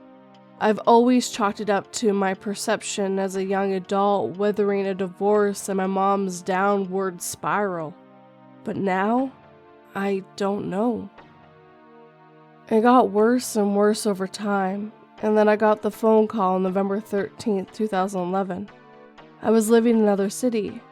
The call was from my father, telling me a neighbor noticed he hadn't seen my dog in the bay window for several days, and decided to use the spare key my mom had given him. The dog was found dead in the bathroom, and my mother in bed, weak and frail. She had laid in the bed for so long her leg muscles had atrophied. The dog, I've never been able to get an answer on, but my sister once let it slip that there was blood. The cleaners my aunt hired to clean the house found my cat 3 days into the job, crushed to death between the ottoman and chair in the back room. She spent the next few years in a catatonic state, first in the mental hospital, and then she was transferred to a nursing home. In the meantime, I was the one to clean up the house. She was a schizophrenic hoarder, and mental illness had only amplified it. The first time I came back home, it felt dark and stale, but it was empty. It didn't have that panicked pressure that I had felt when my mother was there. I sorted and cleaned, sorted and cleaned, sorted and cleaned. The more I did this, the lighter and brighter it became, until it felt like home again. Not really, but kind of. There was always a bit of staleness there, but I attributed, and perhaps still do, to my subconscious awareness of what had happened there. The one thing I noticed about the house was the lightness could become dark in the blink of an eye, and everything was gradual, if that makes sense. You never notice things until you were consumed by the stale darkness. It was like a cloak coming over the place in one steady swoop. It was odd, but how can you explain it? I had a boyfriend. Our relationship wasn't exactly healthy to begin with, but I will say that he knows the same things I did with the house. There were 3 specific incidents with that house. First incident. One day, it was me, him, and one of his friends sitting in the middle of the room when we heard the distinct sound of the front door opening. They went to go check, and it was closed, with no signs of being opened. The thing about the door is that it was as old as the rest of the house. The door had become difficult to open and close. In order to open it, you had to put your shoulder into it. But in order to close it, you had to thrust your body weight against it several times before it would shut. We heard it open, but we never heard it shut. That was impossible. 3 people heard the exact same thing. The second incident. My ex and I were sitting in the middle of the room once again. We were in our office chairs at our desks talking about something when we distinctly heard several cracks overhead and suddenly smashed directly, and I mean directly, over my head in the attic. It was as if someone took several steps until they were overhead and had either a plate or a glass bong, that very specific glass-shattering sound, and threw it with great force. The sound was so incredibly clear. My ex and I locked eyes with each other, and he whispered, "There's somebody in the attic." I was gone. I bolted out to the garage and backed my car out and parked it in the driveway. My ex came out to meet me and convinced me to stay where I was in the car, as he called his best friend, the same one who heard the front door open/not open, and asked him to come with his gun so they could search the attic. His best friend arrived in less than 2 minutes with his weapon. They both went inside the house and searched the place from top to bottom as I sat in the driveway. The way this house was set up was it was on a corner lot. The side gate faced the street, and there was a bay window that wrapped around the house and stretched almost to the front door. We still had the blinds pulled up. This meant that from my vantage point, I could see inside half of the house, and if anyone exited through the only 2 exits in the house, the front door and the side gate, I could even see the back fence from where I was, and I would see them. I could even see the roof. It was not a large home. I'd be able to see if anyone was making an escape. As I waited for the boys to return, I half expected to see a homeless man scrambling out of the house. It was the only thing that could explain the sound of something being thrown right above my head. The boys completed the search of the home. Nothing and no one was to be found. I asked if they checked the attic. Thoroughly, they said. I believed them. The thing about the attic of that house is that it wasn't a true attic. The rafters were set up in such a way that a person could not walk around freely up there. If they did, they would fall through the ceiling. There was a light switch up there, and the boys had examined every square inch of the attic. There was no sign of life to be found. No glass, nothing. It would be easy to write off as a strange sound the old house had made if it wasn't for one thing my boyfriend was insisting on: the footsteps he had heard leading up to the crash. He was adamant. He had heard the footsteps above him as they walked to the spot right above me. He had heard the wood slightly creak as if someone had lifted its arms up to throw something with force. I wear hearing aids, so I missed out on a lot of the sounds. But I had heard the creaking before the smash, and I knew by then when my boyfriend was being sincere. I believed him even to this day as to hearing those footsteps. The third incident. We were in the house for 2 or 3 years. I split my time between there and down south for college. My boyfriend stayed behind in the house. He would mention that there were times he just knew he wasn't alone, but no other specific incidents took place. The house began to get darker. Our fights grew worse and more violent. Something happened to my mind. It all happened gradually until it was horrible, a point of no return. To this day, the depression I felt there is like nothing I have ever experienced before. It changed me. After one particular savage fight, I went for a drive and came back. I was alone. He was not there.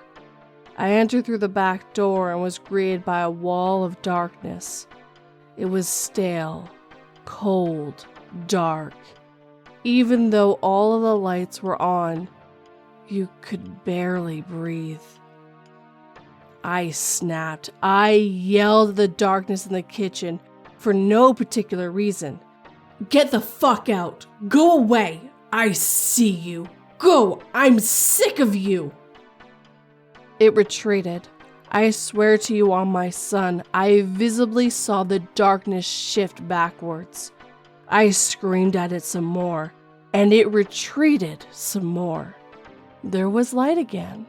The house was light and beautiful again. My memory stops there, in the kitchen screaming at the darkness. Then I wake up in my bed, fully clothed on top of the sheets. The house is dark again. The staleness is there again. But when I walk into the kitchen, it is light and bright. Oddly enough, that was the first time I considered the possibility that there might be something more to the house. That there might be something otherworldly there. But what? Not too long after that incident in the kitchen, I left the house and it was put up for sale. I have been through many tough and trying times since then, but I have never ever experienced the darkness, the sluggishness, the staleness, the pressure, the panic, the hopelessness, the bleakness, and the agony of that home since then. My gut tells me there's something there. My rationalism is willing to concede that it could all be subconsciously rooted in the pain associated with the home's history. But I feel that there truly is or was something dark and dangerous within the home. And I only wonder if it was there when my mother moved in with my father, or if she created it with her downward spiral. I had a recurring dream while in that house. I would walk into the middle of the room and see something that resembled a cross between the creature from Alien and Predator. And it would lock eyes with me, and I would hear in my mind, "Widow Sullivan," and the dream would end. There is no one in my family with the name Sullivan. I'm unsure if it's connected. Perhaps not. But I never had that dream again after leaving that home. I've never been able to really explain what might be in there. It didn't seem to fit typical ghost tales. I'm not sure why. I wonder if my mom created it. It's just something that popped in my head every time I think about that house. I'm open to any thoughts.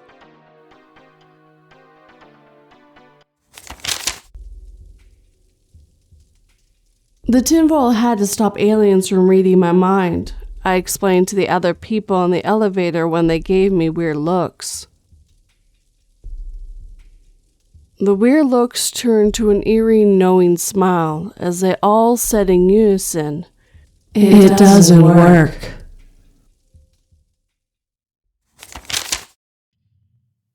My terrifying experience with a djinn/demon by Anonymous. I thought about it, and I think it's time to tell my story. This is a true story that happened to me. I'm not here to prove to the skeptics, just to tell my story. Those who have experienced anything similar will know that this is possible. Before this encounter, I didn't have any experiences with jinn, and I had no idea what they were capable of. I'm going to tell my story now, but it will be long. It all started when I was 13 to 14. I'm 21 now. I used to watch ghost shows for fun as entertainment, but I never believed what I saw could happen to me.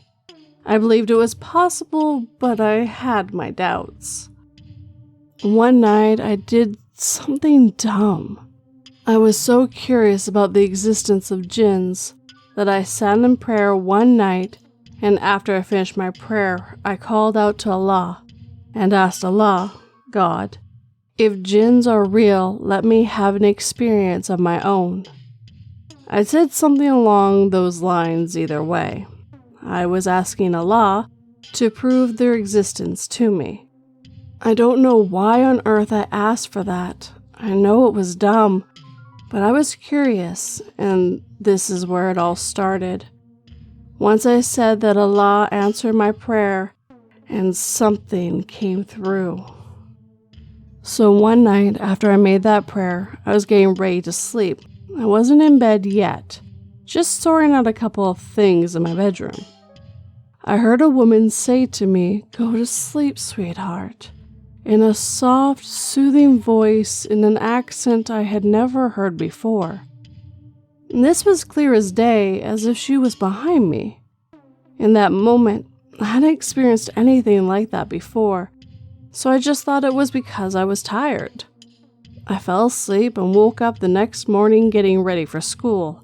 I was happy, I was putting on my clothes, and when something came up to my ear, my left ear, and started speaking in a deep, guttural voice that no human man or woman could ever make.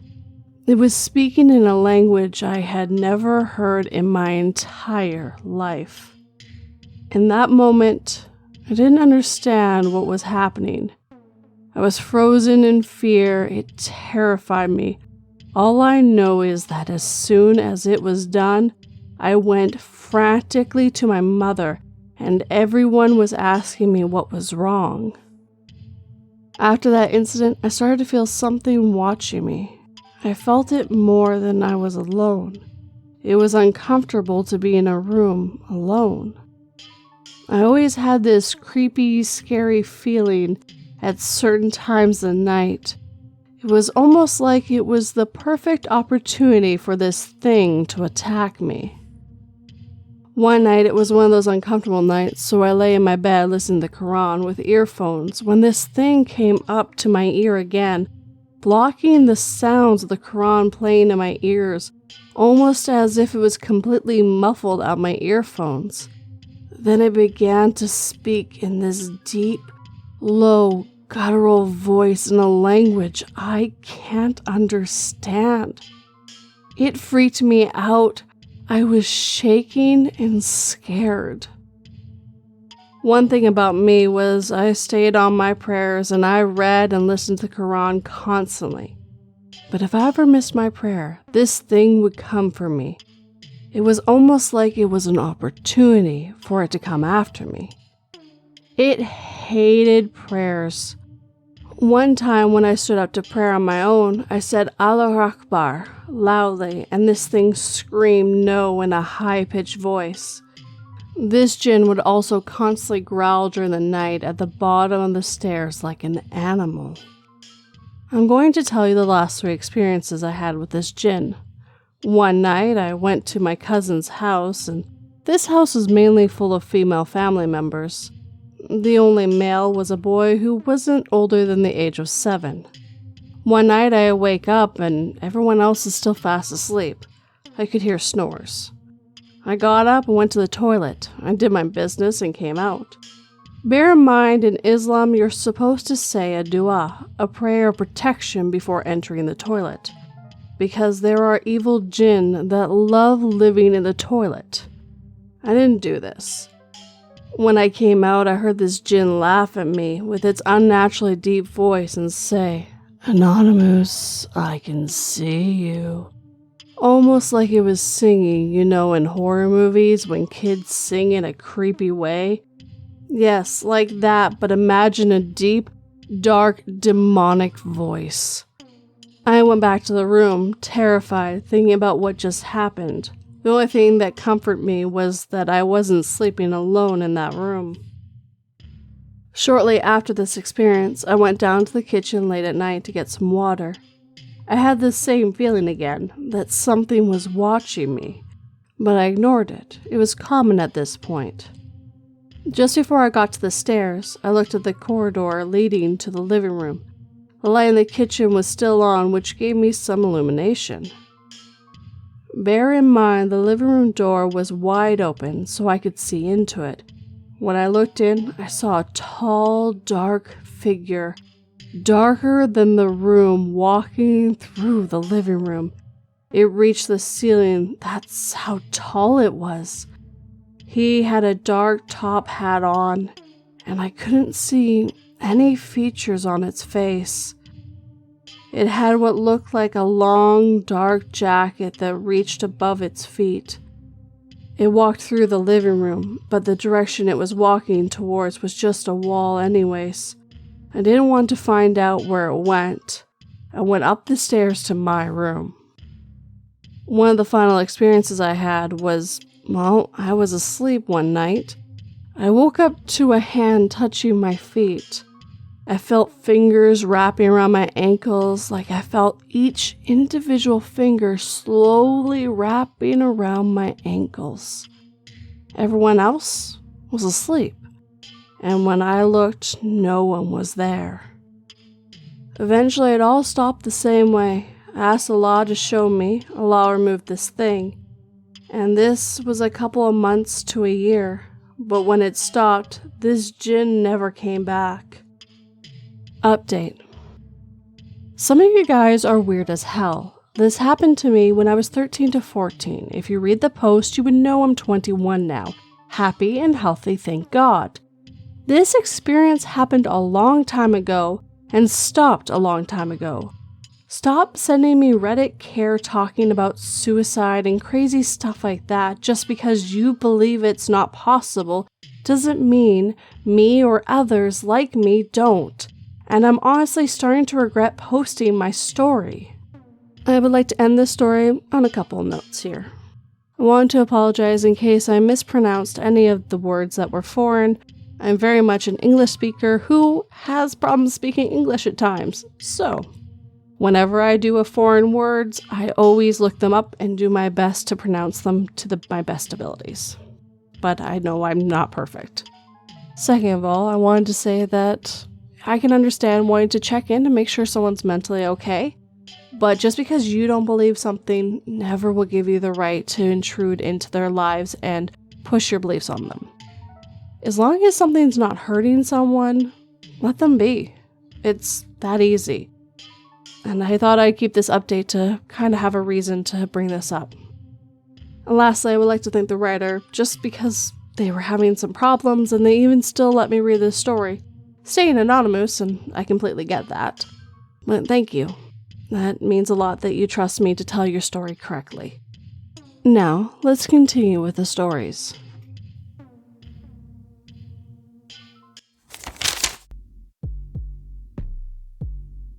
Men, plug your ears with wax, said Odysseus, and tie me to the mast that I might be the first man to hear the beauteous song of the sirens and live. Later, as the crew cut down their captain's body, wide-eyed terror frozen in his lifeless eyes, and cooling blood trickling from his ears, they knew that no man could.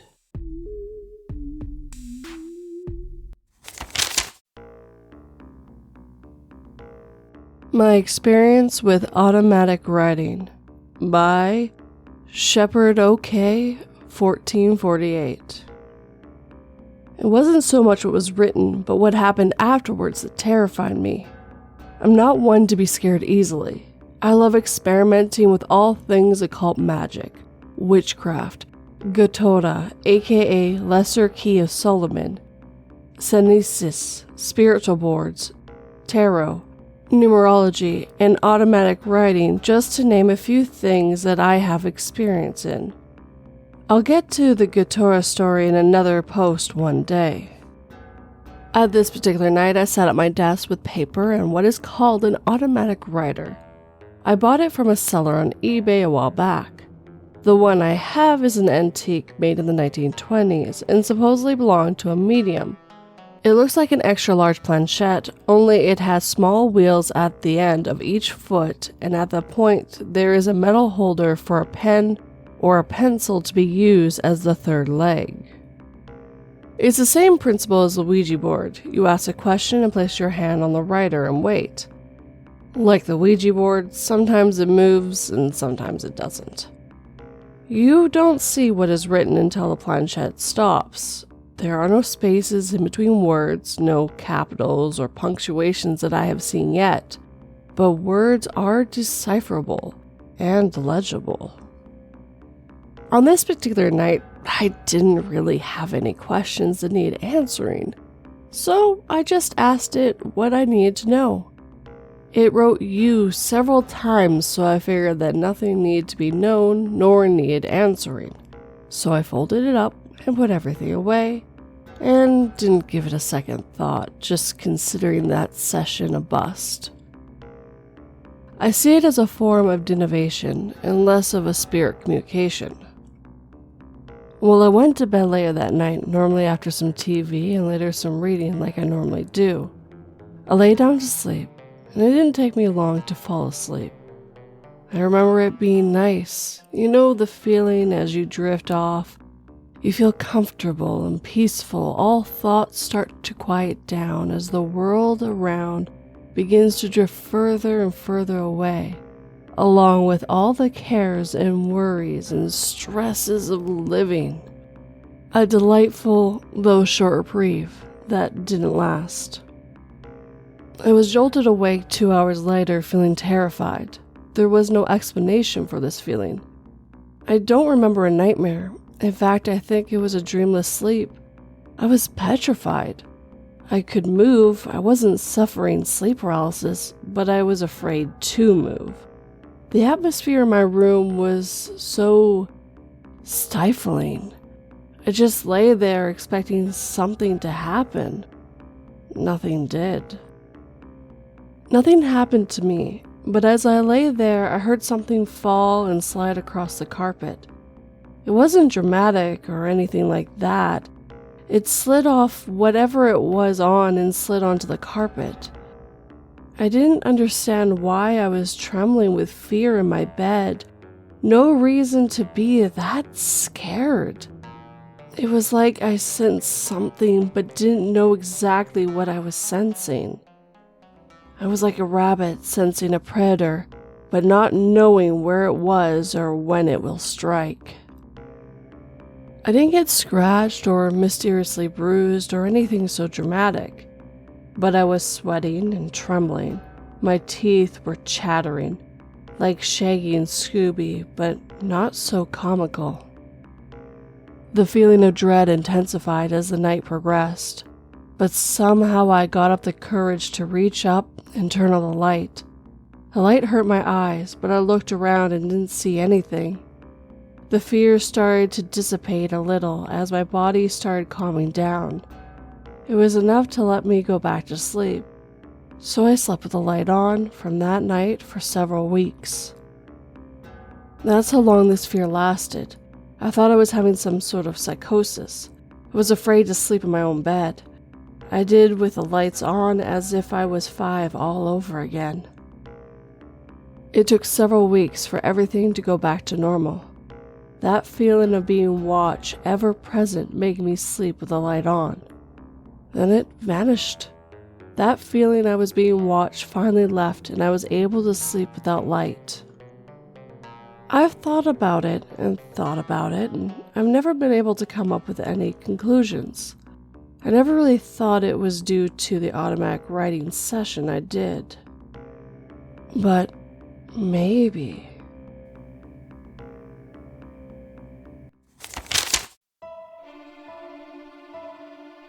Due to ongoing efforts to eliminate illness, we regret to inform you that your household qualifies for mandatory euthanasia. The state can provide this service to you for a nominal processing fee, or you are free to select an alternative methodologies.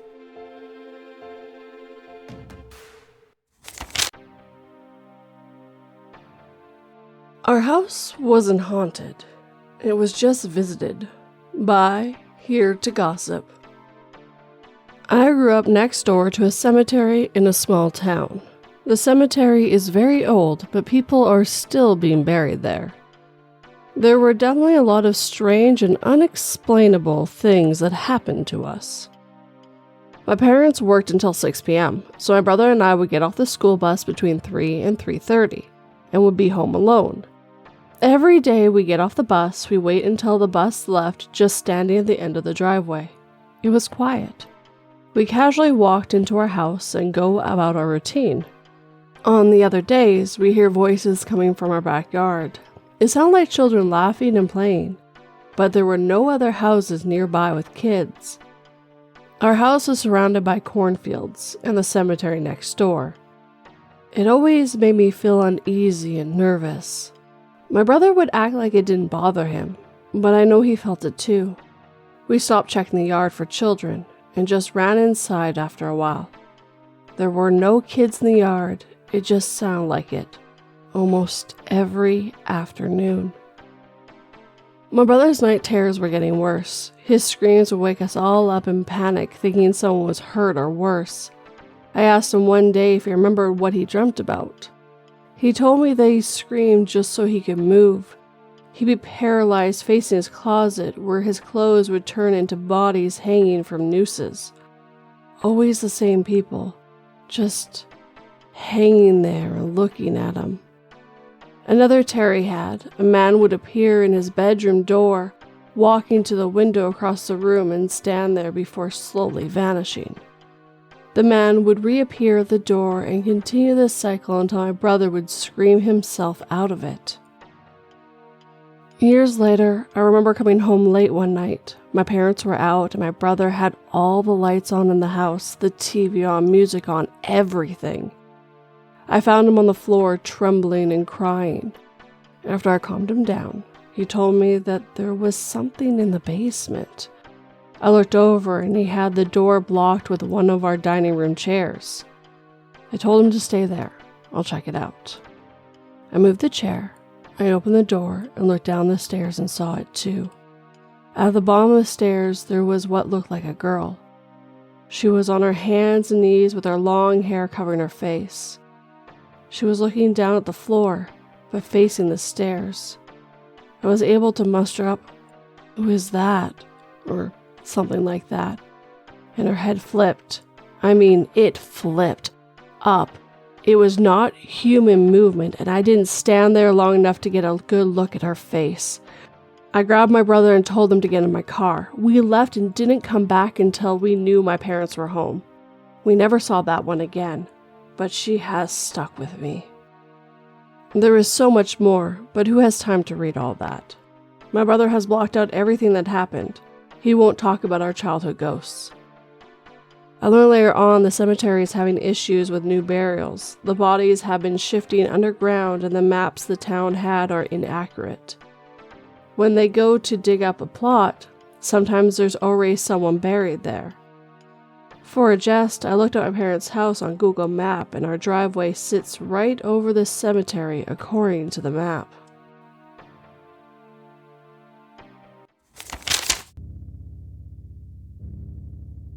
I got out of my car to drop off my $4 delivery, only to hear a vicious bark before being knocked to the ground by an extremely aggressive dog. My customer came out of their home, and upon seeing me under attack, they walked past me and grabbed my delivery bag before returning inside as their dog mauled me.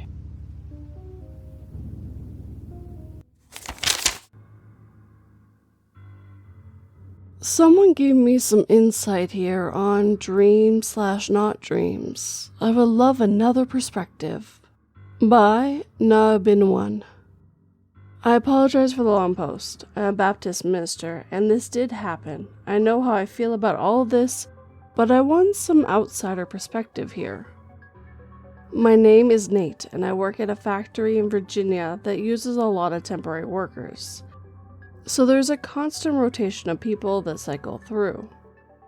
We have all kinds from all kinds of different walks. It was in 2011 or 2012 that I met a young couple that I will call Ben and Lisa. They were both younger, 20 to 21 years old, and they had moved here from New York. Lisa had lived with her father her whole life, and he had found her mother online and reached out to her.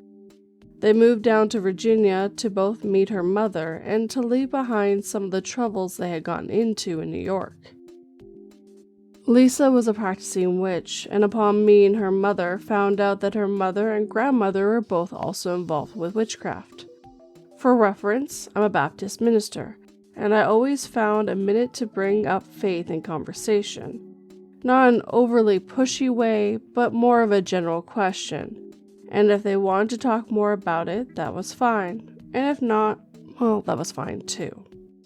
I wasn't going to be annoying about it. We were already stuck at work, and that is annoying enough for all of us. Ben was interested, and over the course of the few months we worked, we had a few conversations about my beliefs, his beliefs, our backgrounds, and we became pretty good work friends.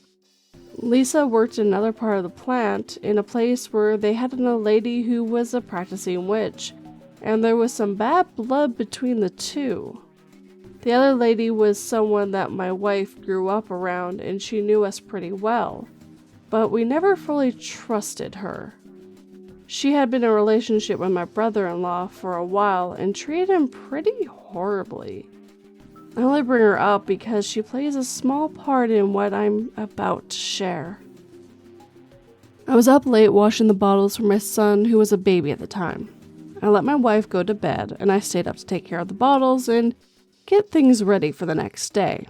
She kept the baby all day, so I figured that it was a fair trade to help her out with all that stuff. I finished about 1 a.m, and I went to bed. I was asleep, almost asleep. I don't know, I felt something slide across the top of the blankets from my left foot across my body and came to rest on the right side of the bed beside my head. I heard a voice. It asked, "What if you looked over and your wife wasn't your wife, but Jan, the other witchy lady at work?" My response was a calm and peaceful, "I would kill her." No idea why it was that extreme. And in my sleep/not sleep, I reached out and grabbed whatever was there, and I tried to strangle it. Then the thought crossed my mind, "You're killing your wife, dummy." I woke up and still laying on my stomach, but all my muscles were tense. I was gritting my teeth, and I was uneasy. My wife was still alive, sleeping peacefully beside me, and I hadn't moved since I laid down. I shook it off and glanced at the clock. It was 1:30 a.m. I had to get up soon for work, so I went back to an uneventful sleep. The next morning at work, I was going to lunch when I saw Ben. He looked pretty rough, so I asked him if he was okay. He stopped and looked at me and waited for some people to pass by, and he told me he hadn't got much sleep last night. I asked him if he was sick because he sounded pretty hoarse. He pulled the collar down on his coat and showed me his neck. He had a very deep purple bruise on his throat. I asked him what happened, and he told me the story. I was asleep in bed and something dragged me out of bed and tried to kill me last night. It was choking me to death, and while it was my girlfriend said, I was growling and something was growling in the room. There was a voice in my head that said I had 1 week to leave the house or it would kill me. Lisa ran and got her mom, and she left the room. It let go. I asked him about what time it was, and his answer stopped me in my tracks. It was about 1:30 in the morning. When I told him that at 1:30 a.m. I was trying to kill something in my dream/not dream by choking it to death, he was just as disturbed as I was. He asked what it meant, and I told him I didn't know, but if we had a chance to talk later, we should, and see what was up. About 2 hours later, I went and got him to help me do another job in the factory, and as soon as I asked him to come with me, I felt something I will never forget. It felt like something was standing right behind me, something evil. I was instantly nauseous and was chilled and felt feverish at the same time. My palms were sweaty, which hardly ever happens to me. It felt evil, wrong, like it did not like me speaking to Ben. As we worked trying to piece things together, his girlfriend kept coming out and she was acting super sketchy. She kept whispering in his ear and kept staring at me all weird. That evening, I went home with no answers and it was done until early Friday morning. I was in the kitchen washing bottles again. I was almost done when I had a visitor. In the dark kitchen lit by only crappy small fluorescent bulbs, I felt something slip behind me. It was that same exact thing that happened when I was at work. Breath on my neck, feverish, chills, sweaty palms, and nausea. I chucked the bottle in the sink and told the spirit that it did not belong in my house, that this was a Christian home, and it had no place here. Then, as calm and cool as I could, I turned and walked as fast as I could to the bedroom without looking back. I said a prayer for Ben because the last time I felt the presence was when I was talking to him. I felt like he was in danger.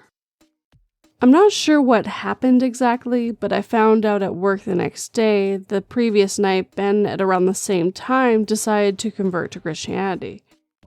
He said that whatever had been bothering him had left. I have no idea what any of this meant or what caused it. I have questions. If it was his girlfriend, maybe she didn't like the influence I was having and tried to stop it. Or if it was the other girl that my wife knew trying to cause the two of them, Ben and Lisa, issues, and somehow I got dragged into the middle of it.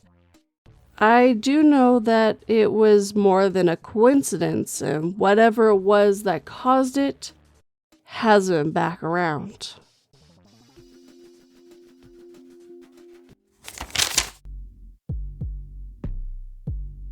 As I applauded the performer before me, I stepped onto the stage, but I felt their gaze burning into my skin and forgot the lines. I looked at the 6 heads on a stake of those who failed before me, while the crowd stared at me in silence.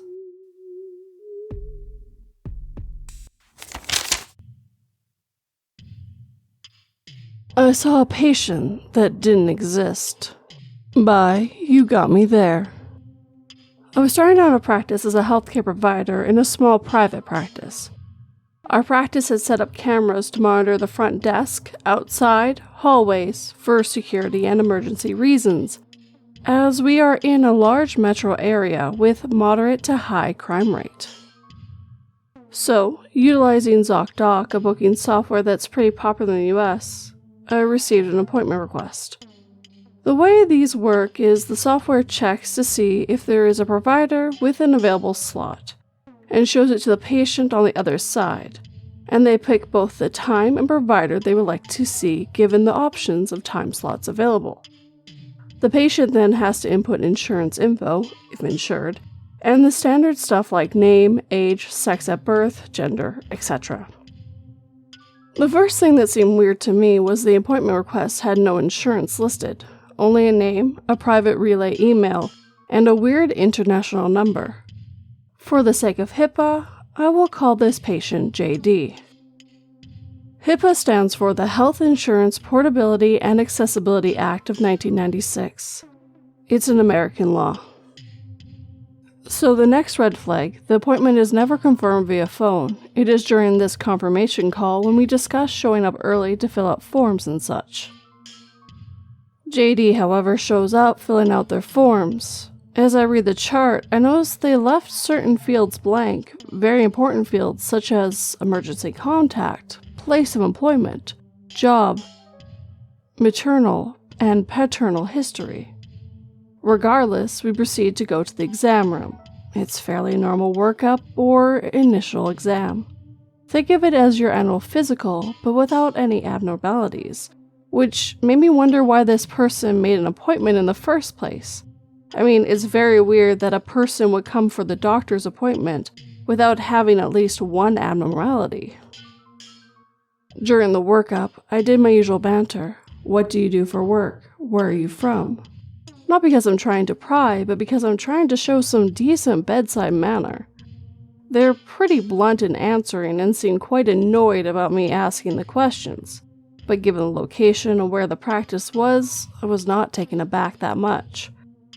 It was weird, however, that while I was asking the question and they were agitated, me being in autopilot mode at this point, decided to take their blood pressure. Typically, when you're agitated or flustered, hell, even when you're talking, your blood pressure spikes. There was no such spike in their blood pressure, and as a matter of fact, it was low. Not so low to be dangerous, but low enough for it to be clinically relevant. I asked about it. Yeah, that's normal for me, they said while staring directly into my eyes. I will say, I was confused about the lack of accent this individual had. It seemed pretty standard for the country where this international number was from.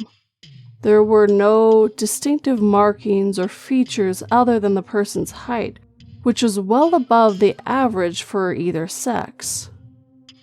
We're not talking Shaq or Lisa Leslie height, but listen, I'm 6'3", and when I say someone is tall, they are tall. Another thing I would like to say, the patient never, and I mean not once, broke eye contact with me. I was not used to being a new practitioner, and being in such a small room at such a close proximity, it made me feel uneasy to say the least. After the exam, I made a few recommendations regarding the low blood pressure, and suggested a follow-up. The appointment ended, so they gathered their things and walked to the front desk. They paid in cash and made no follow-up appointment. The day was pretty busy at this point in time, so I wasn't able to do the notes right then and there, but the appointment stuck with me. So at the end of the day, I sat down to do my notes and noticed that JD was not in my note tally, so I checked the EMR, electronic health record software, where we do our notes, thinking that the front desk might have forgotten to put them in since it's a cash note. Side note, these notes tend to not be as pressing to small practices, as they do not need to be submitted to the insurance company for reimbursement. The appointment was not there. I then decided to check the booking software to pull their info and build their profile, which was not in the EHR either. so that I could do the note.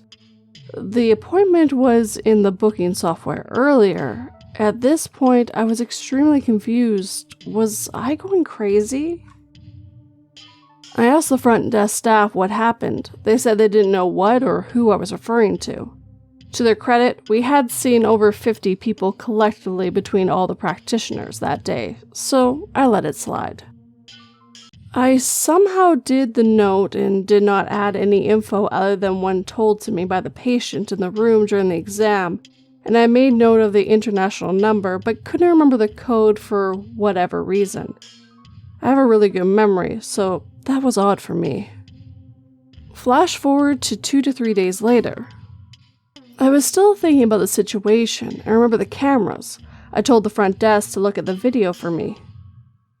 To my astonishment, there they were clear as day. JD talking to me in the hallway in full view of the camera and checking out/paying at the front desk, with the staff writing down the transaction on both the cash ledger and the digital ledger on our software. Needless to say, all three of us were terrified and confused because the patient showed up on 2 different cameras, but also in order to make a payment, you need to have a profile created in EHR, which wasn't the case because I went to do the notes, the profile was not there. The staff is young, so they did some snooping, as young people do, and found no records of anything or anybody by what we thought or remembered was JD's name. We called the booking software company, and nobody had even made an appointment for that day, at least under my profile. What's more is that neither of the EHR nor the booking software had any logs of creating or deleting any counts on that day, which is something that is done for legal reasons, i.e. you need to show somebody that the patient was in or has been a patient in your practice. So, still after 5 years, this person has never showed up. We don't know who JD is or if they even exist.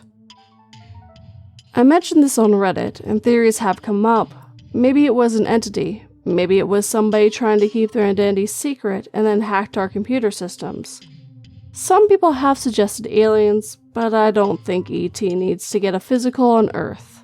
I'm convinced, and so is the front desk staff, that we saw a patient that didn't exist. For this and other reasons, I have since left the practice, and the question of who or what JD was remains unsolved. Truthfully, it was out of sight, out of mind situation. A week or so ago, I came back to my apartment from work. I received a mysterious package. I always get an email preview of what is to come in the mail, so this was odd. It happens, I thought to myself. There was no return address, nor my home address, just a simple brown envelope with my name written on it. Hesitantly, I opened it and found a single photograph inside.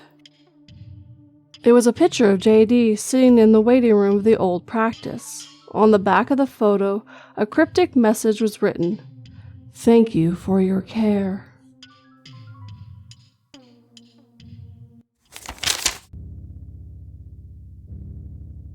As a politician, I work myself hard for the people, pushing through important environmental and workers' rights laws. But I always take time to read the newspaper before work to relax.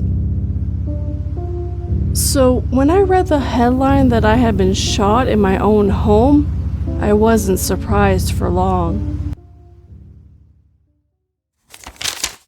Back before my husband was deployed, he made it very clear that he did not want to be kept alive if he was ever to return in a vegetative or quadriplegic state, and I promised to honor his wishes. It hurts to see that desperate, burning resentment in his eyes every time I look at him, but I'm definitely not about to give up the financial aid package I received for providing an in-home care to a disabled veteran.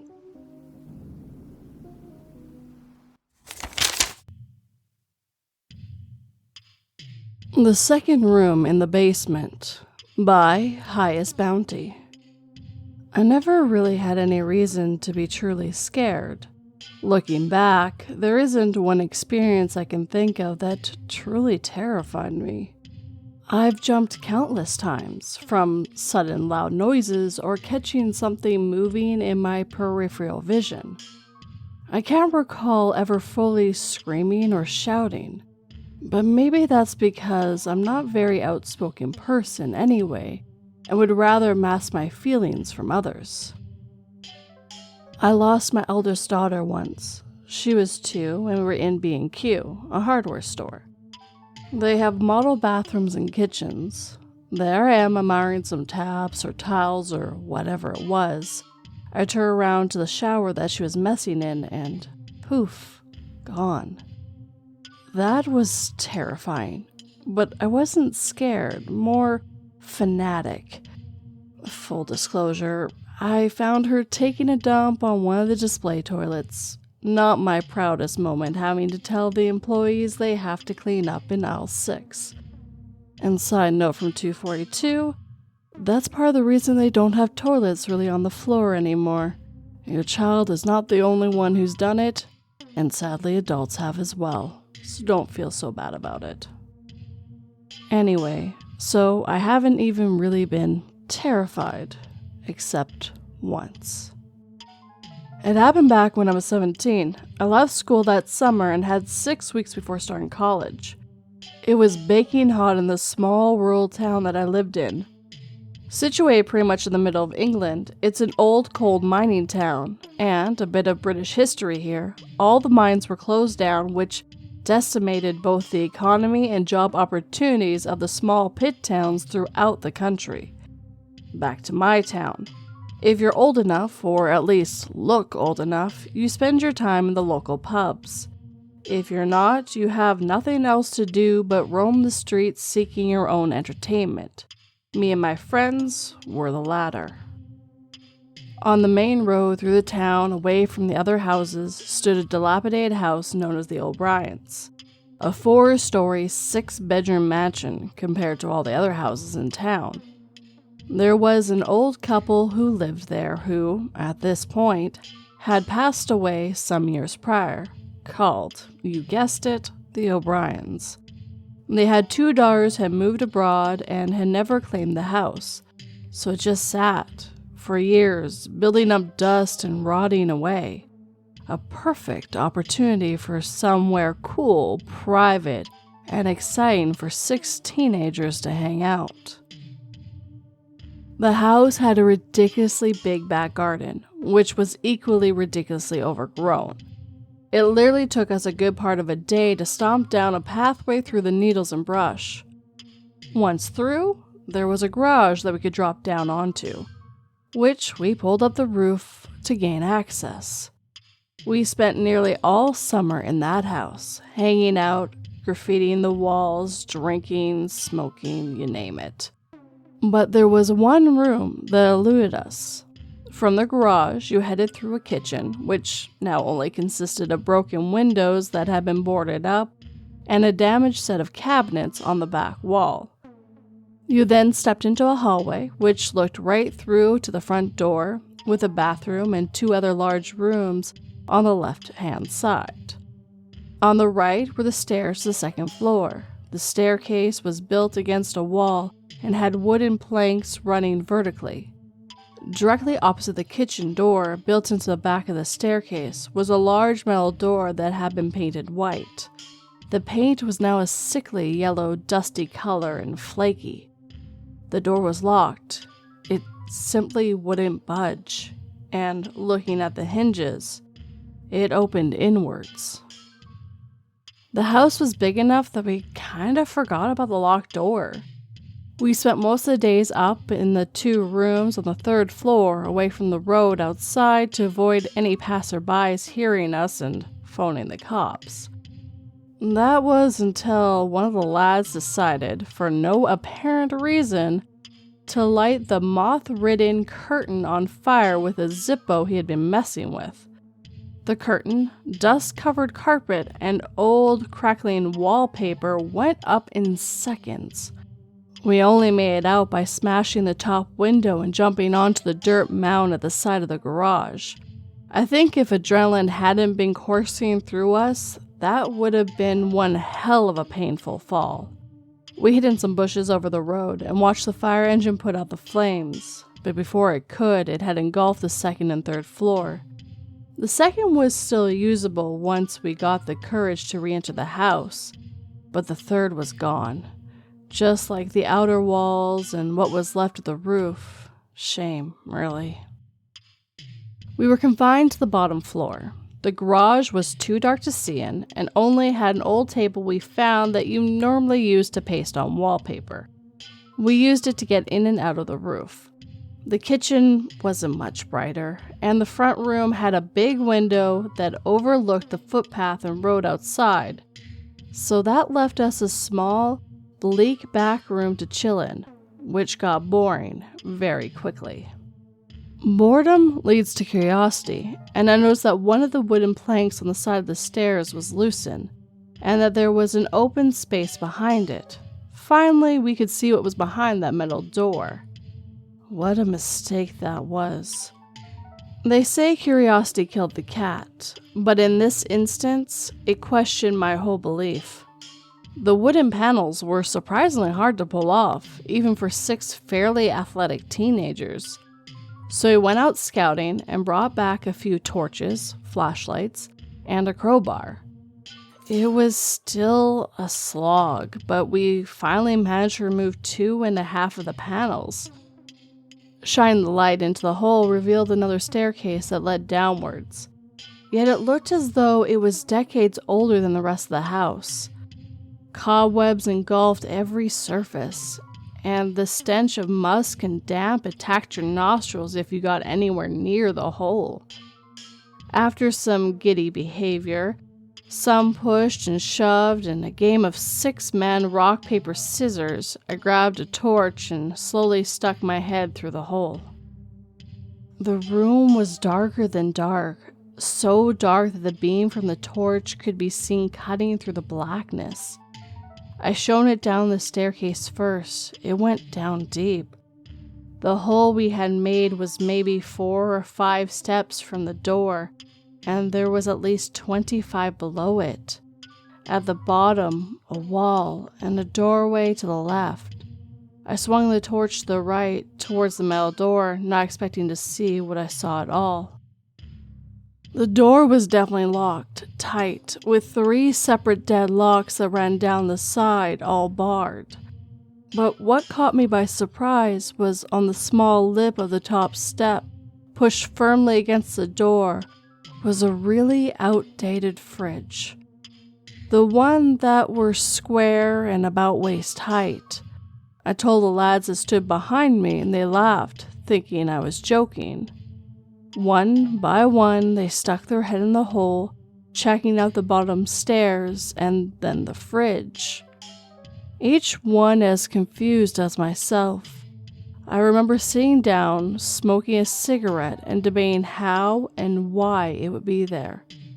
The door clearly opened inwards, which meant the door must have been locked from the inside. Then somehow the fridge put up against it from the inside. We spent the rest of the day checking the garage and surrounding area of the house for a trap door or another entrance/exit to the cellar, but couldn't find anything. We put it down to the sheer size and state of the garden and went home. The next few visits to the house was us trying to decide who would enter the cellar first. No one wanted to, and no matter how many games of rock, paper, scissors we played, it was always best out of the highest number. Until one day, I had enough. We sat in a circle in the other room, messing with stuff and just generally chatting. Except me. I just sat and stared at this hole, this dark void in the wall. Finally, I got up, explained my intentions, took a torch from my pocket, and stepped inside. Everyone else quickly and very excitedly followed.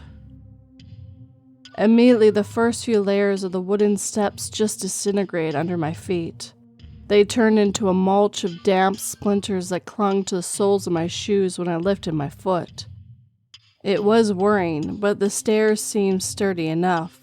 Each step I took downstairs, the temperature dropped rapidly, and the air seemed to get thicker and thicker. The inches of dust that I kicked up didn't help also. Admittedly, I was a little scared, but I had 5 other lads behind me, so it was impossible to turn tail now. I headed down and reached the second to last step. I could see the doorway which led to the open room. Pausing, I regained my courage with a few shaky, deep breaths and stepped through. The room was in a worse state than the stairs. Webs littered the rafters and floorboards above like moss. They hung from the ceiling in clumps, all tarnished with dust. Weirdly, thinking about it now. We never saw any spiders, though. The floor was carpeted in a layer of debris from the rotted wood above, dust and dirt. It was a miracle none of us fell through that floor above. This place was a mess. The room was huge, expanding underneath the bathroom and both rooms on the first floor. And it was dark. There was no light source other than the torches the 3 of us were now carrying. The room stood empty, except for the wooden table smack bang in the middle. No chairs, nothing around it. But on it stood a metal plate cruelly bashed into shape, with the remnants of black goo on it. Next to the plate stood a tall, uncorked green bottle. One of the boys went over to it and picked it up. It sloshed as he did so, with a liquid of deep round and layers of dirt inside. I never smelled it, but apparently it was putrid. At first, we didn't see the other doorway. It was in the corner directly opposite to the one we had entered. No door, just darkness. We tried to shine our torches through it, but they didn't seem to cut through the shadows. It was like there was actually a door there, one that drained the torchlight. For some reason, I didn't muster the courage to go into that room, and neither did anyone else. We simply turned and left, feeling like we had enough adventure for the day. Over the next week or so, we invited girls and other friends to the house, but all refused to enter the basement. We found this hilarious, and would dare one another, more to show off than anything, to go down there either on their own or in pairs, without a flashlight, and see how long they could stay down there. Now, not once did I get scared while I stood in complete darkness down there. It was kind of calming, but none of us ever got the courage to enter the other room. In hindsight, we should have questioned more why the door was metal, or why it was locked from the inside, and how the fridge got up the stairs and placed in front of the door as a barrier from the inside also. But, full of excitement and immaturity, it never crossed our minds. We just assumed that there would be some sort of other exit in the other room which led to the garden. Word quickly went round through the year groups of the old Brian's basement, and we definitely fed the rumors of it being haunted. Teenagers would ask us how to get into the house and for us to show them the barricade door/basement. So, because we thought we were cool, we spent another day making a maze in the garden, squashing pathways down that led away from the garage. We would then invite people into the house, leading them through the garden into the garage and showing them the hole in the stairs. It got quite popular, and we decided to cash in on the opportunity. We told people if they wanted to see the basement, they would have to do the initiation. As they came in, we would have one person sat on the fridge and another at the bottom of the stairs, both with torches, and send the person into the first room, telling them they had to stay in there for 10 minutes, with the torches turned off, and then we would let them out. This went on for a while, and it was fun at first. A lot of people bolted as soon as the torches were turned off, but some stayed. We cheered them back up the stairs when they completed it. It was a cheesy little ritual we created, but still, everyone refused to go into the other room. When questioned, they just said they didn't feel comfortable, until my little brother and his friend came. They were 2 years younger than us, and initially refused to let anyone who wasn't our age into the house. We were there all the time, and there were 6 of us in the friend group, so it was pretty easy to deter people away if they managed to find the entrance at the garage. But after constant pestering and the initial curiosity of the others dwindling, we decided to invite them along. We made a big deal out of it, taking them to the dilapidated fence at the back of the garden and tying their jumpers around their faces as we led them blindly through the maze of shrubbery and thorns to the garage. It was a decent drop from the hole in the roof, and even though my brother managed it, his friend had to be lowered down by his arms. Once inside, they were met with the stench of smoke that lingered from the floors above. We walked them through the kitchen and showed them to the makeshift entrance to the basement. We told them the story of the metal door and how it didn't make sense. I gave them the option of staying in the first room in pitch black for 10 minutes or go into the second room in pitch black for 5 minutes. An offer a lot of people initially picked until they got down the staircase. "Second room," they said in unison. We all laughed, expecting them to change their minds immediately. One of the lads slipped through the hole in the wooden boards and turned right, heading up the stairs and positioning himself on the fridge. I went through next and positioned myself at the foot of the stairs. I'd just like to say, at this point, all of us regulars felt completely comfortable going down to the bottom of the stairs practically alone. We all taken it in turns when bringing people down here, and had done it numerous times each, so this time was no different. There was a giddy, nervous atmosphere when the 2 youngest entered the staircases. The torches we used were cheap ones, and we gotten them from the market, so they cast an eerie yellow glow. Slowly, my brother and his friend made it down the stairs, clearly attempting to show face and act unmoved by the state of the rot, decaying wood around them. But as they trenched through the mulch, they stuck close together. They took their time, so much so that the guy at the top shouted for them to hurry, and both nearly shit their pants. When they finally got to me, I told them that this was the first room, shining the torch around the room through the doorway, and that they were going to go into the next one, aim my beam through the darkness to the frame on the other door. The room was a decent size, and as I stated, the torches were cheap, but I remember taking notice that the beam that cut through the first room never seemed to illuminate the second room at all, as if there was an object obscuring its path. My brother's friend walked into the room, and as my brother walked past me, I grabbed his shoulder and told him that he didn't have to do this, and if he did, then he could come out whenever. With a nod and a dismissive wave, he followed his friend. They crossed the room, past the table, and disappeared through the second doorway, as if they were walking through a dark stage curtain. I hit the button on my Kaisun watch and started the countdown for 5 minutes. I then aimed the beam of my torch up the staircase.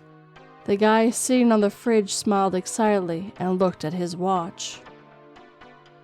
"I really need to piss, dude. I'll be right back," he said, jumping down and disappearing back through the gap. I stood at the bottom of those steps for what seemed like forever. I could hear faint giggles from across the first room. They seemed muffled, as if hearing voices from behind a door. "How long left?" my brother's voice shouted. 3.5 minutes, I replied, checking my watch. Now, in the basement, despite it obviously being underground, there was never an uncomfortable temperature. It was colder than upstairs, but had no bite. There was never a chill, and while being down there countless amount of times, not once had any of us felt any sort of breeze. But and this memory still haunts me a little, especially when there is a suddenly shift in temperature. I noticed that I became very cold, stood at the bottom of the stairs, to the point where I could see my breath when I checked the time against the light on my watch face. The mumbles from the other room had stopped also. I tried to focus on them, see if I could hear any movement or the nervous noises they had been making before, but nothing. I remember getting freaked out. I don't know what about, but I could feel my heart beating faster. The hairs on my arms and the back of my neck stood on end. I turned on the torch and stepped into the first room. "Yo, you guys alright?" I called out. Nothing. No reply. "Oh, stop fucking about. Time's up," I called again. And again, no reply. I shone the torch through the doorway of the second room, but just like before, it was as if the beam cut through the first room and then stopped at that doorway. I crept closer, calling my brother's name, but he never replied. Then, as clear as day, so loud it hurt my ears after the silence, a voice, deep, brash, and distorted, as if the sound had been twisted, bellowed. "Leave now!" I froze on the spot, eyes fixated on the doorway. Then, emerging from the gloom, ran my brother and his friend, both as white as snow, both with tears and snot streaming down their faces. The look of pure terror on their face is something I have never been able to get rid of. They bolted straight past me, which snapped me out of my trance, and I followed suit. Before we could reach the doorway to the stairs, the sound of crashing came from the stairway. 4 ridiculously loud bangs, the noise of snapping wood. The fridge was embedded into the wall at the bottom of the staircase. Without stopping, we all scrambled over it. The staircase itself was completely a mess. Large splinters of wood stuck up like spikes. Luckily, I don't know how, we managed to climb up on our hands and feet without injury. Halfway up, I looked towards a hole in the wall, praying it would be in reaching distance. Both the young lads were in front of me, both sobbing and screaming. Both ran straight past the hole in the wall, the metal door, locked before and with no key, we looked everywhere for it, stood open. Light from the garage exit spilled through the kitchen and down into the basement, as if it's showing us the quickest way out. Instinct had set in by this point, and all 3 of us darted through the door, onto the table, and up through the garage. My brother's friend, too small to get down on his own, managed to get out without help. We ran through the garden maze. At some point, I had to grab hold of my brother to stop him from going down one of the many dead ends we had created, and, without word, took the lead. We raced to the fence, squeezed through the hole, and collapsed on the field behind the property. I looked around, and there, also sat on the grass, staring at the 3 of us, was everyone else who had been in the house. No one said a word. Everyone looked as scared as each other, except for the 2 younger boys. They wept for a long time, actually, as we all just sat there in silence and let them do it. Once they had stopped, we got up without a word and went home. My brother said nothing to me on the way, or when we got back. He went into his room, and I went into mine, and that was the end of that. No one went into that house again. It stood there for a year or 2, then was demolished. Apparently one of the daughters had finally come over and claimed the land, only to sell it to some new building project. Now, a group of houses sit where the garden and house were. Nice-looking houses, to be fair. My brother still refuses to walk past that estate. They never built on the land directly above the cellar. Apparently, I've never actually had this confirmed, but the builders refused to fill the cellar in for some reason. just bricked it up and left it open space despite being able to fit a perfectly good house on there. We only brought it up once within the friend group, and only because I convinced myself that it had to be one of them that opened the door somehow and moved the fridge. But they all swore it wasn't. They said that as soon as it started getting really cold in the house, they got spooked. They heard the voice and heard the kitchen, noticed the door was open when they heard the loud bang and bolted. I tried asking my brother about the room, but he completely shut down when I did. He quickly stopped being friends with the kid that went down with him, said they no longer had anything relevant to talk about. The picture shows the house after the fire. You can see the smashed window from the fire brigade and the black from the smoke around the top windows. The garage is behind, can't see it in the photo. The other photo is of cleared land and the last picture of the new build with the oblivious patch of grass where the basement would be.